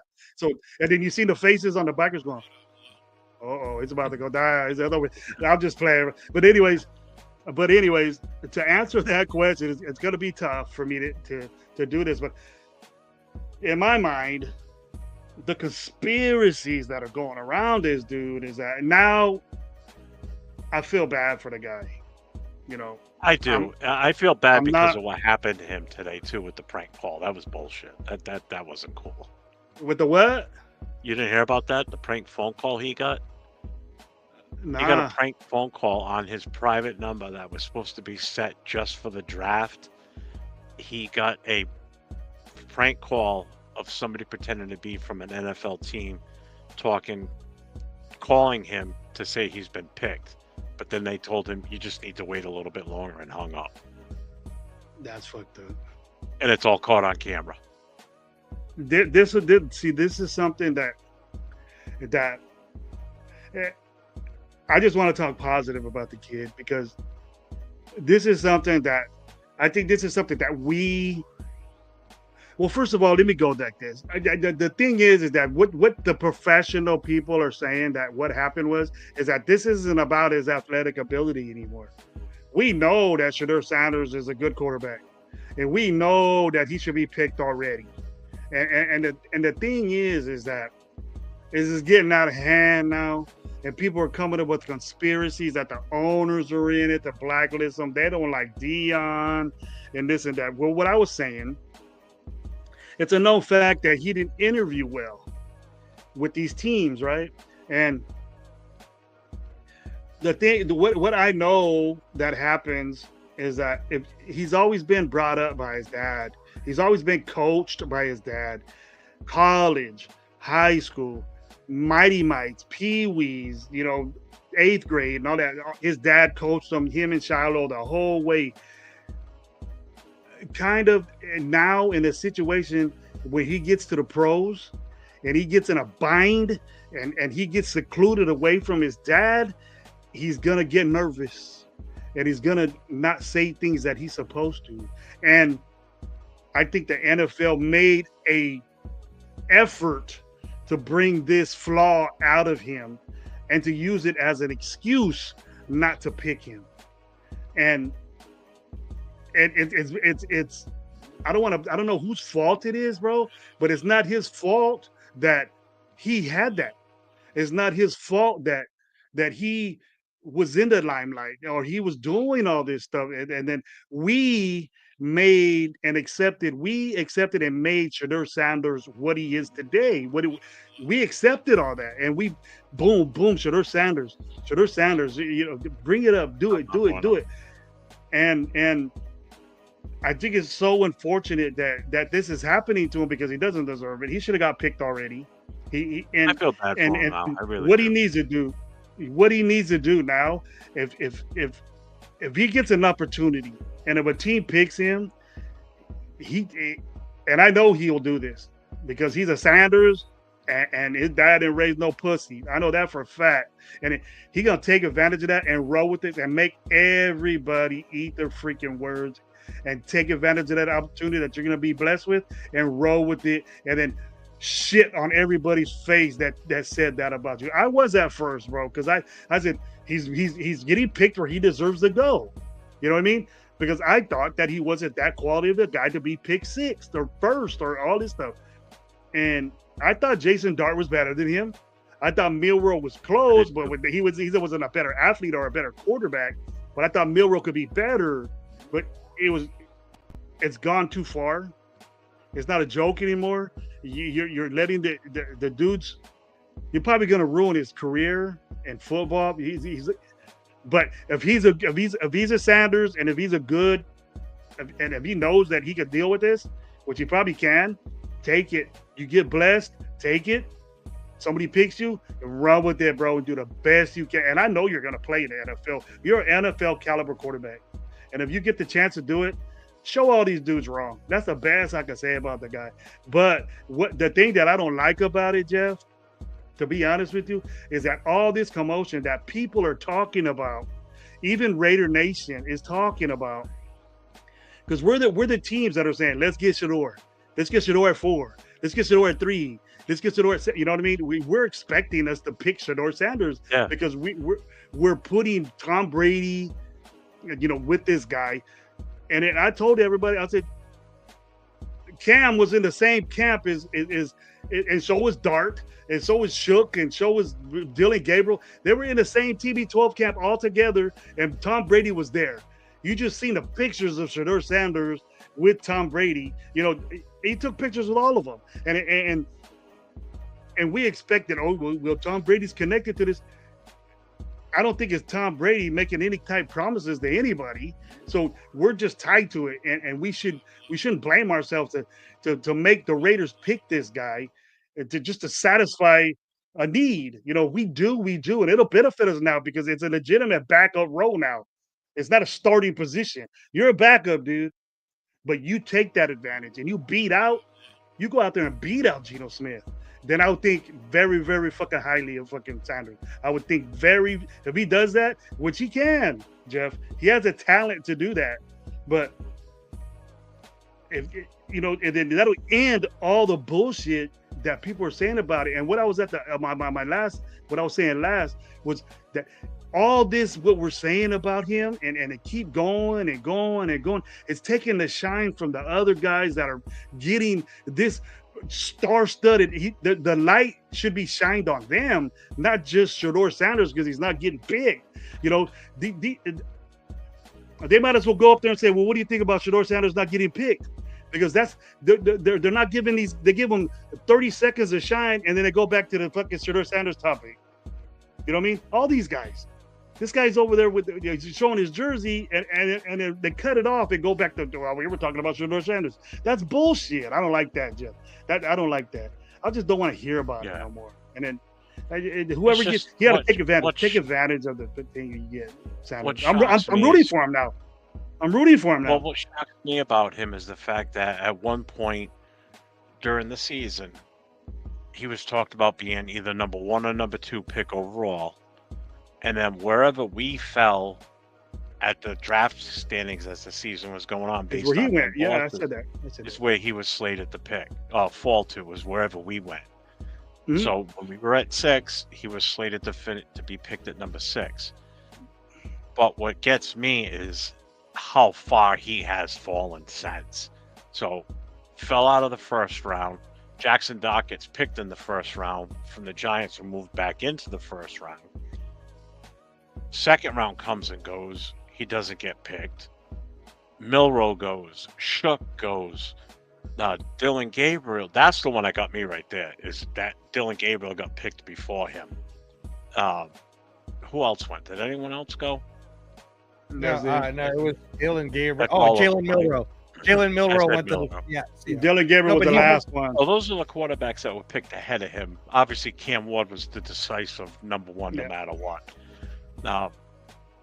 And now today, third round comes, doesn't even get picked. Now there's teams that have legit quarterback issues, like Pittsburgh. Look what they're going into the season with. The only thing I can think of, and Jay brought this up on our show tonight, is unless Pittsburgh's already got commitment for Aaron Rodgers that he's going to sign with them after the draft, but they're not going to say anything until after the draft, so they don't show all their cards.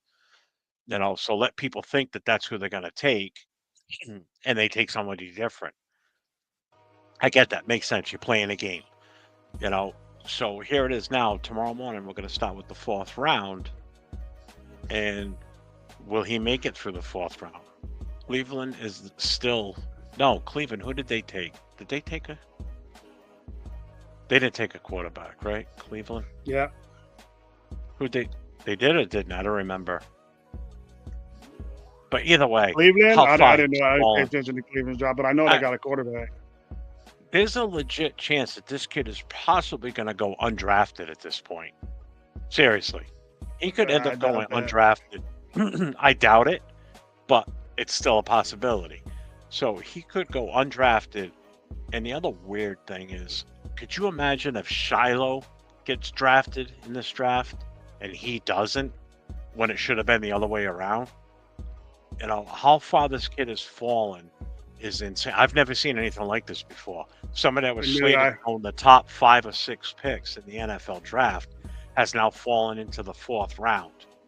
I've never seen that. You and I, Graver, we've been around for a long time. We're both the same age. Yeah. I've never seen this, ever.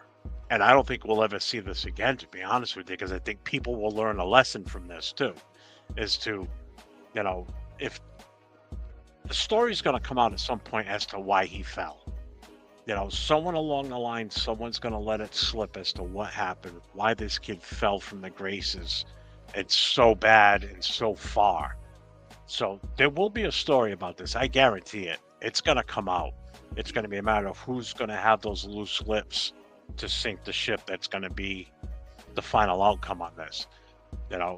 If this kid goes undrafted, that's a huge story. And that's what's going to happen after this draft is over. That will be the main story. It's not going to be who got picked and how good they are. The story coming out now is going to be so focused on him as to why he didn't even get picked. Or if he does get picked, why so late? So that's the narrative on all this. This is going to be news in the sports world, in the NFL world for the next few weeks until someone finally snaps and says, this is what really happened. Because it's going to come out. There's some sort of shenanigans going on in the background. There's got to be.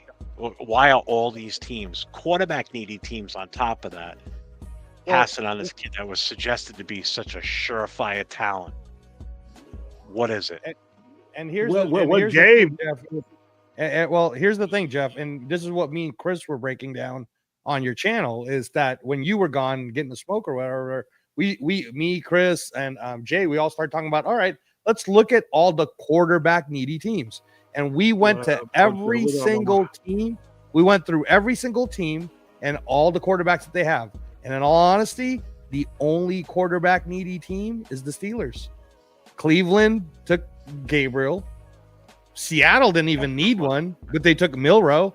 Yeah. And then we were like, okay, well, who's a maybe? And it's like, well, yeah, technically the Rams don't really need one. I mean, they could get one, but they don't need one. Like, we started looking at needy. And last year, there were so many teams that were needy. But this year, there isn't that many.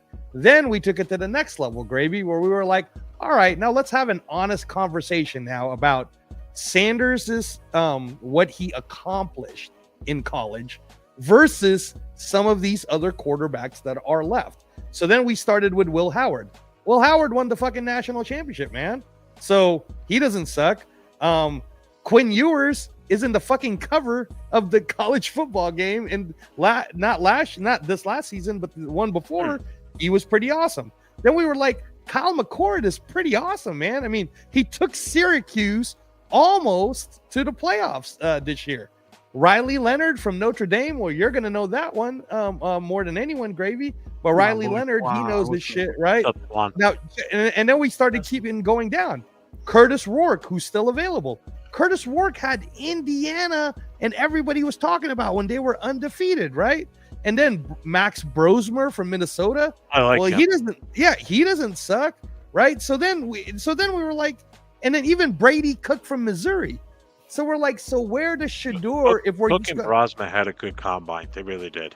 Yeah. And so if we're just talking about what they actually accomplished in college, and you compare them to all those names that I just said, is Shador really someone who's a lot better or just a little better? You know what I mean? And then that's when you came back, that's when we asked you, well, Jeff, what does Shador really bring, for example, that Aiden O'Connell doesn't already provide, right? Like, that's the thing, is Shador's not going to be like quick off his feet.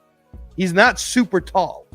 He's accurate at passing, but he doesn't throw the deepest ball. Like, what does he have that's special? Like, right now, I'll tell you, Dylan Gabriel, what made him special? Accuracy and throwing speed. Everybody was excited about his accuracy and throwing speed. He's like Doug Flutie, but like on steroids a little bit, right? That was Dylan Gabriel. Why was everyone excited about Jalen Milroe? Because he can fucking run almost as good as Genty, I guess. And everybody's like saying he's physically like a Michael Vick or Lamar Jackson. Okay, sure. That makes him different. But Angelo, I gotta stop you there. That means something in football nowadays. Dylan Gabriel, we all know that Dylan Gabriel is not a better quarterback than Shador Sanders. I know. Oh, no, I agree.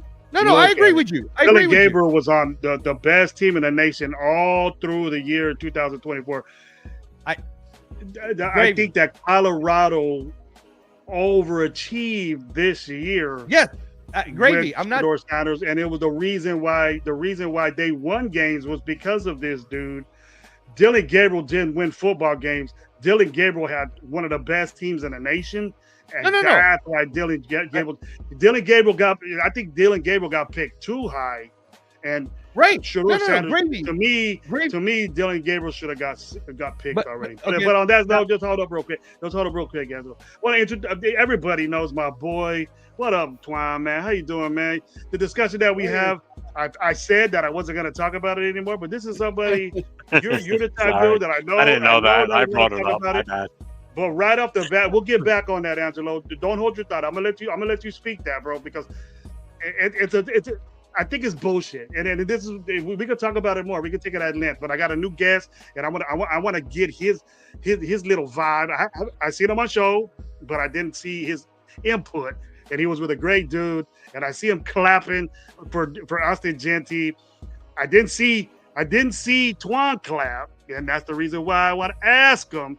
But I see my boy Lou clap like a mug, jump, and I heard his scream. I think all the way from here, from Vegas. So that's what I'm down with. Twine, how you doing, man? And give me your input on the first pick and probably all the way down, bro. In a nutshell, what's going on, bro? You know what? I'm better now. I'll say it like that. Sounds like me. In regards, what I said. In regards to Genty, I like Genty as a player, but I did not want the Raider Nation or anybody to fall into the hype that as soon as we got Genty, all of a sudden our running game was going to be top 10. You know what I'm saying? It's not going to be that. That line has to block up front. So and I, to be honest with you, just my personal opinion, I don't really trust that line we had last year, especially with the guy at Genty, especially if we want him to produce and to succeed, right? He's a talented running back, but he's also a rookie. And anytime a rookie comes in, you want to put everything around them to breed and culture success. So I'm glad that in day 2, they decided to go with some people movers in the 3rd round. And it was funny because as today was going by, I saw kind of how it was playing out. It was like, okay, he's trading back. Wait, what's going off the board? Okay, we don't really need that. That's why he's trading back. But then he stopped and said, okay, this is where I need to get these guys because I need to get.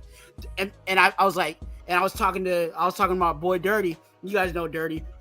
I told Dirty, I said, there's something that Spytech is looking at in the 3rd round as to why he's getting all these picks and putting them in the 3rd round. So I'm glad that, that we got the O-lineman for Genty, but I also will say that I do like the wide receiver. I think the wide receiver is a very, when I watched the tape on him, it seemed like every time he would just get open. He was just one of those guys that could find his way open. And you need those type of guys on your team. Now, is he going to be an X wide receiver for us? I don't know. I don't know how Chip Kelly wants to run him, but I'll say this: if you put him out there with Brock Bowers and Michael Mayer and Jacoby Myers, I think we might have something. So we shall see. Well, there was an issue that we had, and I seen Dirty Show last night. It was super duper late, but I stay up like that. But he was happy with the Genty pick, and he expected. Me and Dirty always thought the same, and because we coached, and then I appreciated that. But he wanted offensive line help, and I'm going to ask you later in a little bit after I'm done with my little bullshit. That the people had this exception that we need a big receiver. This is just me, probably in the way I coach. That I don't need that. I'm not really, whacking off to a 50-50 ball guy. I'm not doing that. I'd rather have two. I'd rather have 2 sure catch, strong hands. The thing what they're saying about this guy Twan is that he's violent after the catch, bro. He looks, he's gone. And I'm seeing an ongoing thing with Pete Carroll saying he wants guys that break tackles and you can't get them down, or it's going to be hard to do. I see that with Genty and this guy. First 2 picks, they're hard to bring down. So that means they got the knack, they got this drive to. I'm gonna go get you. You ain't getting me down on the first hit. So these big safeties, these big corners that are out there, they expect to get bombed on. And Chip Kelly, he throws a lot of middle of the field passes. That zone read, play action. You go one way, he looks, boom, right in the middle of the field, and that guy's open. But best be sure you got a corner or safety coming right in your face. But the way that they're saying, sure-handed, takes balls away from corners, the physicality of it. And Dirty was saying the same thing last night. That the physical type stuff. That's what I dig. So a little guy, he's not little, he's a big boy, but he's just not 6'4", 6'5". That 50-50 ball stuff, it happens maybe 10 times a season. So I would rather get a guy that gets 12 catches and extend the play than a guy that you could get one post corner and he gets it. You know what I mean? But that's just me. And what I wanted to get with that, when you were talking about you beef up the offensive line, what's your feelings on the two guys we got in the third round? To me, third round picks need to be in the game. You need to be in the game if you're a third round pick. I don't care when you got picked. If it's in the third round, you need to make an impact on that field as a third round pick.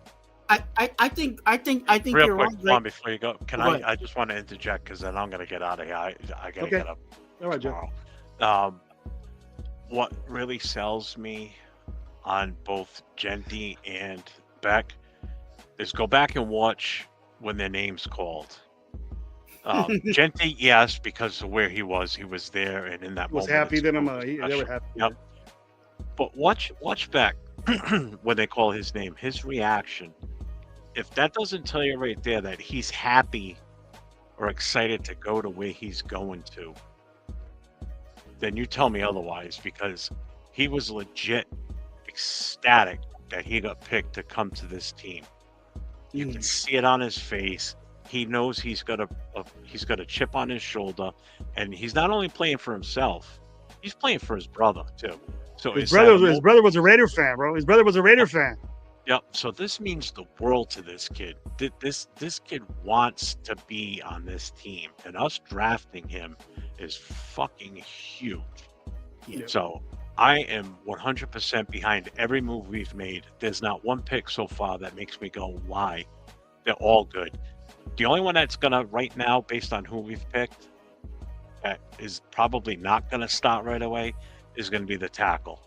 Only because we've already got Glaze and we've already got Miller. Other than that, the other four are probably going to be starters right away, more than likely. And was it the cornerback that says he wants to also play special teams? No, he wants to do special teams. He wants to do returns and shit. No, he's in the special teams. Mandatory. No, he blocks. He blocks. Corner's going to do that. Big corners like that. Dude, the dude has 3 blocks in that season, 3 block punts and 3 block punts in that season. That's probably why they got him. Spytek and Carroll talked about their press conference after the draft tonight. So this is a kid that wants to play, whether it's on special teams or defense. This kid wants. So these are guys, 4 guys. Last year we had 3. We've got 4 right now. It looks like that are going to be starters on day 1. For that, I am extremely excited for. So I'll give A for Thursday, and today gets an A fucking plus. You know, extra credit. They scored 110 points on a test today, basically. So that's my take on everything. And Gravy, you got the link. Angela, you got the link. And I will see you guys tomorrow at some point. Thank you, man. Thank you for coming. I know it's late over there, man. Thank you for blessing us with your knowledge, bro. See you tomorrow, bro. Yeah. Not a problem. Take care, everybody. Good night, man. Hey, so weekend. Yeah. So no, Gravy. Let me just finish up my point on what I was saying. So my whole point about when you were talking to me about Dylan Gabriel, right? Think about this. What do we know about Kevin Stefanski as a coach? He loves his quarterbacks, right? Mm-hmm. He knows his quarterbacks. He understands it. He trained Kirk Cousins, right? And here he is back with Joe Flacco, and he's a quarterback guy. We know that. So how is a quarterback guy who's coaching Cleveland, who was a coach of the year, picking a 5'11", 5'10-ish Hawaiian to come to Cleveland in the snow, who's a lefty, unless Kevin Stefanski, who's a quarterback expert, sees something more in Gabriel than he did in someone like Sanders. So take away what you said about, if you put Dylan Gabriel, I'm sure I understand what you're saying. If you put Shedeur Sanders in where Dylan Gabriel was with Oregon, I'm sure he would do great. Yeah. Question, though, is would he do the same amount of stats? Because, like you said, Oregon had a better team too, right? Yeah. So maybe Dylan Gabriel does have the ability and have that kind of chip on his shoulder, kind of like a Doug Flutie, a little bit, and maybe that's why Stefanski took him. And that's all I'm saying is, and then when I started naming all those other quarterbacks, all of them who made the playoffs, all of them who also had great stats, all of them who had measurables. How many of those guys, how many can you say, Gravy, when I said all those names, are you going to tell me that Sanders is 100% better? He's not 100% better than the overall body of work that Quinn Ewers put out. He's not 100% better than the body of work that even Curtis Rourke put out last year. Quentin Ewers was on a better football team, and Quentin Ewers is a senior, and Quentin Ewers had somebody. I think they did Quentin Ewers a favor because Ark Manning is way better than he is. I see it. But okay, and you know what? Let's think about that one for a second. So here's Arch Manning. He comes into that team. Did Quinn Ewers handle it poorly? Not really. You know, he handled it. Team, though. He had a better team. No, but what I'm saying is attitude. Like Shedeur Sanders didn't have a better team. I get it. I get what you're saying.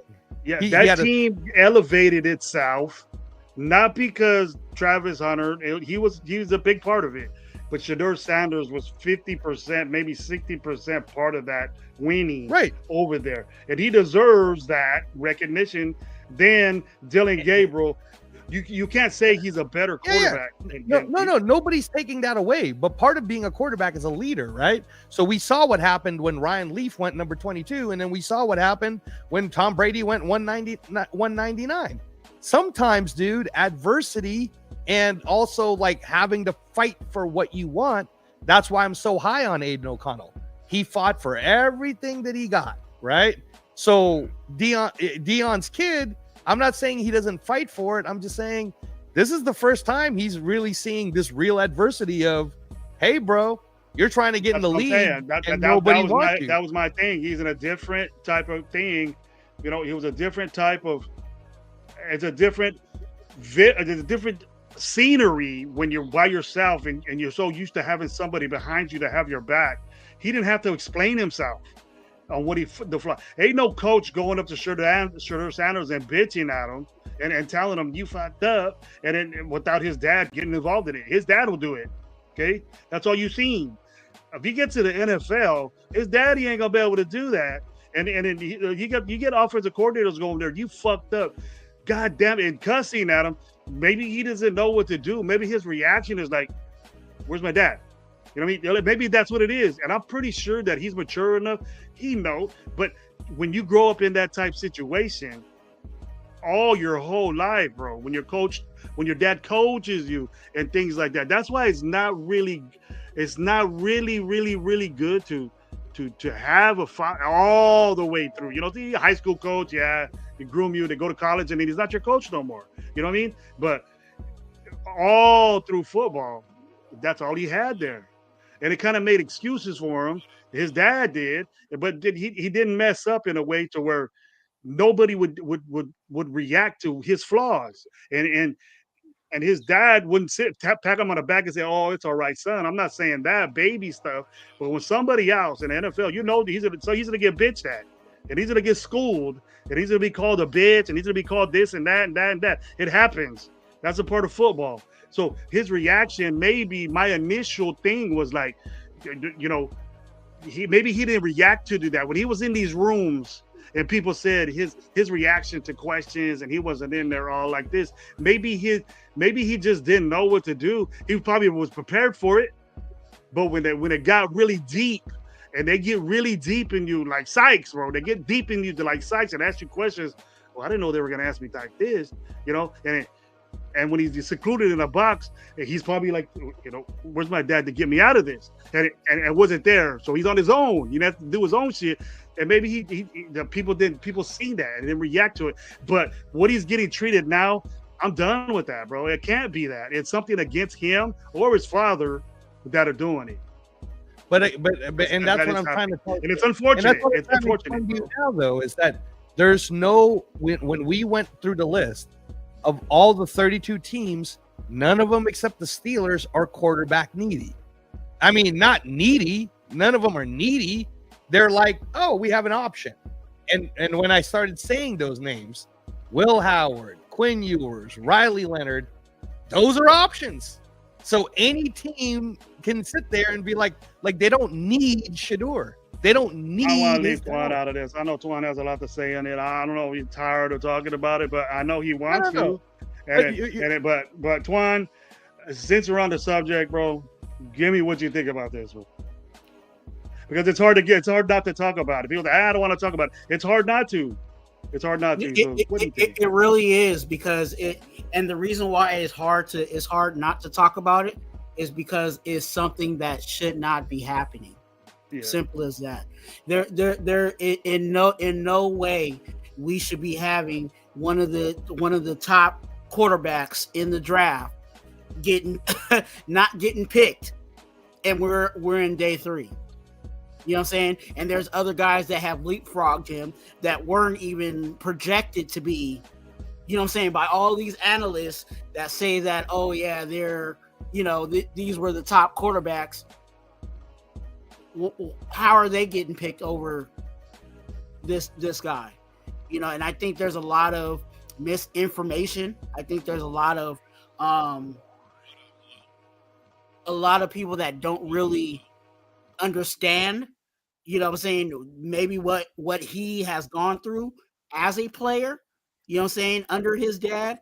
You know, there's the people say, oh yeah, he's been coached by his dad. Yeah, his dad was the head coach, but in reality, his head coaching style was he allowed his offensive coordinators to run the offense. So, you know, the latest coordinator that he had was Pat Shurmur. So yeah. Pat Shurmur was dealing with Shedeur, you know what I'm saying, on a basis. Of course, as a head coach, the head coach tells the offensive coordinator what he wants out of the offense, but it's up to Pat Shurmur to get Shedeur out there to do whatever it is out there on the field. So there's a lot of misinformation in regards to that, but I think it's a shame that we're sitting here looking at the number 2 or the number 3 quarterback in this draft, and he's still sitting on day 3.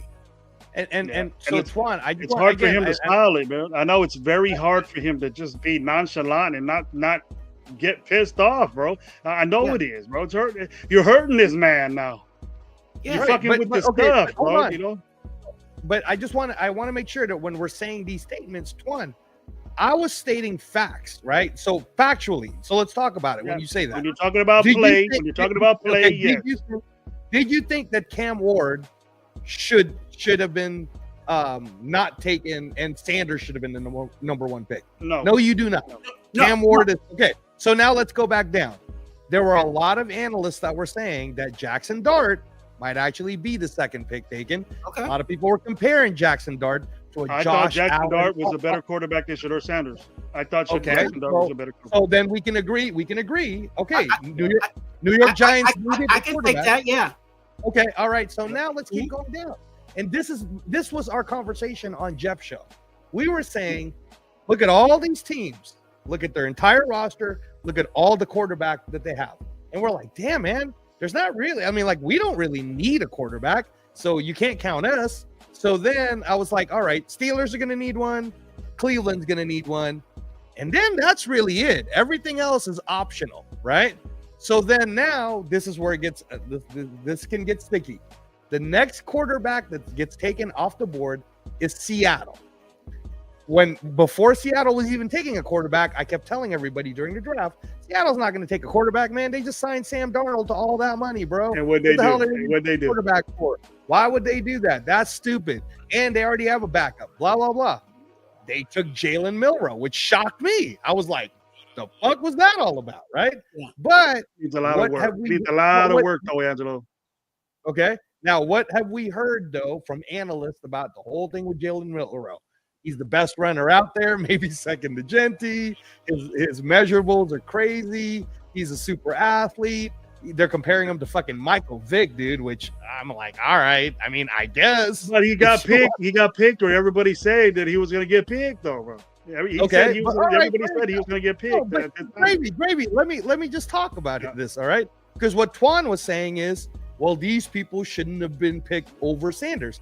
Was Seattle, honestly, Twan, gonna pick someone like a Sanders when they already paid for Sam Darnold to be the guy? versus they have a project now that they could be like, well, we're not going to start you anyway. We're just going to kind of have you as a gadget dude, maybe sometimes. I understand what you're saying. I understand what you're saying. And to be honest with you, Angelo, I think all the quarterbacks in this draft were projects, top to bottom. Okay. I think to be honest with you, as much as people love Cam Ward, I think Cam Ward needs to sit at least. Okay. Sit, not maybe not a complete year, but he needs to sit and learn behind a veteran. And I think all the quarterbacks that, again, this was my rankings of the quarterbacks. You had Cam Ward, Shedeur, that was my favorite, but Shedeur, Jackson Dart, and then everybody else under that. So I felt like, okay, well, hey, let's talk Raiders, right? We got Geno Smith. He's a vet. Why can't we stash Shedeur under Geno? Or why can't we stash so-and-so under Geno? And then we'll be good to go. Because that's where we were. That's how we failed in years past. We had. Can I tell you this one? Can I interject and I'll let you go right after? Because the way Raider fans are, bro, and you know this, Twan, the way Raider fans are, the first time Geno fucks up, we're going to be calling for this dude right off the bat, and he ain't going to be fucking ready. And he's going to make it's going to be even worse than what it is now. Versus Aiden O'Connell could step right up. That's why I don't want him, bro. It'll be better if he don't come to us. And I hate to say it, but it'll be better. Go ahead. Go ahead. Gravy is 100% right. And the other thing, too, finish your statement, Twan. Well, first of all, tell me if you agree with me or not. Tell me if you agree with me. We would do that. We would do that, Twan. You know we will. We do that with every player. It doesn't even have to be the quarterback. Especially quarterback, we would do that. But Twan, here's the second thing I just want to add, and I'll let you keep going. Twan, so the second thing is, if you watch the press conference today with Spytek and Carroll, basically they already said it out loud without saying it directly. But when they were asked, hey, why did you take these particular players? And they were also specifically talking about even the offensive line players, right? The offensive wide receiver. They said there's a system in place and we're picking the players that fits Chip Kelly's system because we have a whole plan on how we're doing it. Now, the minute they said that first sentence, I was like, if we are going to take a quarterback, it's going to be fucking Will Howard. Because if you're talking system and all that shit, then it's going to be Will Howard. But second, and you could probably get Will Howard in the 7th round. If we're being honest, the way things are going right now, Will Howard might drop either in the 6th or the 7th or something late because nobody's taking quarterbacks anyways, right? Okay, second point. They started talking about the type of players that they want is a non-ego type player first. They want they started talking about all the things that the narrative right now about Shedeur Sanders is being put out there. So I can't see the Raiders, no matter how talented you believe Shedeur Sanders is, taking them because that's not their guy. And now you have to ask yourself, Twan, when you start talking about all this again, who wants them? Who's going to take them? So go ahead.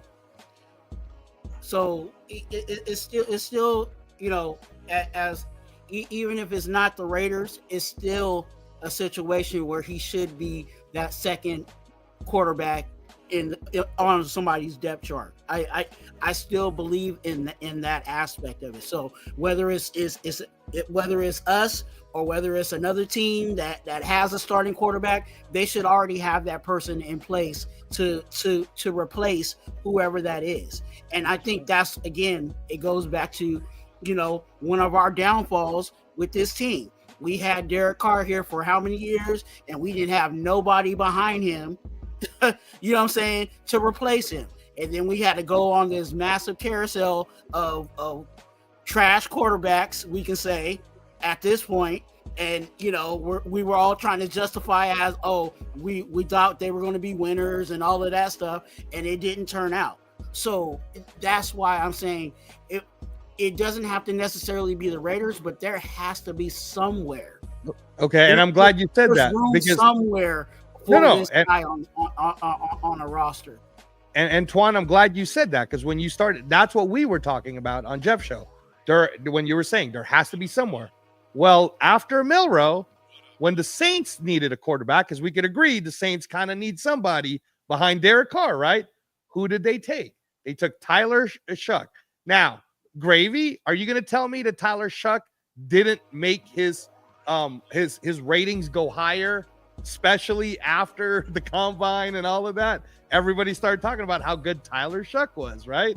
I'm not trying to tell you that run up. Sanders, he had a good little run moving up to now. Yeah, I remember. So the Saints, who is a quarterback needy team, Twan, right? Because somebody needs to be behind Derek Carr, decided to take Tyler Shuck over Sanders.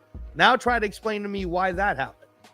Well, we can't. Let me do a first one. You can't sit there and tell me that, hey, this guy Kellen is going to sit there and say, you know, Shedeur Sanders is a quarterback that I need to run my shit. He's not. He's not the type quarterback that Kellen does. You know, that you got to think that too, bro. You can't just say, hey, Shedeur Sanders could go and run the freaking wing T, or you know, Shedeur Sanders come over here and run the double wing T. You have to fit somewhere, Angelo. That's why these guys are getting picked there. You know what I mean? No, but I hear you. But you got to give me. Shedeur Sanders doesn't fit. Shedeur Sanders doesn't fit what New Orleans want to do. Thank you. Think that. All right. Exactly. Tyler Shuck does. It's not a knock on the Saints. It's not a knock on the Saints. We're saying uneducated people about anything are saying, well, the Raiders can pick Shedeur Sanders because Tom Brady coached them, or Tom Brady he goes to the TB3. But I told you that all the other, so did Cam Ward. You know what I mean? Just like you can't say that this ain't racial because the Cam Ward was the number one pick was a black quarterback. You can't say that. But the thing is that does Shedeur Sanders fit our team? Yes, he does. So the thing is, I think he does. You think he could run Chip Kelly's offense, dude? The way Chip Kelly likes to run? Chip Kelly doesn't need a running quarterback. Chip Kelly doesn't need a Milroy. It's just Milroy is just an asset. Well, I didn't want Milroy anyways. I don't want my quarterback. Chip Kelly doesn't want his quarterbacks running design draws with his quarterback. You can't do. It's hard to do. Only Lamar and Milroy and all them big dudes, fast guys, could do that. He wants to be efficient. You want to score in the red zone. You want to do things like that. It's very efficient in football. Who is efficient and who's accurate and who's passing and good at just handing off the ball? Aiden O'Connell. Aiden O'Connell is too. But he's slow, bro. He'll take a sack. And there's a knock on Shedeur Sanders that he's running away, and he runs into sacks. Okay, but that's development. So in the beginning, I was saying that Shedeur Sanders in the second round, that's where he belongs. He should get picked right here. Okay, all the overhype is done with. He should get picked right here. But see, now we're in the fourth round. The talent is not an issue now. The talent of being quarterback is not an issue now. The running into sacks, that's not fourth round shit. The slow quarterbacks, the dudes that don't have good arms, and the bad quarterbacks are getting picked now. Shedeur Sanders is not one. He doesn't have one of those flaws. He should have got picked higher. You know, with all this bias that's being put on him, it's something else. It's something else, Angelo. Gravy, it's so funny. It's so funny that, you know, as much as we've watched the draft, you know what I'm saying, we've known that day threes, you know what I'm saying, are usually projects. You know what I'm saying? And they're serious projects. It's like, oh, we picked this athletic tackle that's never played tackle before, but he has all the measurables, so we're just gonna draft him here. You know what I'm saying? That's when you draft. It works that way in the fifth round, sixth round. And I don't think that Shedeur is that. So that's why, again, to what you're saying, Gravy, I think there is something wrong because he's not that broken. You know what I'm saying? Now, there's nothing wrong with him at this point. If he gets look at this, Angelo. Look at this, Angelo. You got to get to the point when you reach the fourth round already. Okay, this is beyond even at worst where he was supposed to get picked at. worse. Okay. Okay. Once we hit the second round, I say, okay, Gravy. let's get started. Shador Sanders' name's gonna get called. Once it got in the third, I was like, man, what's wrong with this dude? Gravy. Okay, so let's talk about that. All right. So again, I'm just trying to hit a nail on the head for you guys to understand where it. If I was trying to explain what might be happening on a very PC level, right? I would say, okay, don't give me stuff you're reading. Tell me what you feel, and tell me. I'm telling you. I want to give you the problem, dude. What's the problem? What do you think the problem? Why do you think this is happening to him? Tell me. I don't want to hear that Dylan Gabriel was better. He was in the offense and all this stuff. Okay. Why do you think Shador Sanders, him alone, is getting treated this way? Two big reasons, and it's simple, Gravy. Okay. This year, number one, is not a quarterback needy draft. We knew the specific teams that needed a quarterback. There's a difference between needing a quarterback, right? Like the Raiders don't count because we just signed Geno Smith to a big contract. You no longer become a needy quarterback. You become a team that picks a quarterback that you might, try to learn and blah blah blah and project and all that shit. So you're no longer needy. So what were the needy teams? Tennessee needed one, I guess, because they don't like Will Levis. Boom, they got Cam Ward, right?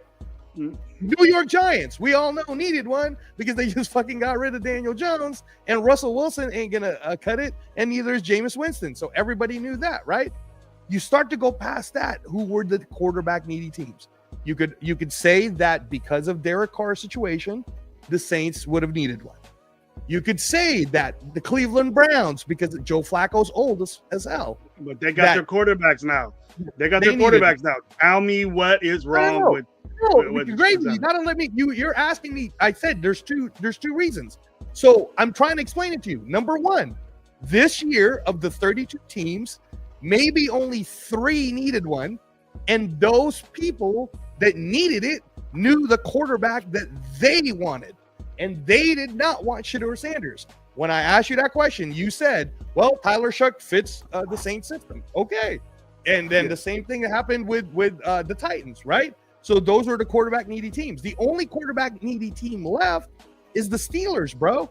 And the Steelers, that's the question. Now that becomes the question. Why won't someone like the Steelers take someone like Shador Sanders, who's because you have an option of Aaron Rodgers that you're into. You have an option with Aaron Rodgers. I think you got a handshake deal. You got a handshake deal with Aaron Rodgers when he's done with his bullshit. You know what I mean? Exactly. That's what I think with the Pittsburgh situation is. So that eliminates them. So that's number one, right? Can I say something quick on that? I think that's the most stupidest thing that the Pittsburgh Steelers are embarking themselves on, because when you have even if you get Aaron Rodgers, I'm fine with you getting Aaron Rodgers, but what happens if Aaron Rodgers says I want to leave? Then they got to go find another quarterback. So it shouldn't matter if they drafted a quarterback to for now and got Aaron Rodgers to, let's just say they drafted Shador. Shador could sit there under Aaron Rodgers, and then when Aaron Rodgers leaves, then Shador already knows the system. He knows what's going on. He knows the personnel. Blah blah blah blah blah. You know what I'm saying? It's a smooth transition. They're messing themselves up in this way just because of the preference of a guy named Aaron Rodgers. Okay, now, Twan, I'm talking. Gravy asked me a question. The second reason why Shador Sanders is not getting taken right now and he's dropping so far is because last year there were so many quarterbacks taken that you got to let those start to develop, right? So we ran through every team. So I'm going to run through them fast. Arizona, they already got Kyler Murray. Atlanta, they got Penix and Cousins they got to deal with. Baltimore, they got to deal with Lamar right now, right? Buffalo got Allen. Carolina can't take Sanders because they got to try to work with Bryce Young. I'm not going to go through every team with you, Angelo. I'm not going to go through every team. I'm trying to tell you is that's what I kept saying to Twan. You can't name me one team, that would appreciate having Sanders as a project because they have their own fucking project. Gravy, they already have their own project. I understand you with that. You're not telling me nothing new, bro. You're not telling me nothing new. But those are the two biggest reasons, is because he's not a fit for them. And then, of course, everybody's going to say it's a character thing. Everybody on the chat saying it's a character thing. I can't say it's a character thing because I don't know this kid. I've never sat and had coffee with him. I don't know if he's a good kid or a bad kid. I don't know any of that. And I'm not going to assume to know Deion Sanders because he's cocky. Shit. A lot of people would bust Floyd Mayweather for this, that. I knew Floyd. I fucking worked with Roger Mayweather. Floyd Mayweather deserves to be cocky. Deion Sanders deserves to be cocky. If you're a son of Deion Sanders and you're a son of Floyd Mayweather, you deserve to be cocky too. Gravy. That's not my point. My point is people looked at someone like Floyd and thought he was a certain type of way. But if you knew the guy that was around us, you would actually know the type of person he was. So my point is, I don't know Deion Sanders. I ain't ever had no lunch or nothing with him. I don't know his kid. I don't know Shedeur. So I can't say his character is bad. I can't say this. I can't say that. Because I don't know. I didn't fucking interview him, so I don't know, right? And it's hard enough for me to deal with this new generation. You know what I'm saying, bro? Like, I don't know. I don't know what his generation, how they'd be calling everybody bruh. They call their mom bruh. They call their dads bruh. Like, I don't know. I don't know how well Shedeur did in those interviews. But my point is, I don't think that's the main reason why he's not getting taken. I think the main reason why he's not getting taken is supply and demand. And right now, there's not a great demand. No matter how good Shedeur is, there's not a great demand anymore. I think there is a demand, and the demand is with the Raiders, because as many times as I've been on lives and saw people's chats, they want AOC on the next thing smoking. So what other quarterback do we have? Twan, I already told you, if you listen to the press conference, from what both Pete Carroll and Spytek said, is it's a system thing, right? So if they're going to pick a system, who do you think they're going to take? Will Howard or Shedeur Sanders? If they were going to take a quarterback, I'm fine. I'm fine either way. So that's what I'm trying to tell you is he's not needed with the Raiders. They want Will Howard. They're not going to take him. They're trying to do a specific system. So name me another team that needs him, or that would want to train a better quarterback. Either way, you go with a better quarterback, though. That's a factor too, Angelo. I'm very into scheme. I'm very into scheme. But if you got a little bit of quickness in your feet, and you are semi-accurate and got a good arm, you can run what Pete Carroll does. Okay, and it's a totally different thing what Chip Kelly did at Ohio State than what he's going to do in the NFL. That's what I've been saying.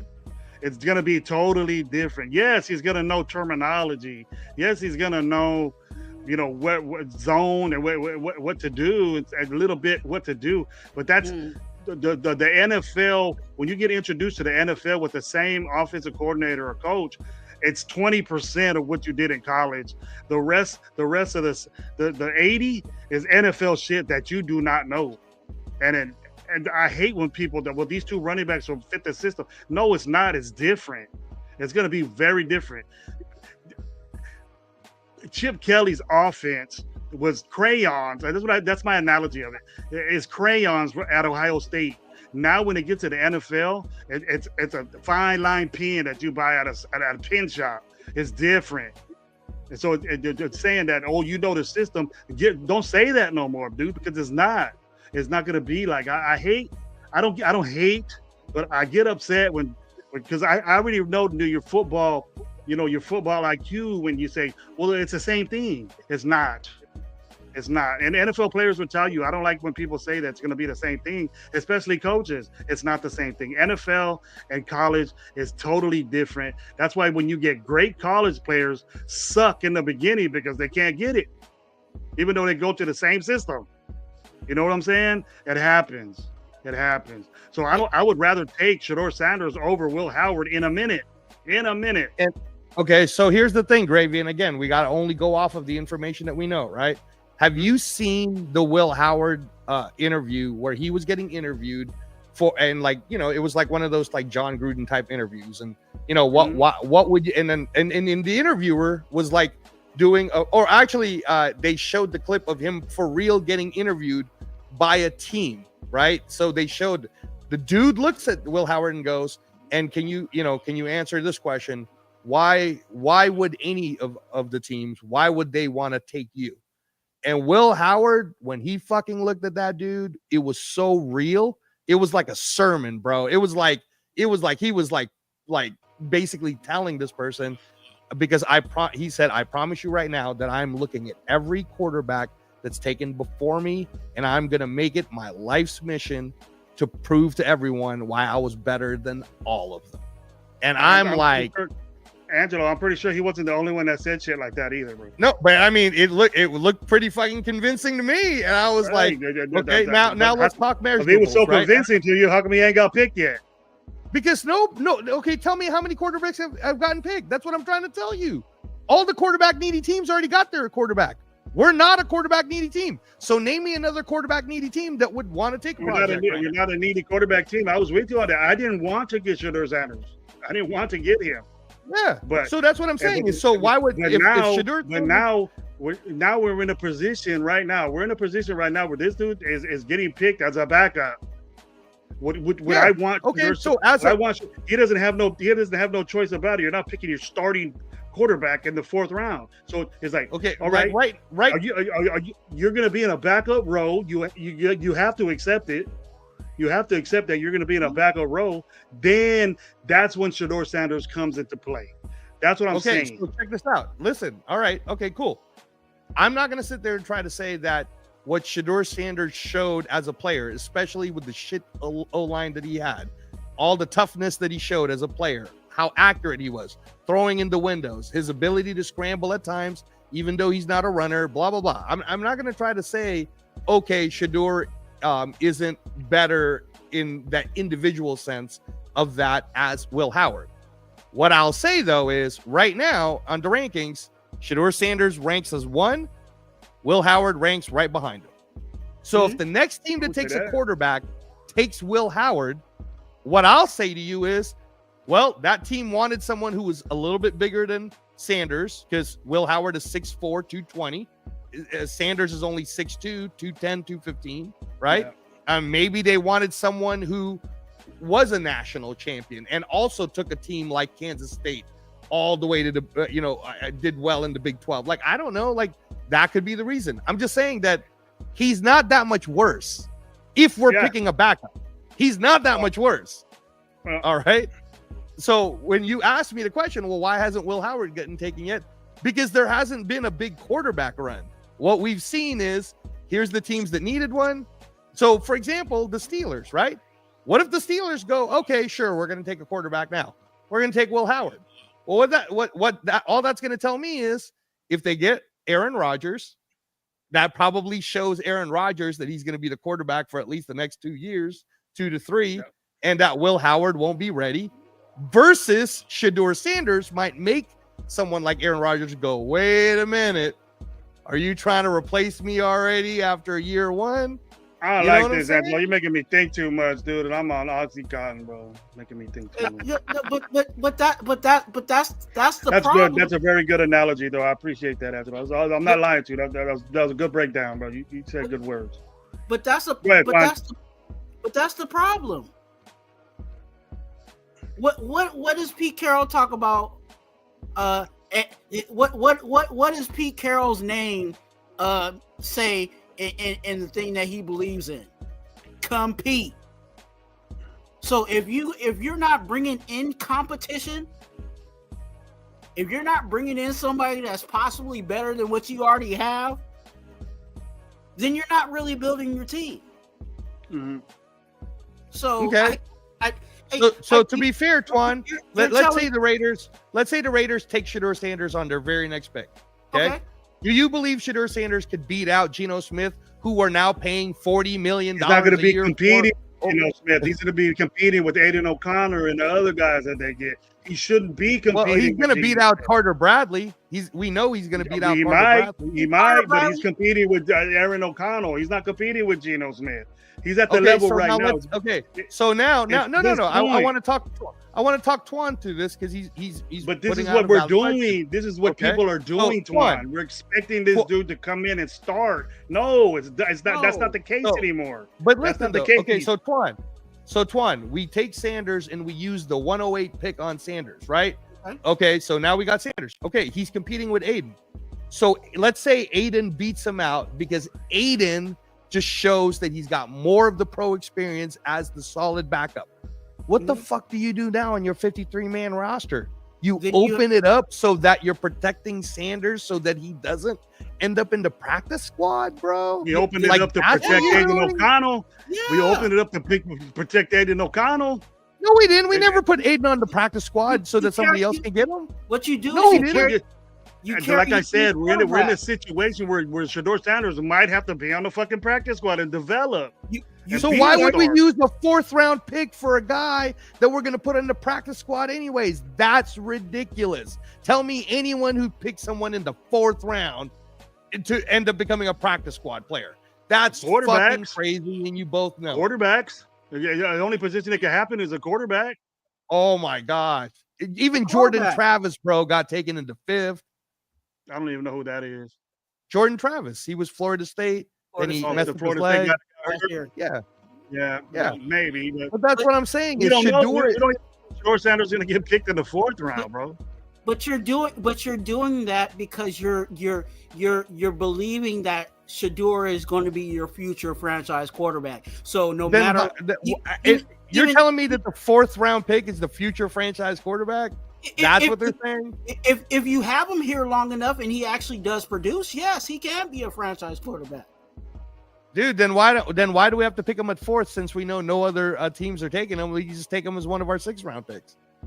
We can. He might fall down to it. That's the answer. To take him. Pick him. That might be a possibility. But you have. Go ahead, Twan. You carry 3 quarterbacks, right? So you have Geno. You said Aiden beat out Shedeur. Okay, that's fine. I'll take that. So you have Geno, you have Aiden, and you have Shedeur. Bye, Bradley. Yeah, and as long as we use like a 6th or a 7th round pick. Yeah, as long as we use a 6th or 7th round pick. So now you agree with that, right? You agree with that. But it gets to that situation, maybe like a 5th, maybe a 6th round, late 5th round. I'm cool with putting the dude back there, bro. I'm cool with picking him and doing it because the way I feel about that, I want to be the team that gives them the opportunity. Now I want that opportunity at the 5th round to pick him and have him bust ass when he really shows us the talent and learns this shit. I want to be in that situation when Geno's ready to go. And now let me say this too, then, right? So then if it does get to a point where, let's say the Raiders are this would be crazy, but we're in the 6th spot.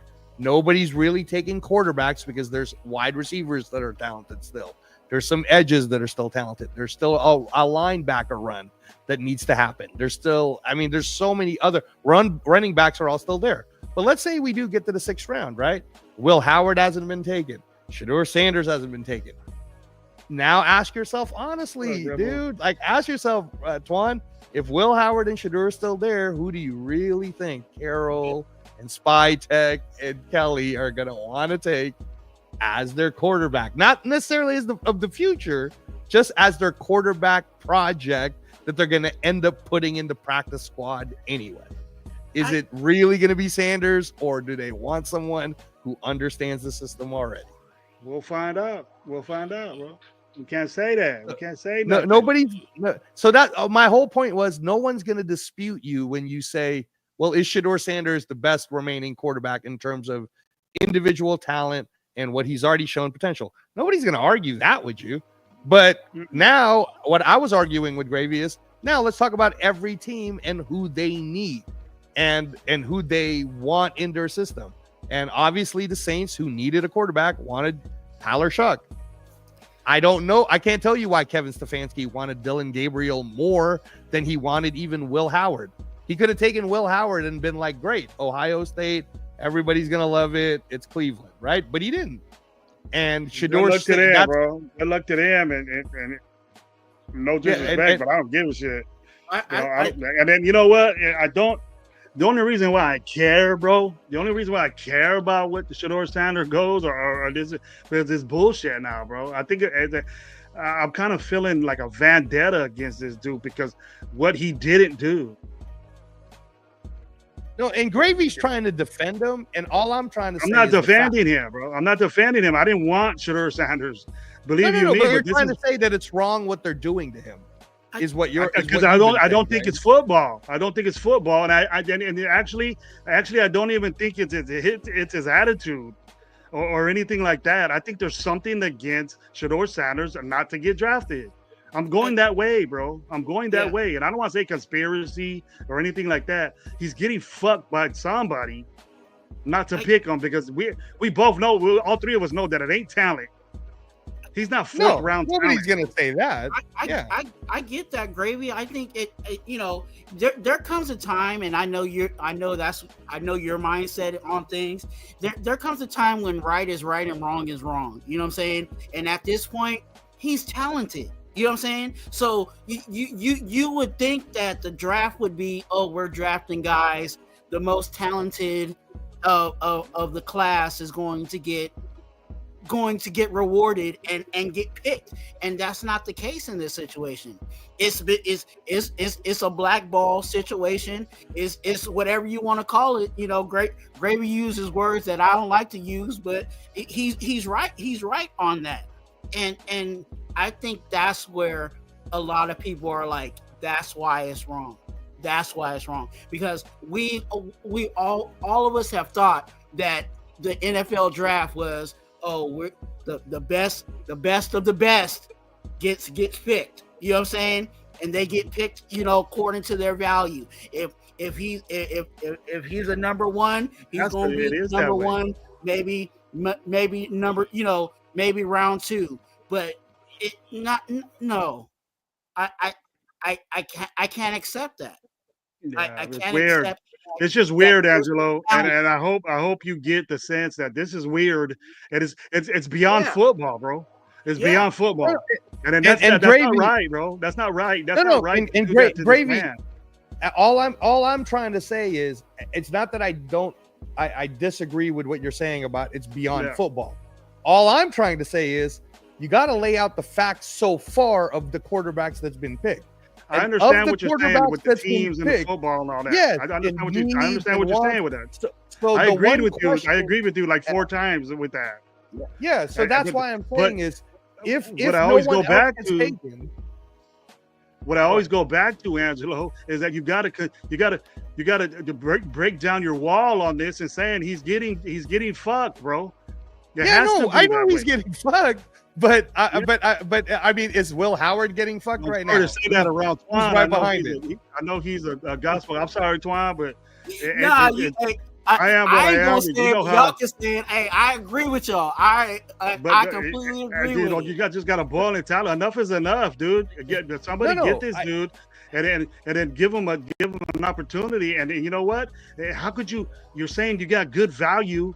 What's the best value of picking a guy in the 4th round that was projectedly a while ago a number 1 pick in the draft? And number 1 talent. Gravy, I'm not disagreeing with you that he's getting that you know, like maybe there's some fuckery going on. All right. Yeah. All I'm trying to say is, for example, all I'm saying is, for example, the way Twan was making his case for Sanders is so talented that a team has to at least give him a try. I kept thinking that it was going to be the Rams, right? Because at some point Matthew Stafford was going to get old. So every time, man, the Rams kept passing him up, and the Rams kept passing him up. So if Sean McVay doesn't want you, maybe that's why Stefanski didn't want you. Throwing to Puka Nacua and Devontae Adams. But that's what I'm trying to say is, and then you know, to your point, Gravy, there's only been 5 quarterbacks taken so far. The 2 in the 1st round, right? Shuck, Milroe, and then Gabriel. That's the other 3. So to say right now that Shedeur is getting fucked, then I can make the same argument that, well, then so is Will Howard, so is Quinn Ewers, so is Kyle McCord, so is Riley Leonard, because there hasn't been this quarterback run yet. Now, if tomorrow you end up seeing Howard gets taken, Ewers gets taken, McCord gets taken, Leonard gets taken, and Shador is still there. Now you can make a super strong case that he's just clearly getting fucked. You know what I'm saying? Omar, you can't tell me that Shador Sanders doesn't belong that he belongs in the 4th round. You can't tell me that, bro. What I've been telling you though is that there hasn't been a need for these teams. Think about not yet. I understand that, but he should have. In everybody's view, he should have been picked already. Unless you just thought he sucked and you don't like the guy. You know, he should have been picked already. I mean, that's a good question to ask the Steelers. Because they're the only ones. But you should have been picked. You should have been picked that already. Okay, good. Twan, you ain't said much, man. Let's go. Tell me what's up.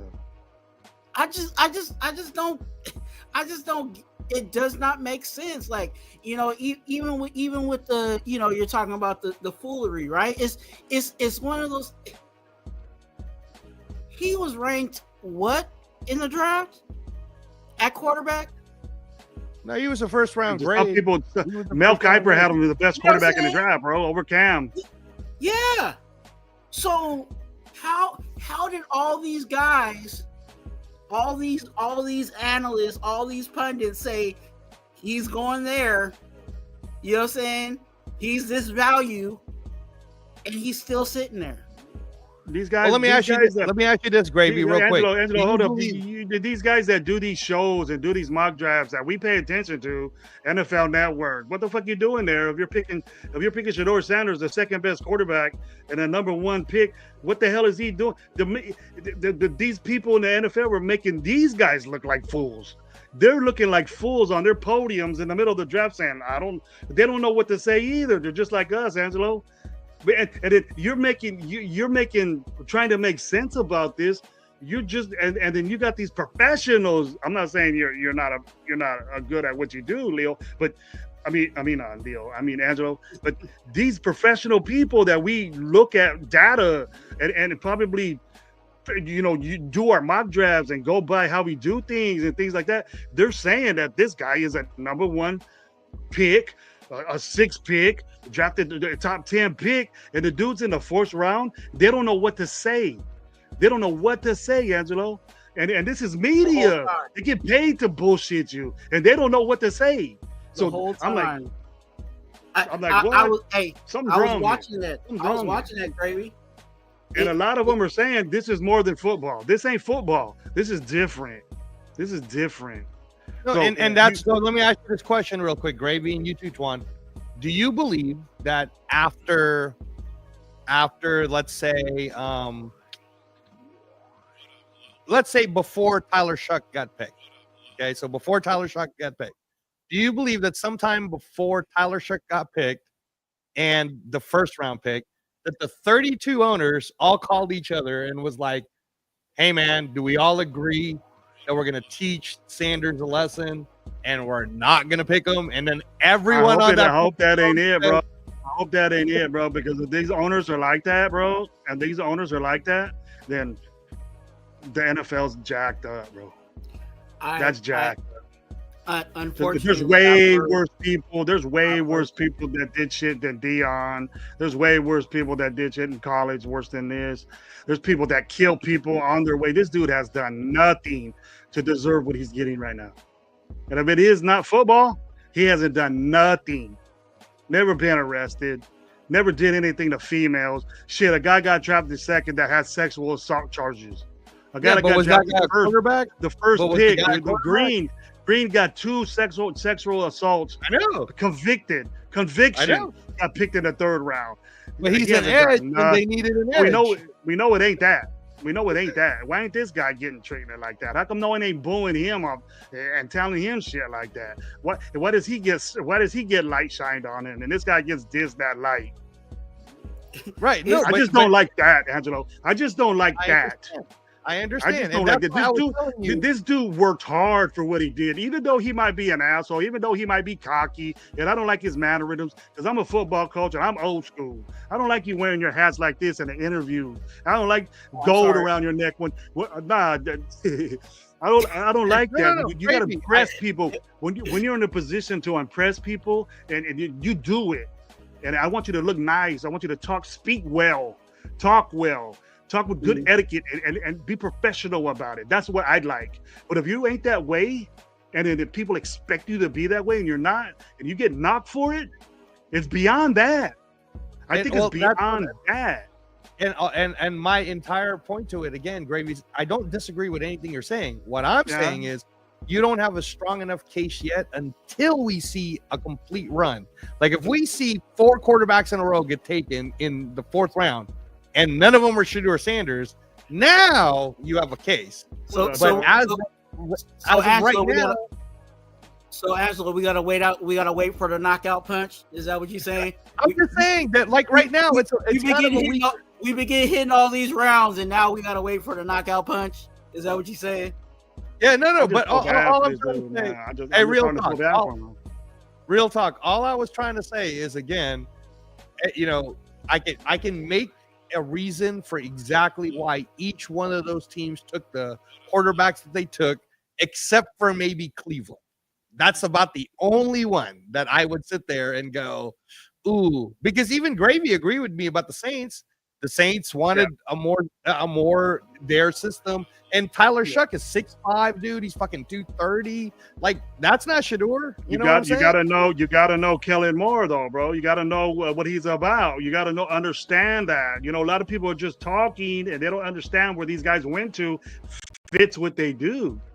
You know what I mean? So Gravy, you know this far better than me, man. You fucking coach it. So why do you think Kevin Stefanski didn't want to take Shedeur Sanders? Because he needs a guy that Sanders is not known for his arm. You know what I mean? And the way Kellen Moore designed play. Look at Dallas, dude. Look at Dallas, man. Deep corners, deep routes, deep this running game, things like that. But what's expected from Shedeur Sanders is that Shedeur Sanders is known to not throw a good long ball. Now, how about Kevin Stefanski though from Cleveland? Why didn't Kevin Stefanski take him? Who does Stefanski get? Dylan Gabriel. That one I'm iffy with. To be honest, he could have got Shedeur Sanders. I'll tell you. Hold on, real quick, Juan. Then I'm gonna let you go. The 2 reasons why I don't think Cleveland took him is number 1, it's on record and it was on tape, and they were showing it on Instagram and YouTube. The Shedeur Sanders was making fun of Joe Flacco and the Browns with his dad, and he kept saying things like, "Look at who they got. They got a 46-year-old as their quarterback." Blah blah blah. So that probably didn't sit well. That's number 1. And number 2, his dad saying to everyone that his son does not want to play in cold weather, blah, blah, blah. That probably is also another reason why. I agree with you. I agree with you on saying stuff like that, okay? But situations like that are leaked, I think it's jacked up. And in the now, it ain't like you're going to say, hey, Shiloh, don't say shit like that, because I would say the same things. Look at that guy. They got a 40. I would say that in front of everybody. They got fucking Joe Flacco, even though Joe Flacco is amazingly kicking ass right now, he does things. But if I was a young guy and I wanted to get picked up, they got a 46-year-old quarterback. It might be cool to go there. And then, his dad should not say what he thinks his son should do. He should say, I don't care where my son plays, as long as he gets an opportunity. That's what I would have been saying. Maybe it got misconstrued, or maybe he shouldn't have said it, or maybe he didn't want nobody to hear it and somebody did. How many times do we do that, Angelo? It's just in a bright light now, and it gets shined too much. It just gets shined too much. And like he was saying it publicly, but go ahead, Twan. If he's getting ripped for that, that's bullshit. Yeah. I think also with Dylan Gabriel, is Dylan Gabriel really going to push for a starting position? You never know, though, Twan. You can't say that. You know what I'm saying? Like, it's like certain people, when they come in, they're coming for that number 1 spot. You know what I'm saying? Yeah. And I think he should think that way. He should think that way. I think there's just certain quarterbacks that are just like, hey, if I can get in and be, I'm cool being the backup. I'm cool being the emergency quarterback that don't dress and whatever. You know what I'm saying? There's guys that are at that state, and I think that might be because unfortunately I hate that Dylan Gabriel, because there is some talent there with Dylan Gabriel, but I think his career is gonna fall off because that organization over there is not.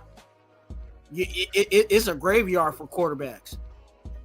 This is this guy's name. Thank you for being here, man. Something to show, something all of his shows. Hit all our buttons, man. But it does matter, dude. Unless it does matter. That does matter. The way you present yourself, it does matter to these people. Some of them have their own little let goes, and some of them are strict like that. But it does matter. In the long run, it does. And especially, and I can speak to this because he's an African American. There's certain ways that you, in certain arenas, you have to present yourself a certain way, because they already, before you walk in, they've already had a misconception of who you are and what you are. You know what I'm saying? Like my name is my full name is a black name. So when people don't know who I am before I open my mouth and I start speaking, and they're like, "Oh, he speaks well," or you know what I'm saying? Like I get that all the time, and it's because I have to, in certain arenas, I have to change the way I present myself or how I project myself in certain places, because they want to cancel me. You know what I'm saying? They want to cancel me even before I get there. So I have to put myself in a place where I'm respectful and I have everything together. You know what I'm saying? And you know what, Twan? Everything that you're saying is totally valid, man. Totally true. Nobody's going to disagree with you on that. But let me just say this to you about one of the things of what made Cam Ward help get him the number 1 pick. All right. When they were breaking down Cam Ward's story, that guy was a 0-star recruit. Coming out of high school, only one college gave him an offer. Then he took that, built himself up, and then he got that shot in Miami. And in every step of the way, he showed humbleness, he showed team first, he showed grace and leadership. He never showed that he was this great, amazing, blah, blah, blah. His father always kept him grounded. And when they picked his name, dude, he was crying for real. He was very emotional when his dad was doing that little thing that they do where he's in front of the camera and congratulating him and stuff, right?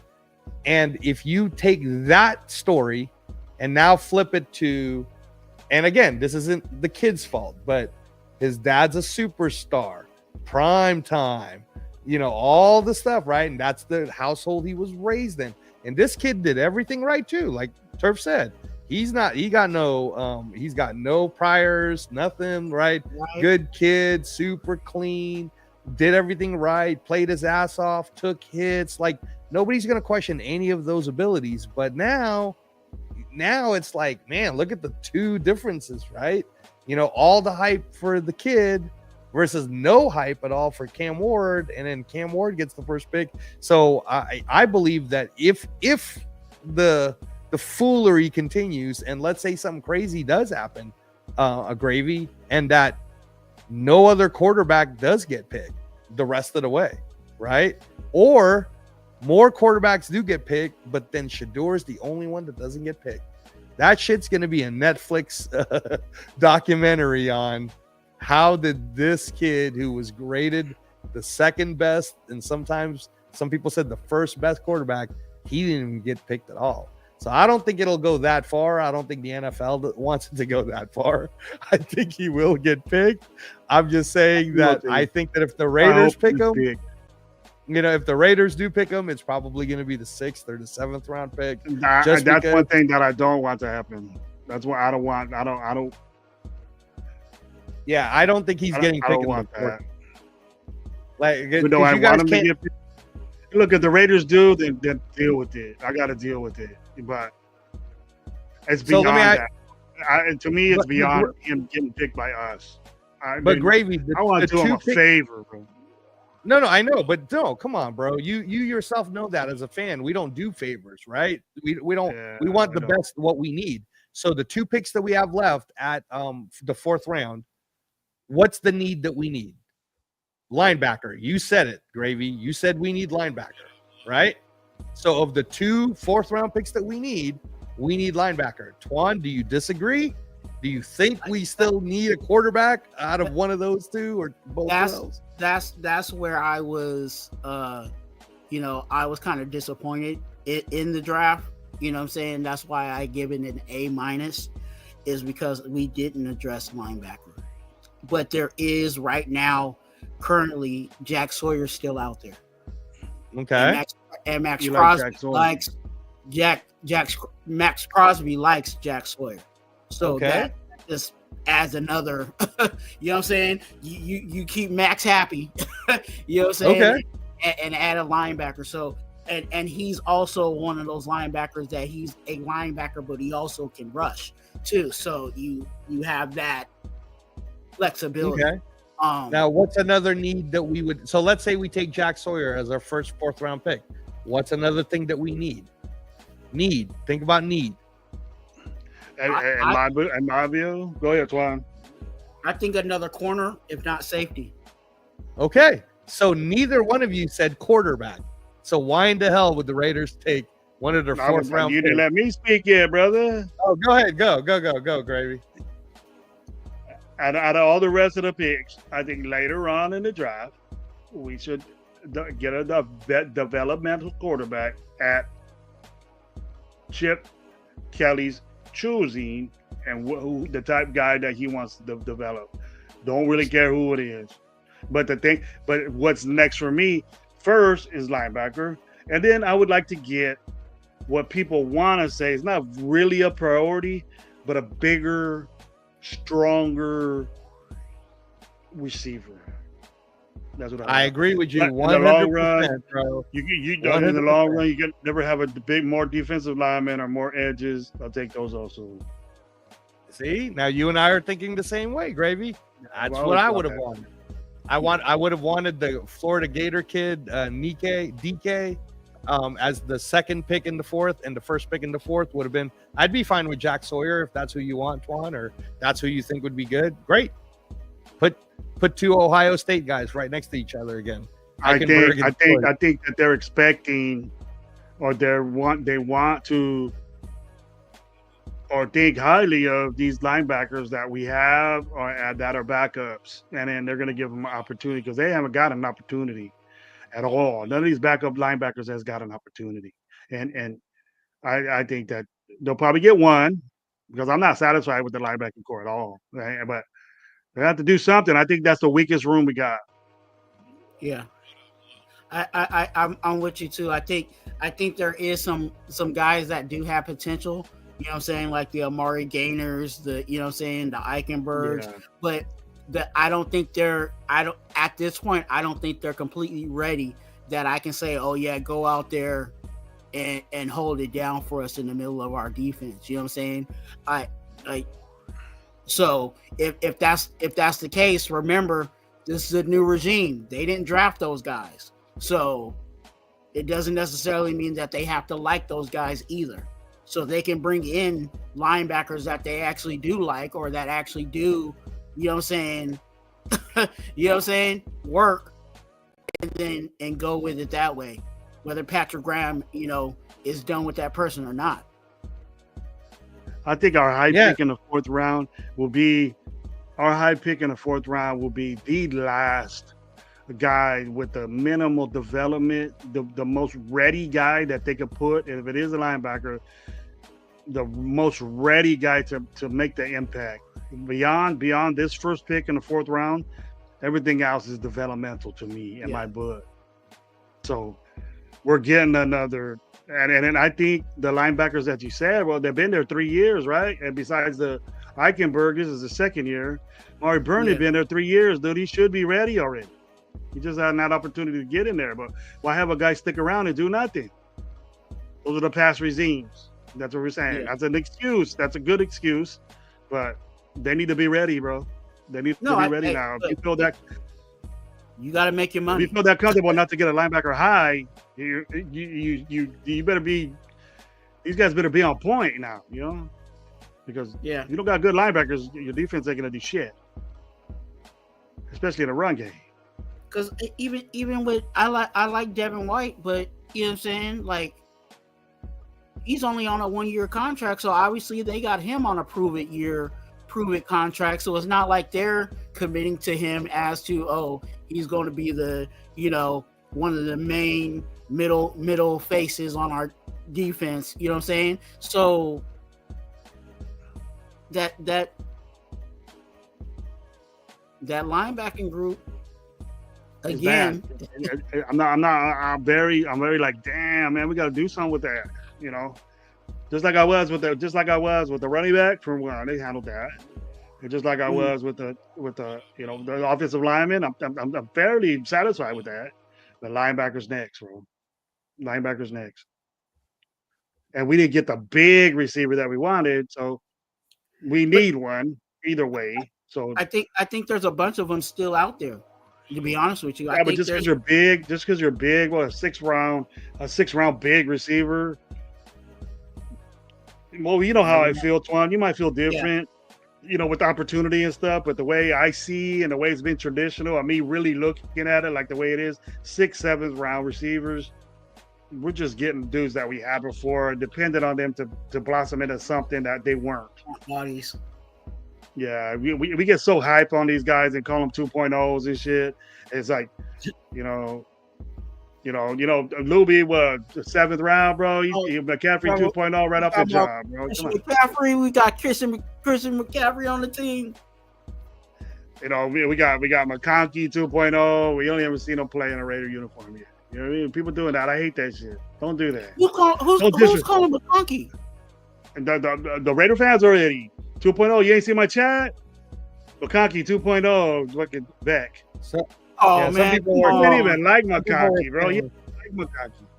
Some people were saying that Jack Besh is comp from college is Puka Nacua. Same measurables. So if you look at Puka Nacua's college tape, it's basically what we got in Jack Besh now. I'd be happy with that if that's real. If he really is. Turns out to be that guy, Puka Nacua, he better be but don't disrespect Puka Nacua like that, bro. You're talking about a rookie all-pro, starting receiver all-pro, bro.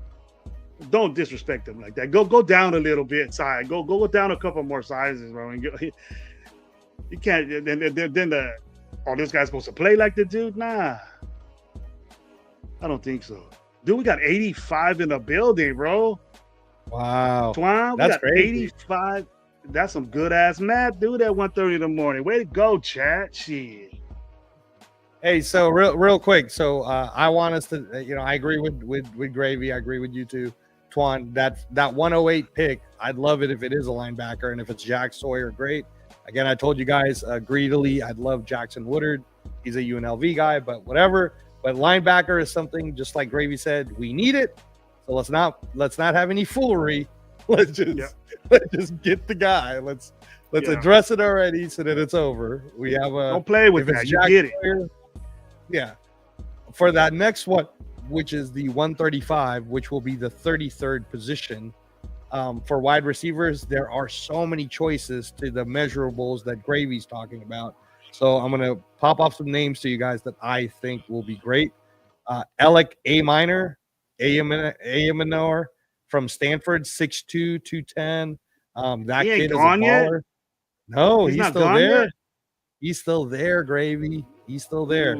I also would love if we miss on Aminor, Chimere DK, 6'1", 200. That guy's a deep threat. He ran the 4.3. He's fast, and he played for Florida Gators. I'd love a guy like guys that. On? Huh? You know any of these guys that are talking about receivers? I've heard them. Okay. The next guy is 6'5", 205 from Tennessee, Dante Thornton Jr. I don't know if you saw Nico Imailabeva throw to him. That guy was a beast, right? 6'4", 220, Isaiah Nair from Nebraska. That guy was, again, I'm talking about the measurables you wanted, Gravy, and these guys are all still here. My guy that I would love for us to take, because I saw him play, he's a special teams guy too, blocks, punts, and a whole bit, but he's fast. Ricky White the third from UNLV, 6'1", 190. Love that kid. He's the special teams player of the year. 6'1", 190. Special teams player of the year. You know what? Oh, let me stop you there, Angelo. You know one thing about Ricky White that I'm gonna be that if we do go that way, or we are looking at him, and he's a good receiver, because I'm in Fresno. I'm Fresno State, so we know a lot about UNLV. But the thing is about them is that what they do now at UNLV with that offense, nobody does that, and that's going to be the difference of. I think he's going to do good, bro. But what he does over there, the transition of that to regular football, because that's not regular football. What they play over there, it's different. It's weird, but it's badass. It's badass. Right. I'm learning about that offense as we speak, and then it's very complicated, but it works, and it manipulates the way football is done now. It's there to beat the press man. It's basically there to beat zone, because everybody's running zone now. And then if you press, you get fucked. And if you play zone, they want to bring you. They want you to bring you in, act like it's a running. Boom, something else is going on. A lot of misdirection. Yeah. That's what I question. And I could see White going to the Raiders. I could see that. Yeah, and then another kid from Auburn, 6'1", 190, same measurables as White, is Keandre Lambert-Smith. He ran the 40 in 4.37. He's a deep threat guy coming out of Auburn. He's still available. So that's what I was saying is, damn, dude. Like, I like Nick Nash. San Jose State. Okay. So I'll tell you why I didn't mention Nick Nash. Okay, because from what Gravy is talking about is Nick Nash is a great possession receiver, 6'3", 205. This guy was a beast at San Jose State. We saw him too. The thing about him is he doesn't have that deep speed that Gravy is talking about. He's not a real X. He's more like a slot guy. And we already got Jack Besh, so we wouldn't want two slot guys. We wouldn't want two of the same. We got a bunch of slot guys because Jacoby is also. That's true. Well, that's why we need an X guy, right? We need a guy who could take it deep. Who could stretch the field a little bit. But I wouldn't hate that. If we picked Nick Nash, I'd be like, hey, Twan, Nick Nash. That's awesome. Because he was great. I thought that Trey Tucker was our stretch of the field guy. Well, that's only one though. And for a fact, we need more than one. If Trey Tucker gets injured. I'm a possession guy, Angelo. I'm not into deep bombs and all that shit anymore. Well, these guys are big. I like doing it, but I'd rather run the football. I'd rather just take chunks out of you than just try one thing 40 times and be on, because I only get half when I could be 100% with just two things. Well, the guy you're gonna like is Gravy is Alec A. Minor. That guy from Stanford is dope, Stanford kid, and I like the UNLV kid. Yeah, the Stanford kid is the real deal. But yeah, so if we address those two things, we're not going to have a pick in the fifth. So we're not going to trade our picks to go get a quarterback in the fifth. So what's our next? Scatterbo still there? Who? Scatterbo, he's still there? Oh yeah, Scatterbo as well. So you want a running back next? So after we get linebacker and wide receiver, you want a running back next? Damn good football player. He's good to have on your team. Don't be surprised. Don't be surprised if he trades back. Oh, that's true. You're right, Juan. That's true. We could trade back and get more picks. I don't think we will, but you're right. We could trade back to get that fifth, huh? I can see that. Because you're gonna wait. You're gonna get this fourth round pick. How many fourth? We got 2 4s. We got 2 4s. Yeah, we have 2 4s right now. We're picking at the 33rd position of the 4th and the 4th position of the 4th. So if we took the early 4th and traded down to get a 5th. Oh, man, that's going to be a long-ass wait after the 4th round. No, that's what I was saying is like you could, if you take Jack Sawyer, if you take your linebacker early, you can take that last 4th pick and maybe trade and get like 2 5ths,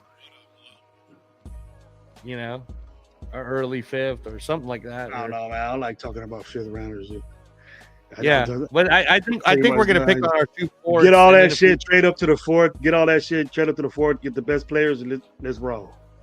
Yeah, no, I agree. That's what I'll do. I agree. I don't need to wait till the 7th round to pick somebody.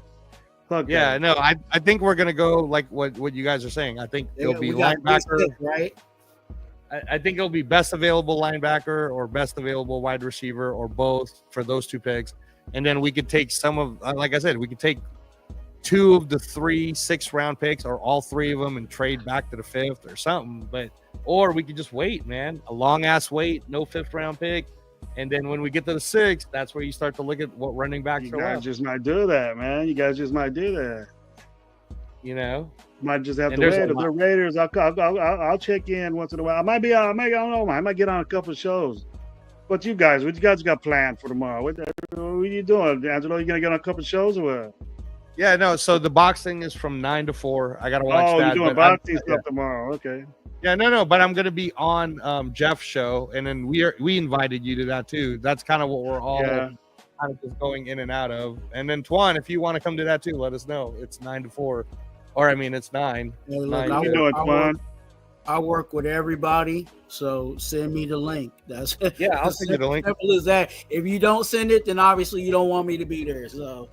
So your health is good now, bro. Your health is good now. You're getting on shows now because I give you the respect to wait. You know, I don't want you to be in and out. So I want to see your face, bro. There it is, right there. You got a beautiful face right there, bro. You got that. Hey, don't say that. Don't say that. You get more views I get more views when I see when Twan's face is on there, man. You got. Oh man. Yeah, you know what I mean. That's an impact right there, man. With that dome and with that knowledge.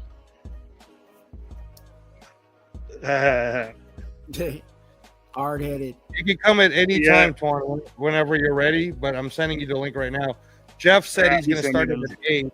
I'm not going to go on until probably between 9 and 10. I got to take. Just let me know what time.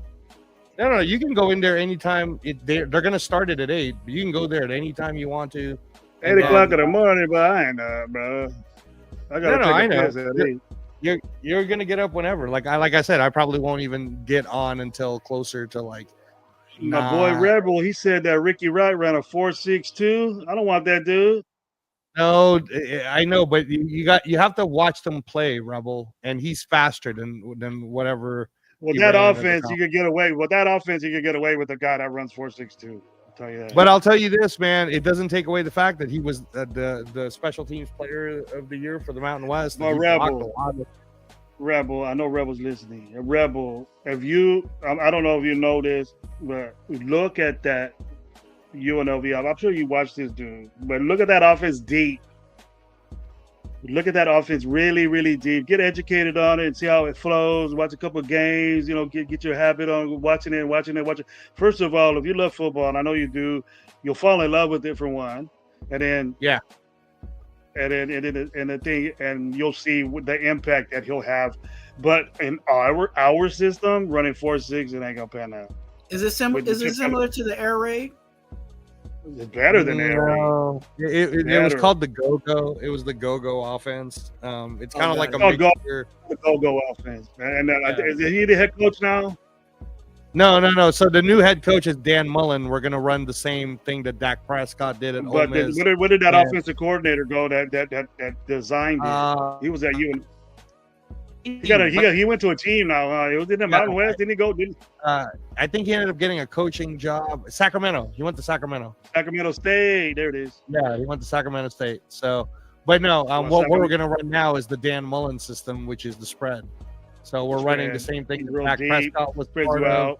RPO. No, he's not an RPO guy. He's a zone read guy. He's a zone read guy. And we took and our quarterback for UNLV now is that super talented guy that's built like Anthony Richardson. He's even a little bit bigger and he's pretty quick. From Michigan. I'm forgetting his name right now. Don't compare anybody to Anthony. That's bad. That's bad. No, I'm just telling you that's his measurables. His measurables is like Cam Newton like. Big guy. Yeah, we took him from Michigan. So Michigan had him, but they weren't going to use him anyway. So he left. Now he's going to become our starter. That's all right. You can have anybody you want, bro. You still got to beat the Bulldogs. You know that, right? Yeah, I know. Fresno is always fun to play. So we should go to the game together, or let me know if you're coming to the Fresno game. You know what? We're planning on that, bro. We're planning on going to a Las Vegas game because one of my sons. Well, I work for the railroad, and my sons do, and so when I think one of them's going to be based there because it's growing, bro. It's growing so much over there that they're going to get well, Burlington Northern's going to get a depot there. So they're building, they're laying track all the way to there now. So it's going to be around there. So he's going to live there. Oh, cool. Awesome. He'll like it. I don't know where yet. Him and my soon-to-be daughter-in-law for the third time. I don't know what the fuck he's doing, but he's gonna do that. So you trying to figure it out, Gravy? He's spreading my seed. He's spreading my seed like I'm a twine. I can't stop him, bro. He's just like his dad. You trying to figure it out, man? You trying to figure it out still, bro? That's funny. I was doing a lot of shit when I had him, bro. He one of them 80s babies. You know how we were, bro. He Gen X. Yeah. No, but man, it's exciting stuff, Gravy. Like I was saying. Yeah, I look forward to seeing that. But first of all, I don't even give a shit if Fresno State wins or not. I just want to see that go live.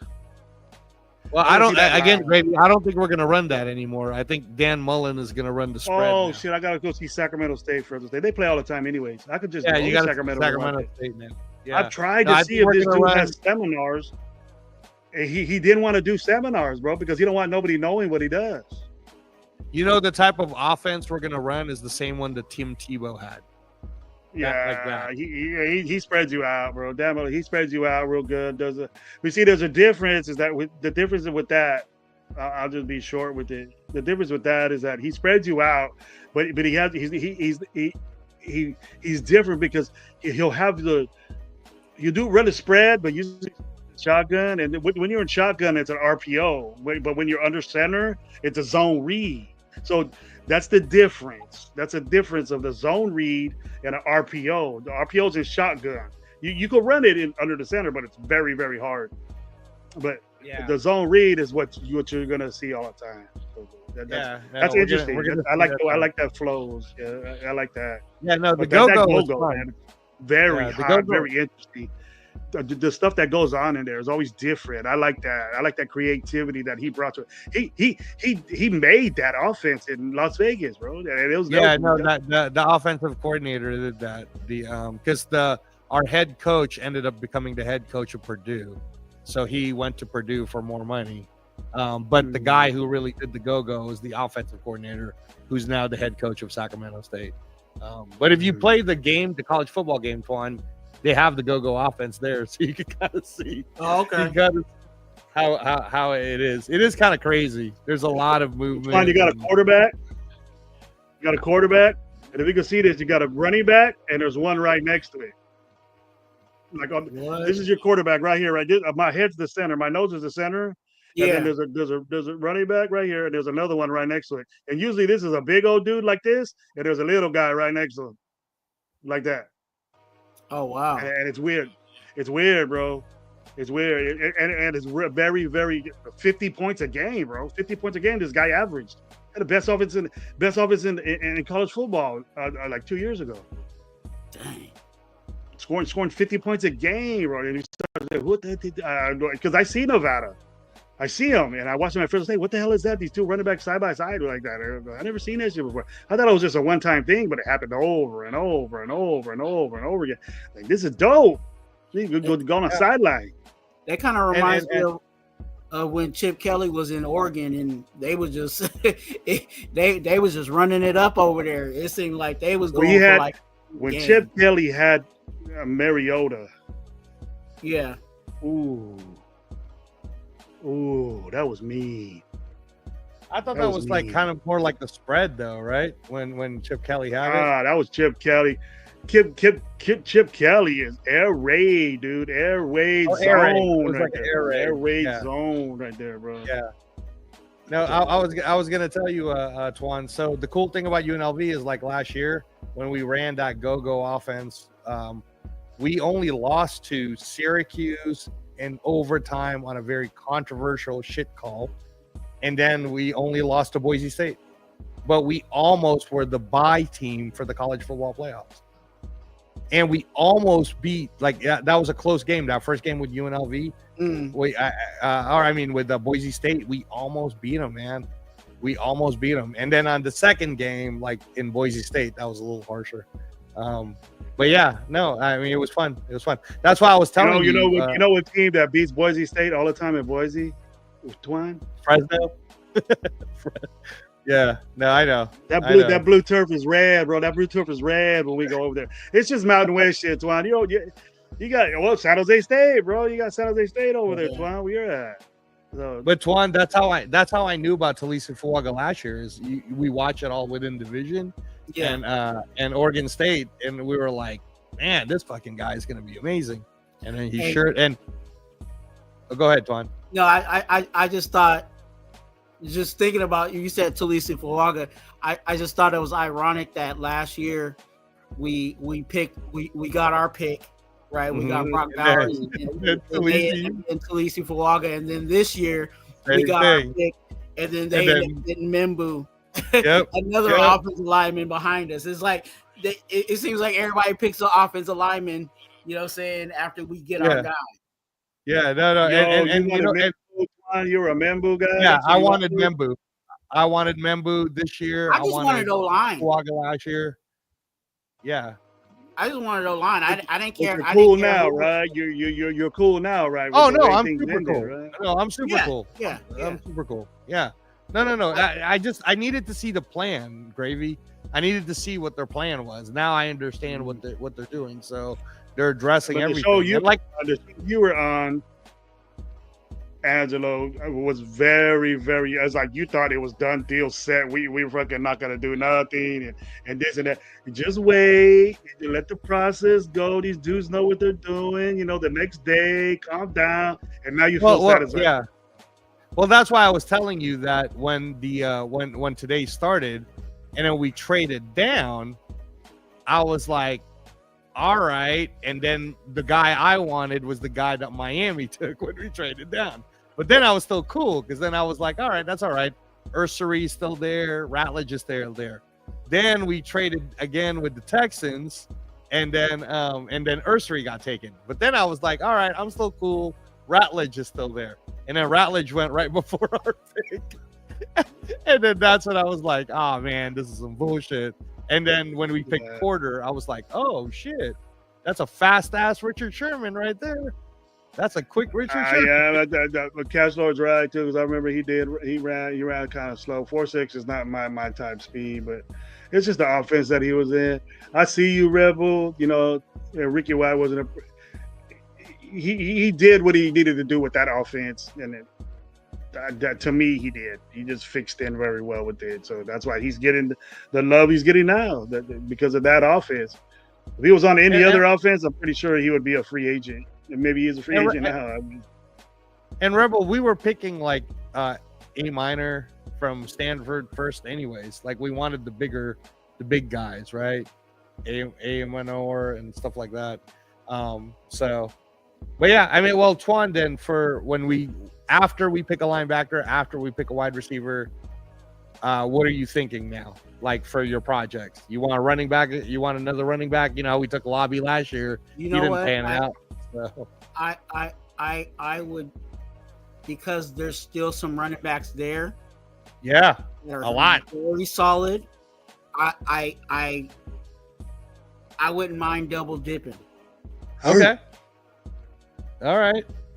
Because we remember, and the reason why I'm saying I don't mind double dipping is because we have people under contract that may not necessarily take another year. You know what I'm saying? Like, yeah, Zamir White might have, he can go, right? Right. there's we need to, and would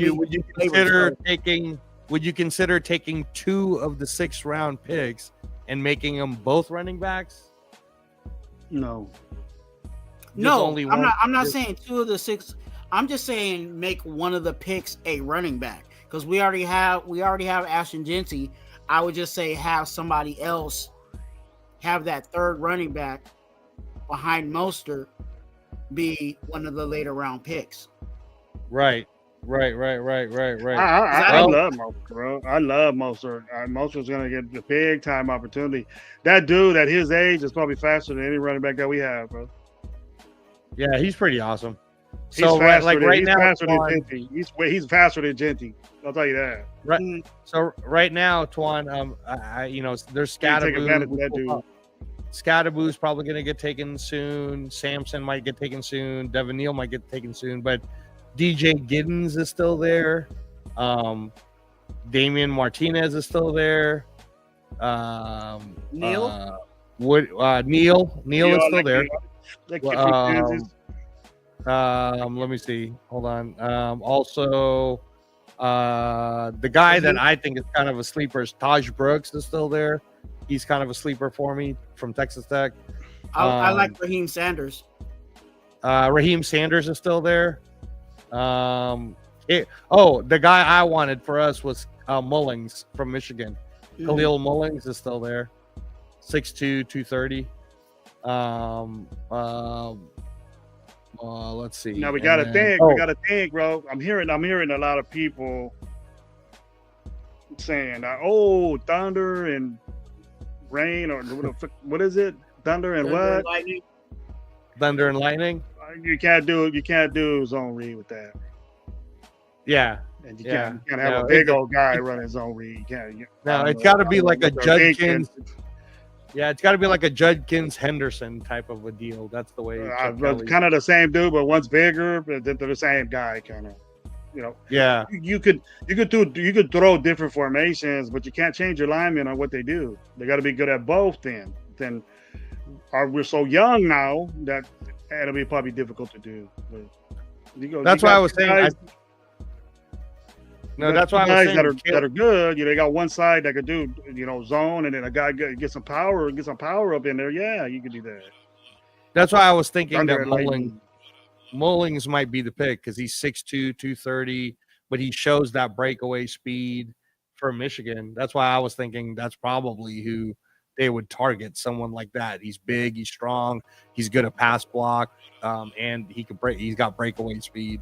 So he's kind of like a jump. One guy that got both, bro. I'd rather have one guy that got both, and we got that guy. And see, the thing is that I don't like 6'2" running backs, bro. They run too high. They're gonna get tackled quick.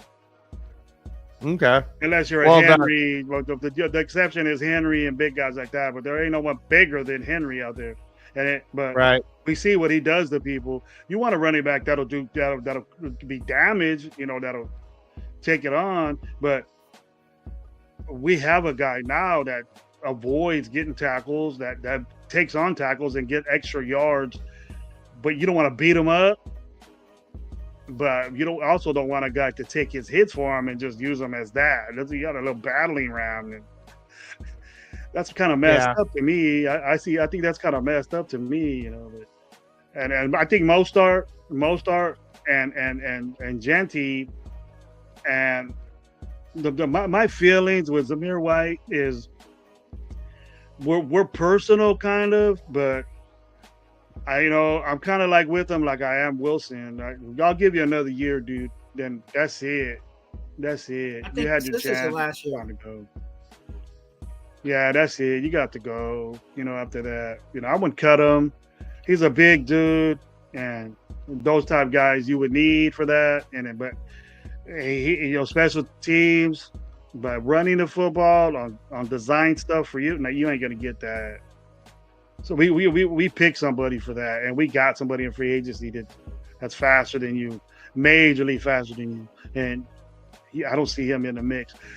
Sincere McCormick impressed me, And I deserve that. He's gonna take over that Zamir role. That Zamir White role. So he did more than Zamir White did. And his 4 games that he played or 3 games that he played, he did more than Zamir did. Right. So I'm cool with that. Hey, I mean, it could be. Hey, God, I'm ready to shut it down, Angelo. I'm ready to shut this down too. It's 2:00 in the morning, man. I'm pumped up still, but I need to do something. I need to get off this seat and get up, and it's gonna hurt when I get up. I'll tell you that. Well, it's always fun, Gravy. Thank you, man. Thank you, bro. We'll talk for a minute or two after when we hit the show. But hey, everybody in the chat, got 70 people in this chat. I'm sorry to disappoint you. Thank you for watching, Gravy, my boy Angelo, and my boy Raider Twan for coming on this late Raider reaction talk, man. It went a bunch of places, man. It went a bunch of places. This show went a bunch of places, and it's cool. I enjoyed it, and it's always good to have you guys' knowledge with me. We'll do this again. We're gonna do this again. So I want to thank everybody that was in the chat. I want to thank everybody that responded to all our answers and said we were bullshit or not. So you guys have a wonderful evening. Well, not a wonderful evening, a wonderful morning, and have a wonderful Saturday. Thank you, folks. Once again, go Raider Nation.